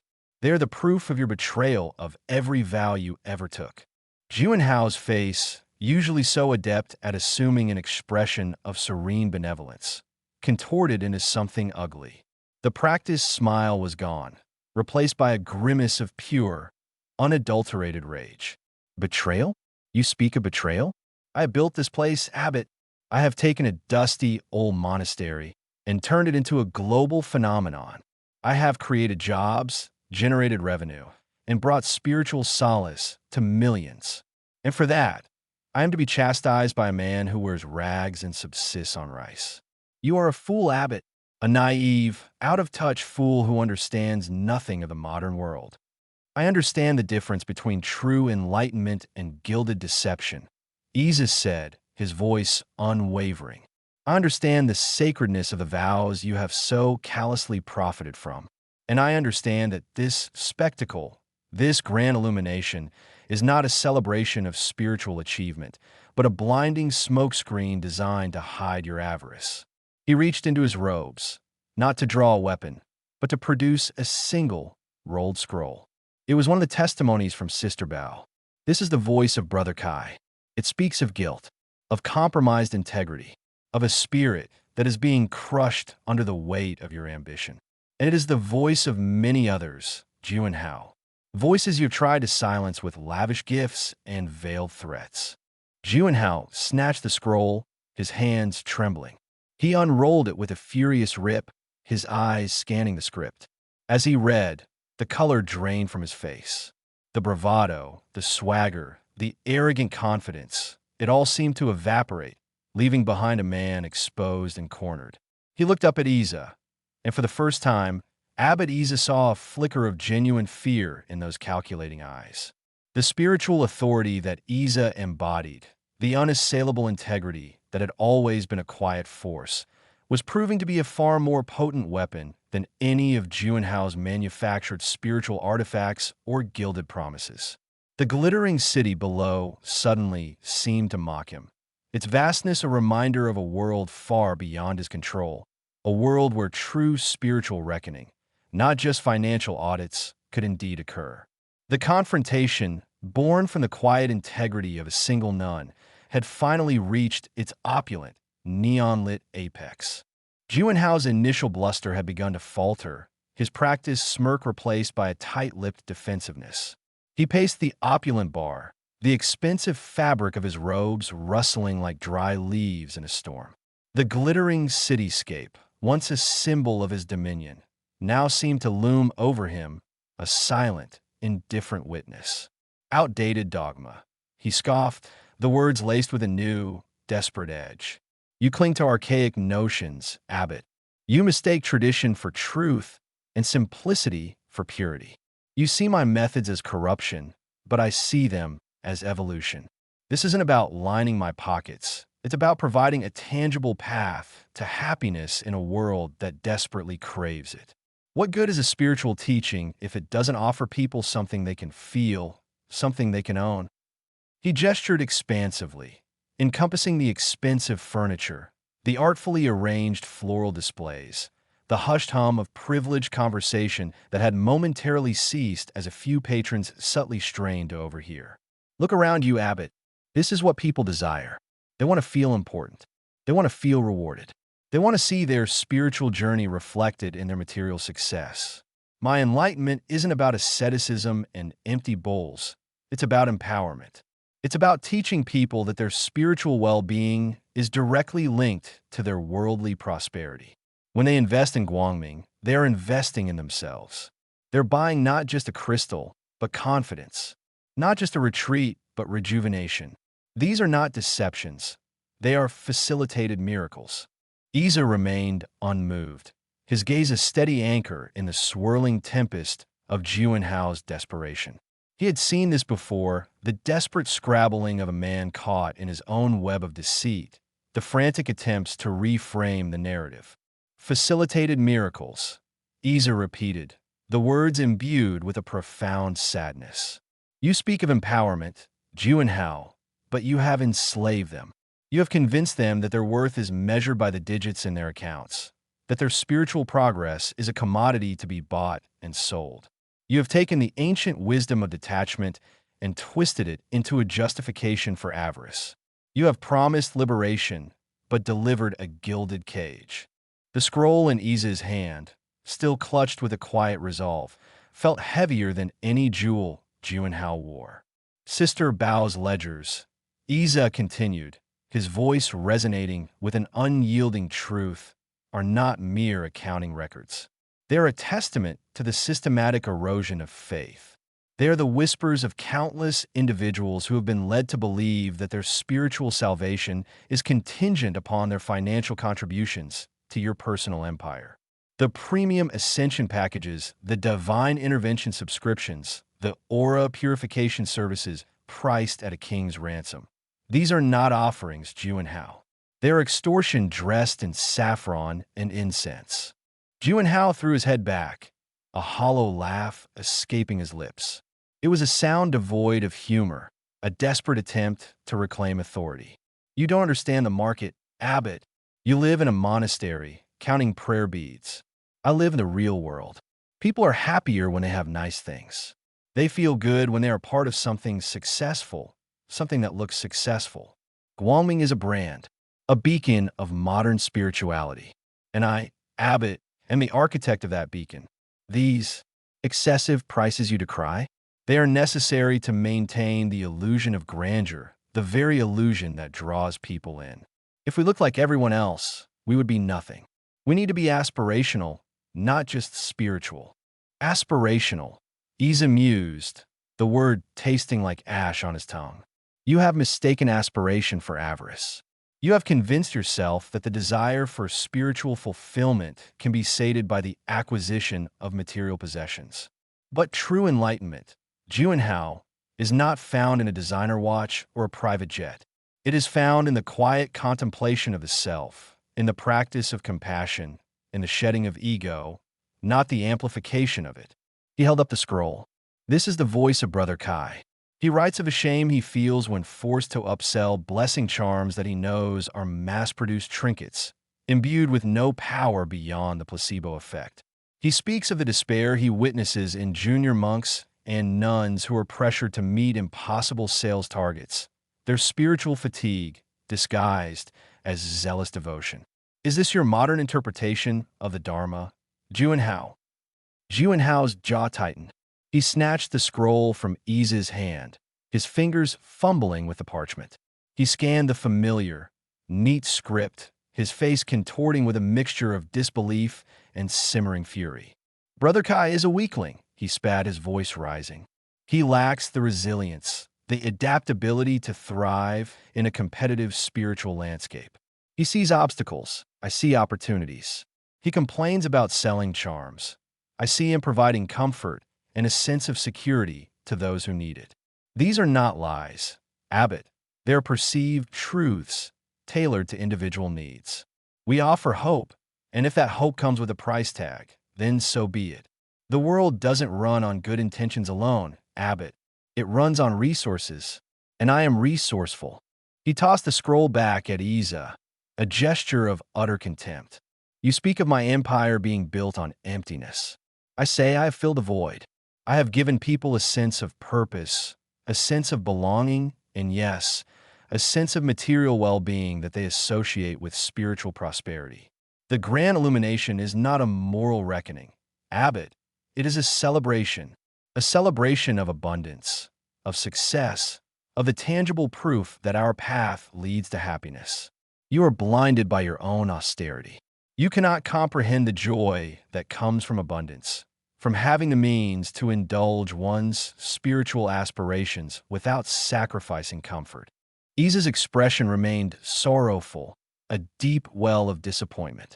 Joy, he echoed softly. Is it joy Brother Kai feels when he is forced to invent testimonials for fraudulent products? Is it joy the junior nuns experience when they are manipulated into believing that their spiritual advancement is tied to their ability to extract exorbitant fees from the vulnerable? You have mistaken the fleeting pleasure of acquisition for the profound peace of contentment. You have conflated the superficial gleam of manufactured happiness with the enduring radiance of true spiritual liberation. This grand illumination you are so eager to showcase, Isa stated, his voice gaining a quiet, unwavering power that cut through the ambient noise, is not a beacon of enlightenment, Juanhao, is a blinding flash of self-deception designed to dazzle the faithful while obscuring the profound emptiness at the core of your enterprise. He stepped closer, the saffron of his robes a stark contrast to the gaudy opulence surrounding them. The air around him seemed to shimmer, not with artificial light, but with an almost palpable aura of integrity. You have not filled a void, Juanhao. You have created one. You have taken a sacred path, a path of selfless devotion and inner peace, and you have hollowed it out, replacing its substance with a hollow echo of your own avarice. The testimonials you dismiss, the ledgers you deem irrelevant, the anguished cries of those you have exploited, these are not mere perceived truths. They are the undeniable evidence of your betrayal. The grand illumination will not be a celebration of your success, Juanhao. It will be the moment of your exposure. It will be the dawn of a reckoning, where the gilded facade you have so painstakingly constructed crumbles, revealing the rot within. Juanhao's face, usually a mask of serene confidence, was now a mask of pure, unadulterated panic. The carefully constructed edifice of his enlightened empire was beginning to fracture under the relentless pressure of Iza's quiet truth. The jewels on his fingers seemed to mock him, each facet reflecting the artificial brilliance of his self-made paradise, a paradise now threatened by the simple, unassailable radiance of genuine spiritual integrity. He opened his mouth to speak, to unleash another torrent of justifications, but no sound emerged. The carefully orchestrated symphony of the cocktail bar had fallen silent, replaced by the deafening roar of his own encroaching downfall. The grand illumination was indeed upon them, but it was not a celebration of Juanhao's manufactured enlightenment. It was the stark, unforgiving illumination of his profound spiritual bankruptcy. The thousands of lights glittering below, the very symbols of his supposed success, now seemed to cast long, accusing shadows, revealing the hollowness of his empire and the depth of his betrayal.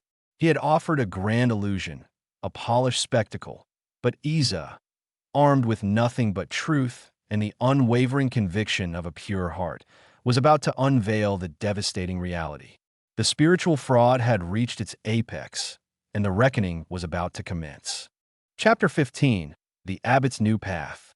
The air in the opulent bar, a space designed to amplify illusions of grandeur, now hung heavy with the suffocating weight of consequence. Juanhao, the architect of this gilded cage, found himself cornered, his usual bluster deflated like a punctured souffle. Abbot Iza stood before him, a silent, unyielding testament to a truth that Juanhao could no longer outmaneuver with slick rhetoric or fabricated miracles. The scroll, once a mere inconvenience, now felt like an indictment, its meticulously documented transgressions a searing spotlight on Juanhao's carefully constructed empire. The glittering cityscape outside, a panorama of his supposed triumph, seemed to recede, replaced by the stark, unvarnished reality of his impending downfall. Iza's words, delivered with the quiet authority of someone who had nothing to gain and everything to lose, had landed like hammer blows. There was no room for further negotiation, no avenue for further deception. The ultimatum was clear, stark, and utterly inescapable. Renounce his position and face the humiliating public exposure of his fraudulent practices, or the alternative was too dire to contemplate. The meticulous ledgers of Sister Bao, the heartbroken testimonies of Brother Kai, the hushed whispers of exploited novices, all coalesced into an undeniable narrative of corruption. The grand illumination, meant to be a dazzling spectacle of his supposed spiritual prowess, was now poised to become a blinding exposé of his profound spiritual bankruptcy. The choice, though grim, was surprisingly simple. Juanhao, a man whose life had been a masterclass in self-preservation and ruthless pragmatism, saw the writing on the wall, etched not in glowing calligraphy, but in the stark, unforgiving ink of inevitable consequence. A flicker of something akin to relief, albeit a dark and self-serving variant, crossed Juanhao's face. It was not the relief of repentance, but the cold, calculating relief of a cornered animal that had found an unexpected escape route, however ignoble. He straightened his robes, the once ostentatious display now feeling like a costume he was eager to shed. The desperate energy that had fueled his blustering defense began to dissipate, replaced by a chillingly rational assessment of his predicament. Iza, with his unwavering moral compass and the weight of undeniable evidence, was an immovable force. To continue the fight would be to invite utter ruin, a complete dismantling of the life he had so assiduously built. And Juanhao, more than anything, was a builder. His empire, however corrupt, was his creation, and he had no intention of letting it crumble to dust without extracting every last iota of personal benefit. Renounce, Juanhao mused, the word tasting foreign on his tongue, yet strangely liberating. He looked at Iza, not with remorse, but with a grudging, almost professional respect for the sheer, unassailable integrity that radiated from the abbot. A bold proposition, Iza, and yet perhaps not entirely without merit. The demands of leadership, as you well know, are taxing. The constant pressure to maintain standards, to innovate, to inspire. It takes a toll. He paused, a faint, familiar smirk returning to his lips, a ghost of his former arrogance. One might even say, Abbot, that I have been overextended. The spiritual well-being of the community, after all, requires a leader who is not burdened by the mundane affairs of administration and the tiresome oversight of others' minor failings. He took a step back, surveying the lavish surroundings not as a perpetrator, but as a departing tenant. His eyes, no longer fixed on Iza's unwavering gaze, began to scan the room, cataloging the tangible assets he was about to abandon. The gilded artifacts, the plush furnishings, the very air of exclusivity. These were symbols of a life he had cultivated, and a life he was now prepared to salvage from the wreckage. His reign had been one of opulence, and if he was to exit, it would be with his pockets lined, not his spirit cleansed. The notion of facing the full, unvarnished truth in front of the world, of being stripped bare of his titles and his prestige, was a humiliation he was willing to pay dearly to avoid. Very well, Abbot, Juanhao announced, his voice regaining a measure of its former smoothness, though now tinged with a pragmatic finality. You present a compelling, if somewhat forceful, argument. The idea of a quiet retirement, free from the relentless demands of my position, holds a certain appeal. I have, I believe, always been a man of vision, of progress. And sometimes, true progress requires strategic repositioning. One must know when to step aside to make way for the new, and to ensure that one's contributions are properly acknowledged, of course. He turned to face Iza fully, his posture shifting from defensive to distinctly transactional. The initial panic had subsided, replaced by a sharp, calculating intellect that had, in its own twisted way, served him well. So, let us discuss the terms of this retirement. Naturally, after years of dedicated service, of building Guangming into the preeminent spiritual brand it is today, a generous severance package would be appropriate. I envision a sum that reflects not only my direct financial contributions, but also the intangible value I have brought to the organization.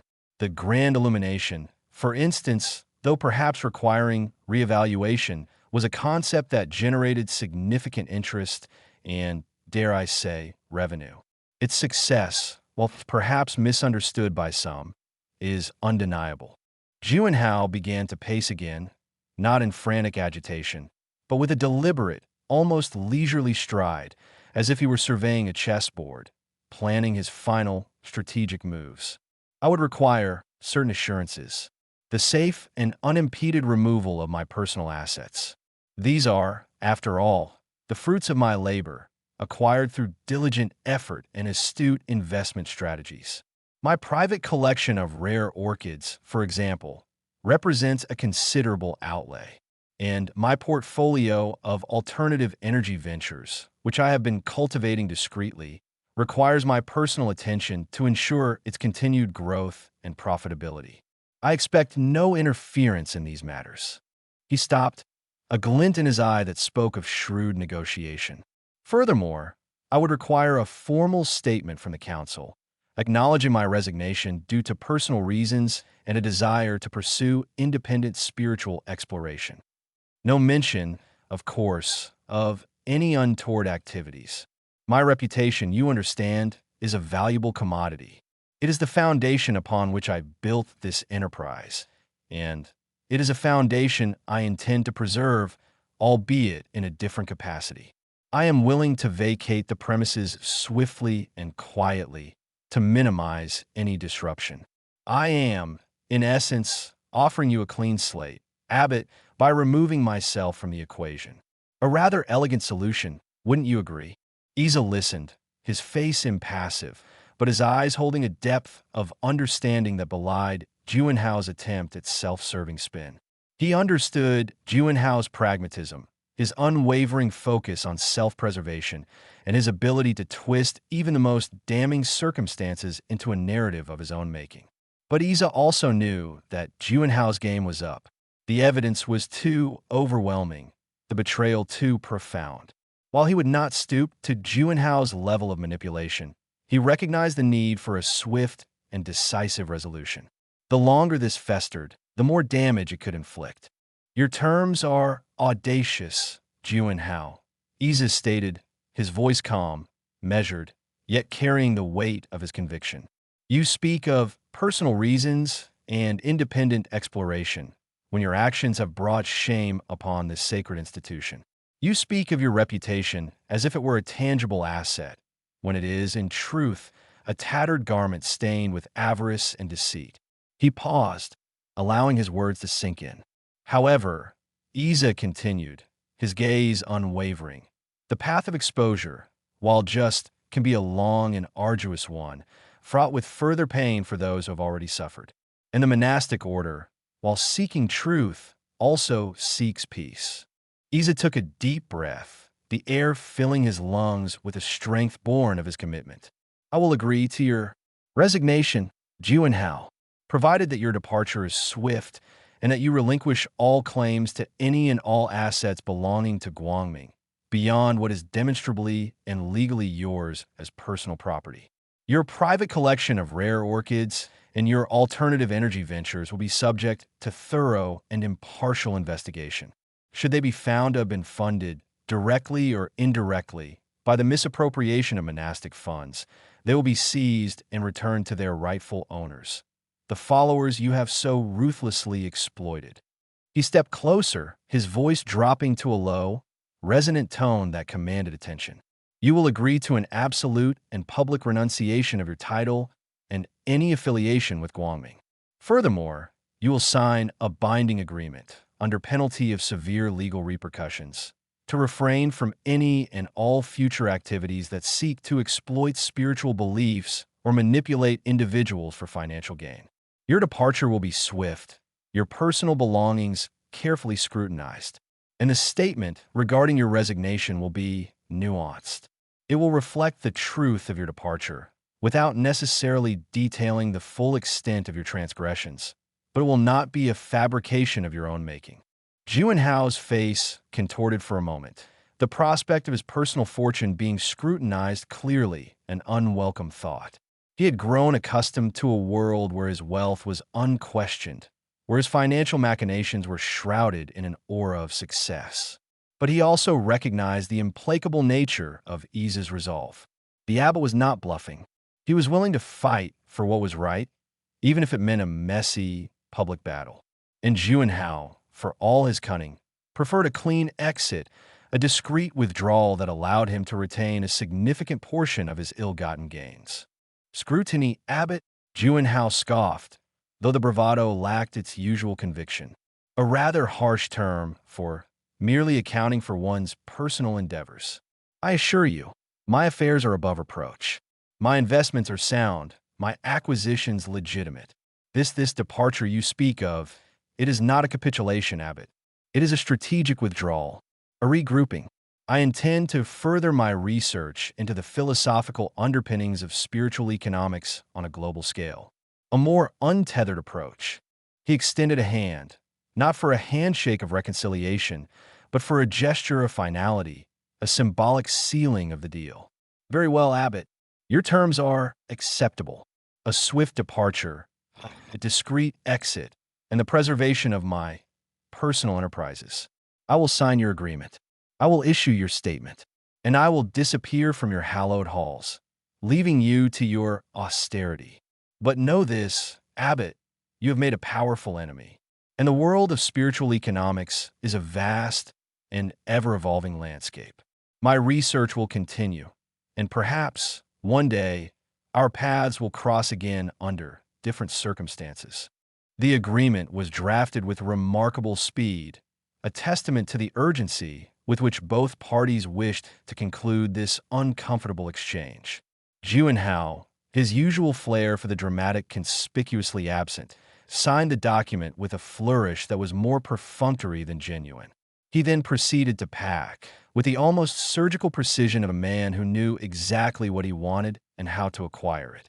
His personal chambers, once a testament to his flamboyant taste, were rapidly emptied of their most valuable accoutrements. The rare artifacts, the designer robes, the discreetly hidden caches of precious gems. All were meticulously cataloged and prepared for transport. His departure was not one of shame, but of calculated relocation. He arranged for a discreet convoy of unmarked vehicles to arrive under the cloak of pre-dawn darkness. The transition from his opulent monastic quarters to the waiting limousines was a silent, efficient operation. There were no tearful farewells, no grand pronouncements of remorse. Juanhao, the master of illusions, was simply vanishing, leaving behind only the lingering scent of expensive cologne and the unsettling quiet that follows a storm. As the last vehicle pulled away from the monastery gates, Juanhao glanced back, not with longing, but with a flicker of something that might have been a perverse sense of accomplishment. He had, in his own way, negotiated his exit with the same ruthless efficiency that had characterized his rise. He had built an empire on deception, and he had dismantled it with pragmatism, ensuring that his personal fortune remained intact. He was leaving behind a legacy of opulent chaos, of spiritual compromise, but he was also leaving with his wealth secured, his future, in his own estimation, assured. The monks and nuns of Guangming, many of whom had been subjected to his manipulative schemes, would be left to pick up the pieces to begin the arduous task of rebuilding their faith and their institution. But Juanhao, the architect of their disillusionment, was already charting a new course, a path that he believed would continue to lead him to ever greater heights of personal prosperity, albeit under a different guise. His reign at Guangming was over, but his exploration of the lucrative intersection of spirituality and commerce was far from concluded. The abbot's resignation was not an end, but merely a new chapter in his own self-serving narrative. The departure of Juanhao, cloaked in the pre-dawn gloom, was less an abdication and more a tactical retreat. The silence that descended upon Guangming Monastery was not the serene stillness of contemplation, but the hollow echo of a void left by avarice. Abbot Isa, however, felt not the weight of this emptiness, but the exhilarating lightness of purpose.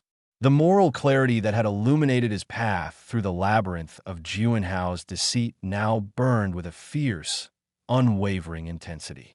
His task was not merely to replace a corrupted leader, but to fundamentally reclaim and restore the very soul of the monastery, a spiritual sanctuary that had been systematically perverted into a gilded marketplace. The enormity of the undertaking pressed upon him, yet it did not daunt him. Instead, it fueled a quiet resolve. Guangming Monastery, once a beacon of Buddhist philosophy and practice, had become entangled in the gaudy web of a luxury resort. Its hallowed halls had been redecorated with the gaudy ostentation of a five-star hotel, its meditation gardens manicured into manicure displays for paying guests, and its sacred rituals commercialized into ersatz spiritual experiences. The air, once thick with the scent of aged wood and purifying incense, now carried the cloying, artificial perfume of Juanhao's extravagant lifestyle. This was the legacy of his grand illumination, a spectacle of spiritual bankruptcy masquerading as enlightened prosperity. Isa's first act was one of symbolic purification, a physical manifestation of the spiritual cleansing that was now paramount. He gathered the monks, their faces etched with a mixture of relief and trepidation, in the main hall. The opulent silks, the shimmering golden deities, the ornate carpets that muffled every footstep, all were to be stripped away. "This is not our home," Isa declared, his voice resonating with a conviction that cut through the lingering opulence like a sharpened blade. "This is a place of discipline, of reflection, of service. We have allowed the pursuit of worldly comfort to eclipse the pursuit of enlightenment. We have mistaken external adornment for inner peace.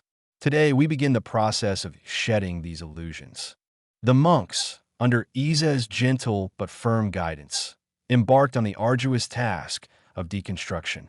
The heavy, gilded chandeliers that cast an overly theatrical glow were carefully lowered, their brilliance dimmed and then extinguished. The plush velvet upholstery that had absorbed countless secrets and whispered confessions was removed, revealing the stark, unvarnished wood beneath. The walls, once adorned with ostentatious murals depicting Juanhao's fabricated miracles, were painstakingly repainted in muted, earthy tones, a canvas for quiet contemplation rather than boastful display. The lingering scent of expensive colognes and perfumed oils, a constant reminder of Juanhao's presence, was gradually replaced by the invigorating aroma of freshly brewed tea and the grounding fragrance of sandalwood incense. Each removal, each scrub, each coat of paint was an act of reclaiming, a deliberate severing of ties to the commercialized past. The once bustling resort reception area, a hub of transaction and superficial smiles, was transformed. The polished marble floors were scrubbed clean, their gleam muted by a simpler polish. The plush seating, designed for lounging and idle chatter, was replaced with sturdy, unadorned benches, encouraging a posture of respect and attentiveness. The framed advertisements for spa treatments and gourmet dining, once proudly displayed, were removed, leaving behind the quiet dignity of bare walls. Izo envisioned a space that greeted visitors not with promises of pampering, but with an invitation to inner peace, a quiet sanctuary that reflected the true purpose of a monastery. The monks themselves were not spared from this process of re-education. Under Juanhao's tenure, the emphasis had shifted from rigorous spiritual practice to the more palatable, less demanding aspects of monastic life. Discipline had become lax, Meditation sessions were often truncated or skipped altogether in favor of overseeing resort operations, and the concept of selfless service had been twisted into managing guest services and ensuring customer satisfaction. Isa reinstated the ancient practices with renewed vigor. The day began long before dawn, with the resonant clang of the bell calling the monks to their matins. Hours were dedicated to silent meditation, the quietude broken only by the rhythmic chanting of sutras. Brother Kai, whose spirit had been so deeply wounded by Juanhao's betrayal, found a profound sense of solace in this return to tradition. His days, once filled with the anxiety of managing fabricated spiritual tours and placating disgruntled guests, were now grounded in the predictable, grounding rhythm of monastic life. He discovered a newfound joy in the simplicity of his tasks, whether it was tending to the vegetable gardens, meticulously cleaning the communal spaces, or participating in the extended meditation sessions. The gnawing emptiness within him began to recede, replaced by a quiet sense of belonging and a rekindled connection to the teachings he had once held dear. His hands, once adept at handling guest complaints and processing payments, now found purpose in the gentle turning of prayer beads and the quiet tending of the monastery's humble grounds. Sister Bao, whose diligent record-keeping had inadvertently provided the evidence to unmask Juanhao's schemes, also found her place in this restored order. Her meticulous nature, once employed in the sterile bookkeeping of dubious financial transactions, was now directed towards the preservation of ancient texts and the organization of the monastery's library. She spent hours poring over faded manuscripts, her fingers tracing the delicate calligraphy, breathing life back into forgotten wisdom. Her quiet dedication served as a silent testament to the enduring power of truth and the importance of diligent observation, even in the face of corruption. She was no longer merely an accountant of sins, but a guardian of sacred knowledge. The younger novices, who had grown up in the era of Juanhao's commercialized spirituality, were particularly receptive to Isa's teachings.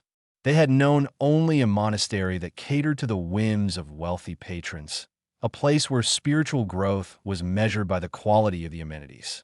The austerity that Isa introduced was, to them, a revelation. The disciplined routines, the emphasis on inner reflection, and the quiet hum of communal effort fostered a sense of purpose that had been absent in the superficiality of the resort experience. They learned to find satisfaction not in external validation, but in the quiet triumph of mastering a difficult meditation posture or the deep contentment of performing a selfless act of service. Their initial bewilderment at the stripped-down aesthetic soon gave way to a genuine appreciation for the profound peace it fostered. Isa himself led by example. He was often the first to rise and the last to retire, his days filled with tireless work. He personally oversaw the dismantling of unnecessary luxuries, his hands calloused from tasks he had long delegated. He sat with the monks during their meditation, his serene presence a beacon of calm. He engaged with the novices, patiently explaining the nuances of Buddhist philosophy, his words imbued with the wisdom of years of dedicated practice. He ate the same simple meals, wore the same unadorned robes, and shared in the communal labor, his leadership not one of command, but of shared endeavor. The process was slow and deliberate, a marathon rather than a sprint. There were moments of doubt, of weariness, of quiet resistance from those who had grown accustomed to the comforts of the resort. Some of the older monks, particularly those who had benefited from Juanhao's generosity, grumbled about the return to hardship. They missed the ease of their former lives, the readily available comforts, and the deference they had received from the resort staff. But Isa met these murmurs not with condemnation, but with gentle reminders of their vows and the ultimate purpose of their lives. He spoke of the fleeting nature of material possessions and the enduring strength of spiritual discipline. He reminded them that true wealth lay not in accumulated comforts, but in cultivated wisdom and inner peace. The grounds, too, underwent a significant transformation. The meticulously manicured Zen gardens, designed for aesthetic appeal, rather than contemplative purpose, were allowed to revert to a more natural state. The pristine gravel paths were softened with moss. The carefully pruned bonsai trees were allowed to grow more freely, and the once ornate water features were simplified, their gentle burbling now a more natural, unobtrusive sound. Iza envisioned a space that reflected the untamed beauty of nature, a place where monks could connect with the earth and find inspiration in its organic rhythms. The resort's sprawling swimming pool, a symbol of indulgence, was gradually filled in, the concrete eventually covered with soil and planted with hardy native flora. The once celebrated Enlightenment Spa, a euphemism for a high-end wellness center, was dismantled, its treatment rooms repurposed for simple, functional uses. The very architecture of the monastery began to speak a different language. The opulent decorations, the faux ancient carvings, the excessive ornamentation that Juanhao had favored were systematically removed. They were replaced by the stark beauty of exposed wood, the clean lines of functional design, and the subtle elegance of unadorned space. The interiors, once designed to impress and dazzle, were now intended to soothe and inspire. Natural light was maximized, and the limited, carefully chosen furnishings emphasized simplicity and utility. The lingering echoes of Juanhao's vulgar taste were systematically exorcised, replaced by an atmosphere of quiet contemplation and spiritual focus. Even the monastery's dietary practices were reviewed and reformed. Under Juanhao, the culinary offerings have been a major draw for resort guests, featuring lavish buffets and gourmet meals. While the monks had always followed a vegetarian diet, the emphasis had been on variety and indulgence. Iza reinstated a more traditional, simpler approach, focusing on nourishing, wholesome meals prepared with mindfulness and gratitude. The emphasis shifted from sensory pleasure to the sustenance of the body and the support of spiritual practice. The communal dining hall, once a scene of bustling activity and eager consumption, became a space of quiet reverence, with monks encouraged to eat mindfully, savoring each bite and reflecting on the labor that had produced their food. The spiritual curriculum was also revitalized. Juanhao had, in his own way, created a brand of spirituality that was easily digestible and marketable. His teachings often emphasized superficial affirmations and quick-fix spiritual solutions, appealing to a modern desire for instant gratification. Iza, however, reintroduced the rigorous study of Buddhist scriptures, the in-depth exploration of philosophical concepts, and the practical application of ethical principles. The emphasis was on cultivating deep understanding, unwavering compassion, and true wisdom, rather than superficial spiritual entertainment. The path ahead was long and fraught with challenges. The financial implications of such a radical transformation were significant. The revenue generated by the resort had been substantial, and its absence would undoubtedly create a strain on the monastery's resources. Iza, however, was not deterred. He believed that by returning to their core principles, by living in accordance with their vows of simplicity and selfless service, they would find a sustainable path forward. He encouraged the monks to embrace the spirit of frugality, to find joy in what they had, and to trust in the interconnectedness of all things. He also began to reach out to the wider community, not to solicit donations for a luxury resort, but to seek support for a genuine spiritual sanctuary. He spoke to local villagers, to sympathetic scholars, and to individuals who had been touched by the authentic teachings of Buddhism. He explained his vision for Guangming Monastery, a place of learning, of practice, and of service, a refuge from the distractions of the modern world. He emphasized that while material comforts would be scarce, the spiritual nourishment offered would be profound and transformative. His sincerity and his unwavering commitment to the monastic ideals resonated with many, and gradually, a network of support began to form, built not on commercial transactions, but on shared values and mutual respect. The transformation of Guangming Monastery was more than just a physical renovation. It was a profound reawakening. It was a testament to the enduring power of spiritual truth, a reassertion of the sacred over the secular, and a quiet, yet powerful, reclamation of purpose. Abbot Isa, armed with the clarity of his convictions and the unwavering support of those who had embraced the true spirit of the monastery, was leading his community back to the light, not the blinding, artificial glare of manufactured enlightenment, but the gentle, enduring radiance of authentic wisdom. The opulent facade had crumbled, and in its place, a true sanctuary was emerging, one brick, one prayer, one selfless act at a time. The journey was far from over, but the path, once obscured by layers of deception and materialism, was now clear, illuminated by the quiet strength of a monastery reborn. The days following Juanhao's ignominious departure were thick with a peculiar blend of relief and unease. For many of the monks, the departure of their former abbot was akin to a magician's vanishing act, leaving behind not smoke and mirrors, but a profound emptiness that had been masquerading as prosperity. The opulent trappings of their former lives, the plush robes, the readily available delicacies, the effortless leisure, now seemed like gaudy illusions, remnants of a fever dream. A palpable shame settled over them, a collective remorse for having been so easily swayed by Juanhao's siren song of material comfort and superficial enlightenment. They had traded the austere rigors of true spiritual discipline for the fleeting pleasures of a gilded cage, and the realization was a bitter pill to swallow. Abbot Isa, however, did not dwell on their collective guilt. Instead, he viewed it as the fertile ground upon which a genuine rebirth could take root.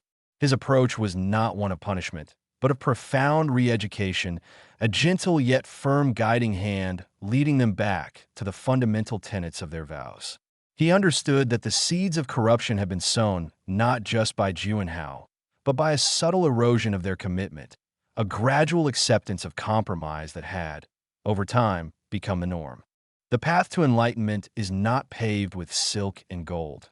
Isa would often remind them during their newly reinstated, lengthy meditation sessions, his voice a calm, steady presence amidst the internal turmoil of his flock. It is a path of discipline, of self-denial, of unwavering dedication to the suffering of others. We have, for a time, mistaken the reflection of a spiritual life for the substance of one. Today, we begin the arduous, yet ultimately rewarding, journey of rediscovery. The days were structured with a renewed and unwavering rigor. The pre-dawn bell, once an optional call to prayer, now echoed with an insistent summons that could not be ignored. Hours were dedicated to silent contemplation, to the arduous practice of breath control, and to the rote memorization of ancient sutras that had been largely neglected. The communal meals, once a lavish affair featuring Juanhao's curated gourmet experiences, were pared down to simple, nourishing fare prepared and consumed in mindful silence. The emphasis was no longer on satisfying the palate, but on sustaining the body for the rigorous work of spiritual cultivation. For some, the return to austerity was too much to bear. The comfortable habits cultivated under Juanhao's reign had become deeply ingrained, and the prospect of relinquishing them was met with a quiet but firm resistance. A handful of monks, those who had been most vocal in their support of Juanhao's commercial ventures and who had enjoyed the greatest personal benefits from his corrupt regime, chose to depart. Their exits were quiet, often shrouded in the anonymity of night, a silent acknowledgement that the Guangming monastery they had known was no more, and the path Isa was forging was not one they wished to tread. Isa offered no arguments, no pleas. He understood that true commitment could not be coerced, and that their departure, though a loss, was a necessary pruning of the vine, allowing the stronger branches to flourish. Those who remained, however, were a different breed. Their faces, once perhaps etched with a veneer of placid contentment, now bore the lines of genuine introspection and, in many cases, deep remorse. They had seen the illusion, and they were ready to embrace the reality. Their shame was not a paralyzing force, but a catalyst for a profound reevaluation of their lives and their vows. They were humbled, stripped of their former pretensions, and their dedication to Iza's path was a testament to their sincerity. Among them was Brother Ming. His sin had been particularly egregious, a secret vice that had festered beneath the placid surface of monastic life. His addiction to gambling, a habit he had indulged with the monastery's ill-gotten gains, had nearly consumed him. Juanhao's corruption had provided him with ample opportunity, and the resulting guilt had been a constant shadow. The departure of Juanhao had been a brutal awakening for Ming, leaving him exposed and utterly ashamed. He had witnessed firsthand the devastation that unchecked greed and vice could wreak, not just on institution, but on the individual soul. Iza's response to Ming's confession was not one of condemnation, but of pragmatic penance. "Your hands, Brother Ming," Iza had said, his gaze steady and unwavering, "have been used for idle vice. Now, they shall be used for honest labor. Your penance will be found in the sweat of your brow, in the quiet satisfaction of work well done." And so, Brother Ming found himself assigned to the most arduous tasks within the monastery's grounds. He was the first in the fields at dawn, his muscles aching as he tilled the soil, planted seeds, and harvested the meager crops that sustained them. He spent his days hauling stones to mend ancient walls, clearing debris from forgotten pathways, and tending to the monastery's rudimentary plumbing. The work was relentless, often backbreaking, and it offered no intellectual stimulation, no spiritual solace in the traditional sense. Yet, amidst the physical exhaustion, Ming discovered a measure of peace he had never known. The simple, repetitive nature of the labor was a balm to his restless mind. His days of meticulously counting cards and placing bets, a constant stream of anxiety and fleeting highs, were replaced by the grounding rhythm of hoeing, digging, and carrying. The dirt under his fingernails, the calluses forming on his palms, the ache in his shoulders at the end of the day, these were tangible, honest sensations. They were a stark contrast to the ephemeral nature of his former vice. He found a quiet satisfaction in the straightforwardness of his tasks. A mended wall was a mended wall. A cleared path was a cleared path. There was no ambiguity, no complex system of odds to decipher, no risk of ruin. During the communal meals, he would eat his simple fare with a quiet gratitude, his hunger a natural consequence of honest exertion. He no longer craved the rich, decadent foods that Juanhao had so readily provided. His body, accustomed to the rigors of manual labor, craved only sustenance. He found himself looking forward to the evening prayers, not with a sense of obligation, but with a genuine desire for the collective quietude, the shared stillness that settled over the monks as they gathered in the main hall. He still felt the weight of his past transgressions, but it was no longer a crushing burden. It was a reminder, a quiet whisper of the man he had been, and a constant impetus to strive to be the man he was becoming. The manual labor, under Iza's direction, was not merely punitive. It was a form of active meditation.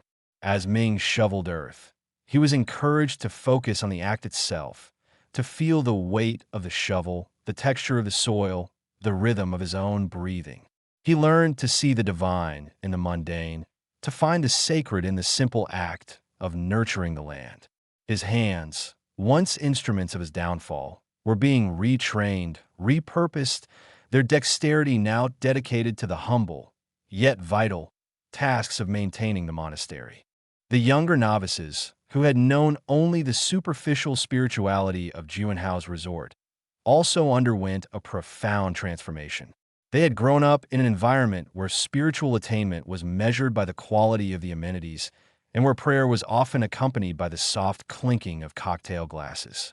The stark reality of their current existence, the simple robes, the meager meals, the demanding routines, was a shock to their systems. Yet, under Iza's patient guidance, their initial bewilderment slowly gave way to a dawning understanding. They were taught to find joy in the quietude, to discover the richness of their inner lives, and to appreciate the profound interconnectedness of their community. They learned the importance of selfless service, not as a chore, but as an expression of compassion. They began to understand that true enlightenment was not a destination to be reached quickly, but a continuous journey of self-discovery and ethical living. Their laughter, once boisterous and often superficial, became more subdued, more genuine, punctuated by moments of shared contemplation and quiet camaraderie. The process of re-education was an ongoing one, a constant effort to peel back the layers of conditioning that Juanhao had so skillfully applied.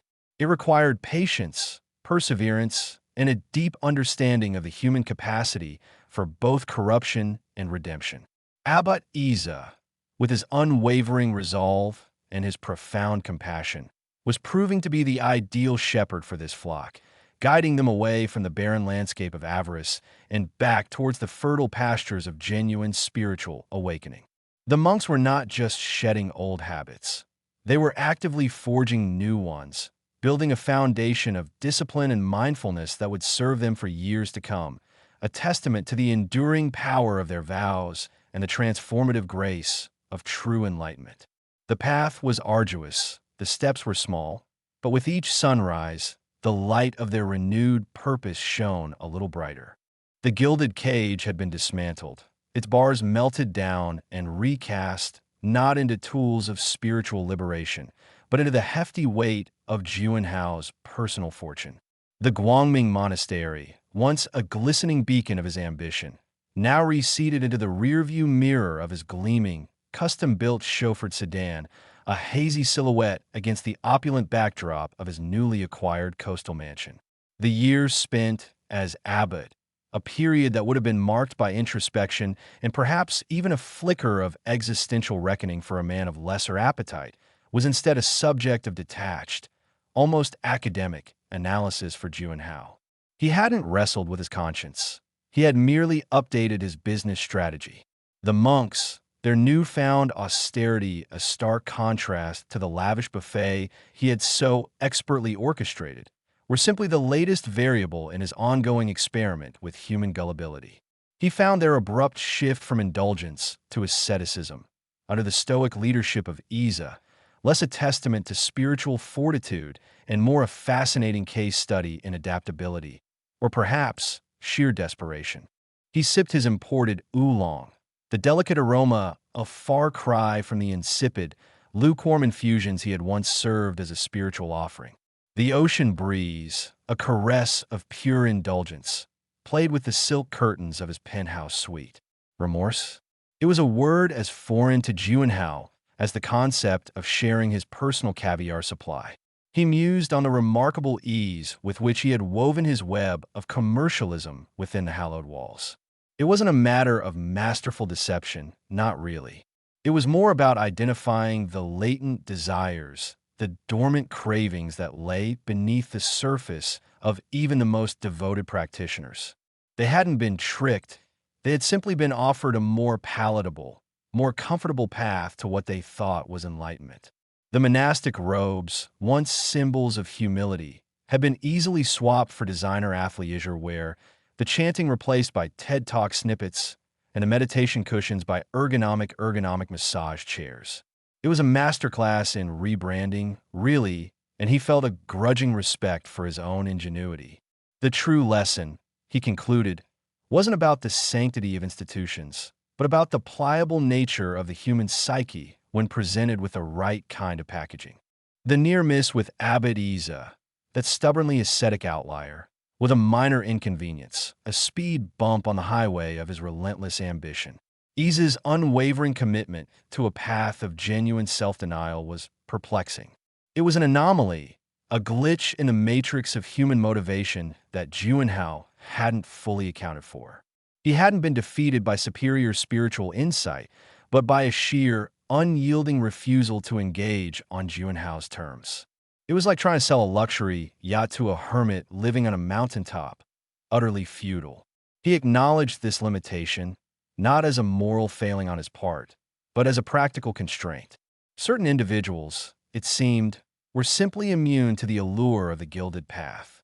And that, he realized, was precisely the point where his own limitations and the potential for his influence to be curtailed began. He hadn't been outmaneuvered. He had simply encountered an immovable object, and in the grand scheme of things, It was more efficient to simply pivot than to try and dislodge it. His gaze drifted out towards the vast expanse of the ocean, its infinite blue a canvas for his next grand design. The monastery had been a terrestrial venture, a ground-level operation. It was time to take his enterprises to a higher altitude, or perhaps a more buoyant one.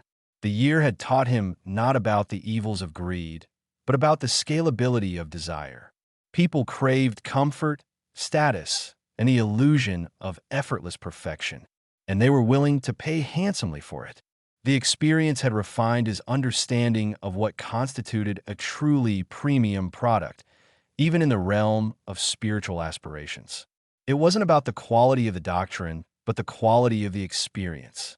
He summoned his personal assistant, a young woman named Anya, whose perpetually anxious demeanor and impeccably tailored power suits suggested a career forged in the crucible of high-stakes corporate warfare. "Anya," he began, his voice smooth as polished obsidian, "I want you to begin preliminary market research on a luxury cruise line. Think spiritual serenity at sea, gourmet cuisine, private meditation pods, exclusive lectures by people who understand how to monetize introspection." He paused, a flicker of inspiration igniting in his eyes. "And perhaps also investigate the feasibility of a high-end, all-inclusive ski resort in the Swiss Alps. Zenith Peaks, where the air is thin and the enlightenment is even thinner, but the champagne flows freely." Anya, accustomed to his whirlwind of audacious ideas, nodded, her fingers already flying across her tablet. "Of course, Mr. Juanhao. Any specific target demographic in mind for the cruise line? Families seeking a more mindful vacation? Or perhaps a more mature clientele looking for a spiritual retreat?" Juanhao chuckled, a low, resonant sound that held no trace of mirth. "Demographic? Anya, my dear, the demographic is anyone with a credit card and a fleeting dissatisfaction with their current existence. The richer, the better, naturally. We're not selling salvation here. We're selling an experience of salvation, a temporary escape, a curated illusion of transcendence. Think of it as a high-priced placebo for the soul. We'll offer bespoke ayahuasca ceremonies in the privacy of their suites, guided by shamans whose authenticity can be verified. And for the ski resort, we'll have mindful mogul lessons and après-ski enlightenment seminars. The key is to tap into that deep-seated human yearning for something more, and then package it in a way that screams exclusivity and effortless luxury." He leaned back, a satisfied smile playing on his lips. The monks at Guangming Monastery had been a surprisingly effective incubator for his ideas. Their earnestness, their desire to believe, had been a fertile ground. He had seen how easily a genuine spiritual framework could be bent and reshaped to serve materialistic ends. It wasn't about corrupting them. It was about understanding their underlying needs and providing a more tangible, more profitable solution. They had craved comfort, and he had delivered it, albeit in a form that bypassed the arduous journey of true spiritual growth. Abbot Iza, in his austere wisdom, had inadvertently provided the perfect contrast, highlighting the very desires Juanhao was so adept at exploiting. The simplicity of their new routine, the rough texture of their robes, the meager sustenance. These were not signs of renewed spiritual purity to Juanhao, but of a market he had successfully exited. "And Anya," he added, his voice taking on a thoughtful, almost conspiratorial tone, "ensure that all marketing materials emphasize the bespoke nature of these experiences. The word exclusive must be used liberally. We'll offer spiritual consultations that are in reality high-end life coaching sessions disguised with Buddhist terminology. We'll have artisanal incense that costs more per gram than gold. We'll even offer personalized mantra bracelets embedded with, well, whatever gemstone seems most fashionable this season. The goal is to create an aura of profound spiritual depth while ensuring that every element is meticulously designed for maximum profit and minimal actual spiritual engagement." He tapped a manicured finger on the armrest of his chair. "The beauty of it, Anya, is that the more authentic and spiritual we make it sound, the more people will flock to it. They don't want the hard work of enlightenment. They want the feeling of it without any of the actual effort. And that, my dear, is a market with infinite potential. He closed his eyes for a moment, picturing the sleek lines of a luxury yacht cutting through azure waters, its decks adorned with sun-worshipping yoga practitioners in designer swimwear. He saw the opulent chalets of zenith peaks, a roaring fire in every hearth, the scent of expensive whiskey mingling with the crisp mountain air, and monks, no, not monks, enlightenment gurus, perhaps, offering exclusive, one-on-one sessions with the world's wealthiest individuals, all while wearing bespoke cashmere robes and speaking in hushed, reverent tones about the universe. The Guangming Monastery had been a stepping stone, a proving ground. It had taught him the subtle art of packaging desire, of transforming spiritual aspirations into tangible, profitable commodities. He hadn't failed at Guangming. He had simply completed a successful product launch and was now moving on to the next iteration, a more refined, more lucrative version of his core business model. True enlightenment was a luxury few could afford and even fewer truly desired. Juanhao, on the other hand, was an expert at providing the illusion of it, and that he knew was a business that would never go out of style. He opened his eyes, a glint of something akin to genuine excitement. The thrill of the chase, the anticipation of a new conquest, illuminating his features. The world, after all, was full of people yearning for peace, and Juanhao was more than happy to sell it to them, one exorbitant package at a time. The echo of Juanhao's opulence was, at first, a deafening silence within the hallowed halls of Guangming Monastery. The air, once thick with the cloying scent of imported perfumes and the hushed murmur of exclusive clientele, slowly began to shed its artificial sheen. The velvet ropes that had cordoned off the VIP Enlightenment Lounge were unceremoniously removed, their silken threads unpicked and repurposed for mending rough-spun robes. The ergonomic massage chairs, relics of a fleeting spiritual spa experience, were relegated to the dusty storerooms, their pulsating mechanisms humming a dirge for a forgotten era of manufactured serenity. Abbot Isa, his face a mask of quiet determination etched with the faint lines of past struggles, oversaw the systematic dismantling of Juanhao's commercial empire. Each item, from the diamond-encrusted prayer beads to the artisanal, gold-leafed meditation mats, was either quietly discarded, returned to its rightful, unadulterated state, or, in the case of the more egregious offenders, ritually burned in a cleansing fire that sent plumes of smoke, carrying away the residue of avarice into the clear, unpolluted sky. The monks, their faces now bearing the honest glow of genuine contemplation rather than the forced smiles of paid practitioners, moved with a renewed sense of purpose. The opulent buffet, a fleeting hallucination of spiritual abundance, was replaced by the monastic staple, simple, nourishing meals prepared with ingredients from the monastery's own gardens. The carefully curated playlists of Gregorian chants and whale songs were silenced, giving way to the rhythmic cadence of sutra recitations and the resonant hum of communal meditation. There was no bitterness, no lingering resentment towards the ephemeral reign of commercialism. Instead, there was a profound sense of relief, a collective exhale as the monastery breathed in the crisp, clean air of authentic spiritual pursuit once more. The opulent remnants of Juanhao's reign became not just discarded objects, but tangible symbols, stark reminders of how easily the sacred could be profaned by the profane, and how quickly the allure of the material could blind even the most devout. These were not mere furnishings. They were cautionary tales, etched in gold and silk, whispering lessons to every monk who walked the now unburdened corridors. The process was slow, a meticulous unpicking of the extravagant tapestry Juanhao had so boldly woven. The spiritual wellness retreats that had promised bespoke enlightenment at exorbitant prices were dissolved, their brochures discarded as if they were pages from a forbidden, secular text. The certified enlightenment coaches, individuals whose qualifications were as fabricated as the aura of serenity they projected, were politely, yet firmly, shown the gate. Even the monastery's website, once a slick portal of online spiritual commerce, was scrubbed clean, its virtual shelves emptied of the blessed water bottles and karma-cleansing incense.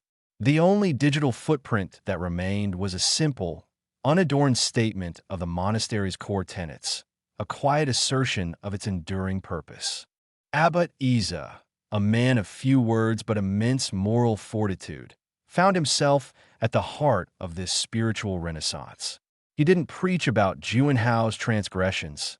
He simply embodied the antithesis of them. His own life, a testament to decades of rigorous self-discipline and unwavering devotion, became the living embodiment of the monastery's true spirit. He would sit for hours in silent meditation, his gaze steady, his presence a calming anchor in the wake of the storm. He led the monks in arduous manual labor, tending to the monastery's grounds, their hands calloused, their minds clear, finding a profound satisfaction in the honest work of their hands. The austerity that had been foisted upon them under Juanhao's commercially driven regime was now embraced as a chosen path, a deliberate stripping away of the superfluous to reveal the essential. Juanhao, meanwhile, had retreated into a world of his own making, a self-imposed, gilded cage of his own design. His coastal mansion, a sprawling monument to his insatiable appetites, was a testament to his financial acumen, but also, ironically, to his complete spiritual desolation. He lived a life of absolute comfort, surrounded by every conceivable luxury, yet an unnerving stillness permeated his existence. The hum of the ocean, once a soothing lullaby for his ambitions, now seemed to mock his profound emptiness. He had achieved the ultimate freedom from material want, but in doing so, he had erected an invisible barrier between himself and the world, a barrier made not of regret, but of an almost pathological self-absorption. Occasionally, a meticulously curated newspaper clipping would find its way to him, a curated whisper from a world he had so dramatically impacted. These articles, often penned with a mixture of awe and scandal, spoke of Guangming Monastery's return to its roots, its quiet resurgence from the brink of commercial corruption. They described Abbot Isa's steadfast leadership, the monks' renewed dedication, and the gradual erasure of Juanhao's ostentatious legacy. He would read these reports with a detached amusement, a wry smile playing on his lips. The monks, he mused, were like children who had been given a sugar rush and then, upon its inevitable crash, were forced to confront the bland, but ultimately more nourishing, reality of plain rice. He saw their return to austerity not as a triumph of spiritual integrity, but as a predictable regression, a capitulation to the immutable laws of human nature. He would often pick up one of his own abandoned crystal singing bowls, the very instruments he had once hawked as keys to cosmic harmony, and idly tap it. The pure, resonant tone would fill the opulent silence of his mansion, a sound that was both beautiful and hollow. It was a sound that had once promised connection, transcendence, and profound inner peace. Now it was merely a pleasant distraction, a sophisticated form of self-soothing. He had achieved a state of profound personal enlightenment, he supposed, though it was a far cry from the spiritual awakening he had once purported to offer. His was an enlightenment of absolute autonomy, a freedom from the need to impress, to please, or even to contribute in any meaningful way beyond the relentless pursuit of his own pleasure and the amplification of his own wealth. The irony, of course, was palpable and profound. While Guangming Monastery was painstakingly shedding the layers of commercialism, re-embracing its ascetic traditions and rediscovering the quiet power of genuine spiritual practice, Juanhao himself was becoming an unwitting, albeit wealthy, ascetic of a different kind.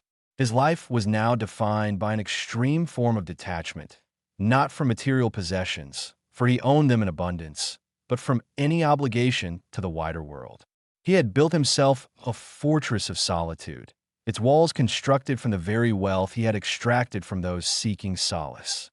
He had, in essence, achieved a form of spiritual enlightenment through absolute isolation and the absence of any societal responsibility. His path was one of self-sufficiency in its most extreme and perhaps most desolate form. He never visited the monastery again. The memories of his brief reign there were not etched in his mind with any emotional weight. They were more like business transactions, completed with a profitable outcome. The monks were a successful product line he had launched and then, when a market shifted, had divested from. Abbot Isa was an unexpected but ultimately manageable regulatory hurdle. The true lesson he had gleaned from his time at Guangming was not about the spiritual needs of humanity, but about the infinite potential for human desire to be commodified. People, he had learned, would pay handsomely for the illusion of peace, for the promise of transcendence, and for the experience of serenity, even if the reality was a carefully crafted facade. His current endeavors, Anya informed him during one of their brief, perfunctory calls, were thriving. The spiritual serenity at sea cruises were consistently fully booked. The Zenith Peak ski resort was the winter destination of choice for the global elite, and his latest venture, a line of mindful luxury real estate, homes designed to foster inner peace through meticulously engineered feng shui and strategically placed Zen gardens, was experiencing unprecedented demand. Each enterprise was a testament to his uncanny ability to identify a latent need, package it in a sheath of unassailable luxury, and then market it with an almost religious fervor. He would sometimes watch the distant lights of the city twinkle on the horizon from his vast ocean view balcony, a solitary figure silhouetted against the opulent expanse. He had not found God, nor had he found enlightenment in the traditional sense. What he had found was something far more tangible, far more intoxicating. The unshakable conviction that the human yearning for meaning, for peace, and for a connection to something greater could be reliably and profitably satisfied through the precise application of marketing, luxury, and a profound understanding of what people wanted to believe rather than what might actually be true. The Guangming Monastery, in its earnest return to spiritual purity, had provided him with the perfect foil, the starkest contrast to his own self-constructed paradise. And in that contrast, Juanhao found his own peculiar, deeply ironic form of enduring peace. A peace built on the bedrock of absolute self-interest, an enlightenment of the pocketbook, and a legacy that would forever be intertwined with the quiet resurgence of a monastery he had once almost irrevocably broken. He had offered the world a shortcut to enlightenment, and in his own way, he had found one for himself, a path paved with gold, leading to a destination of absolute, unassailable solitude.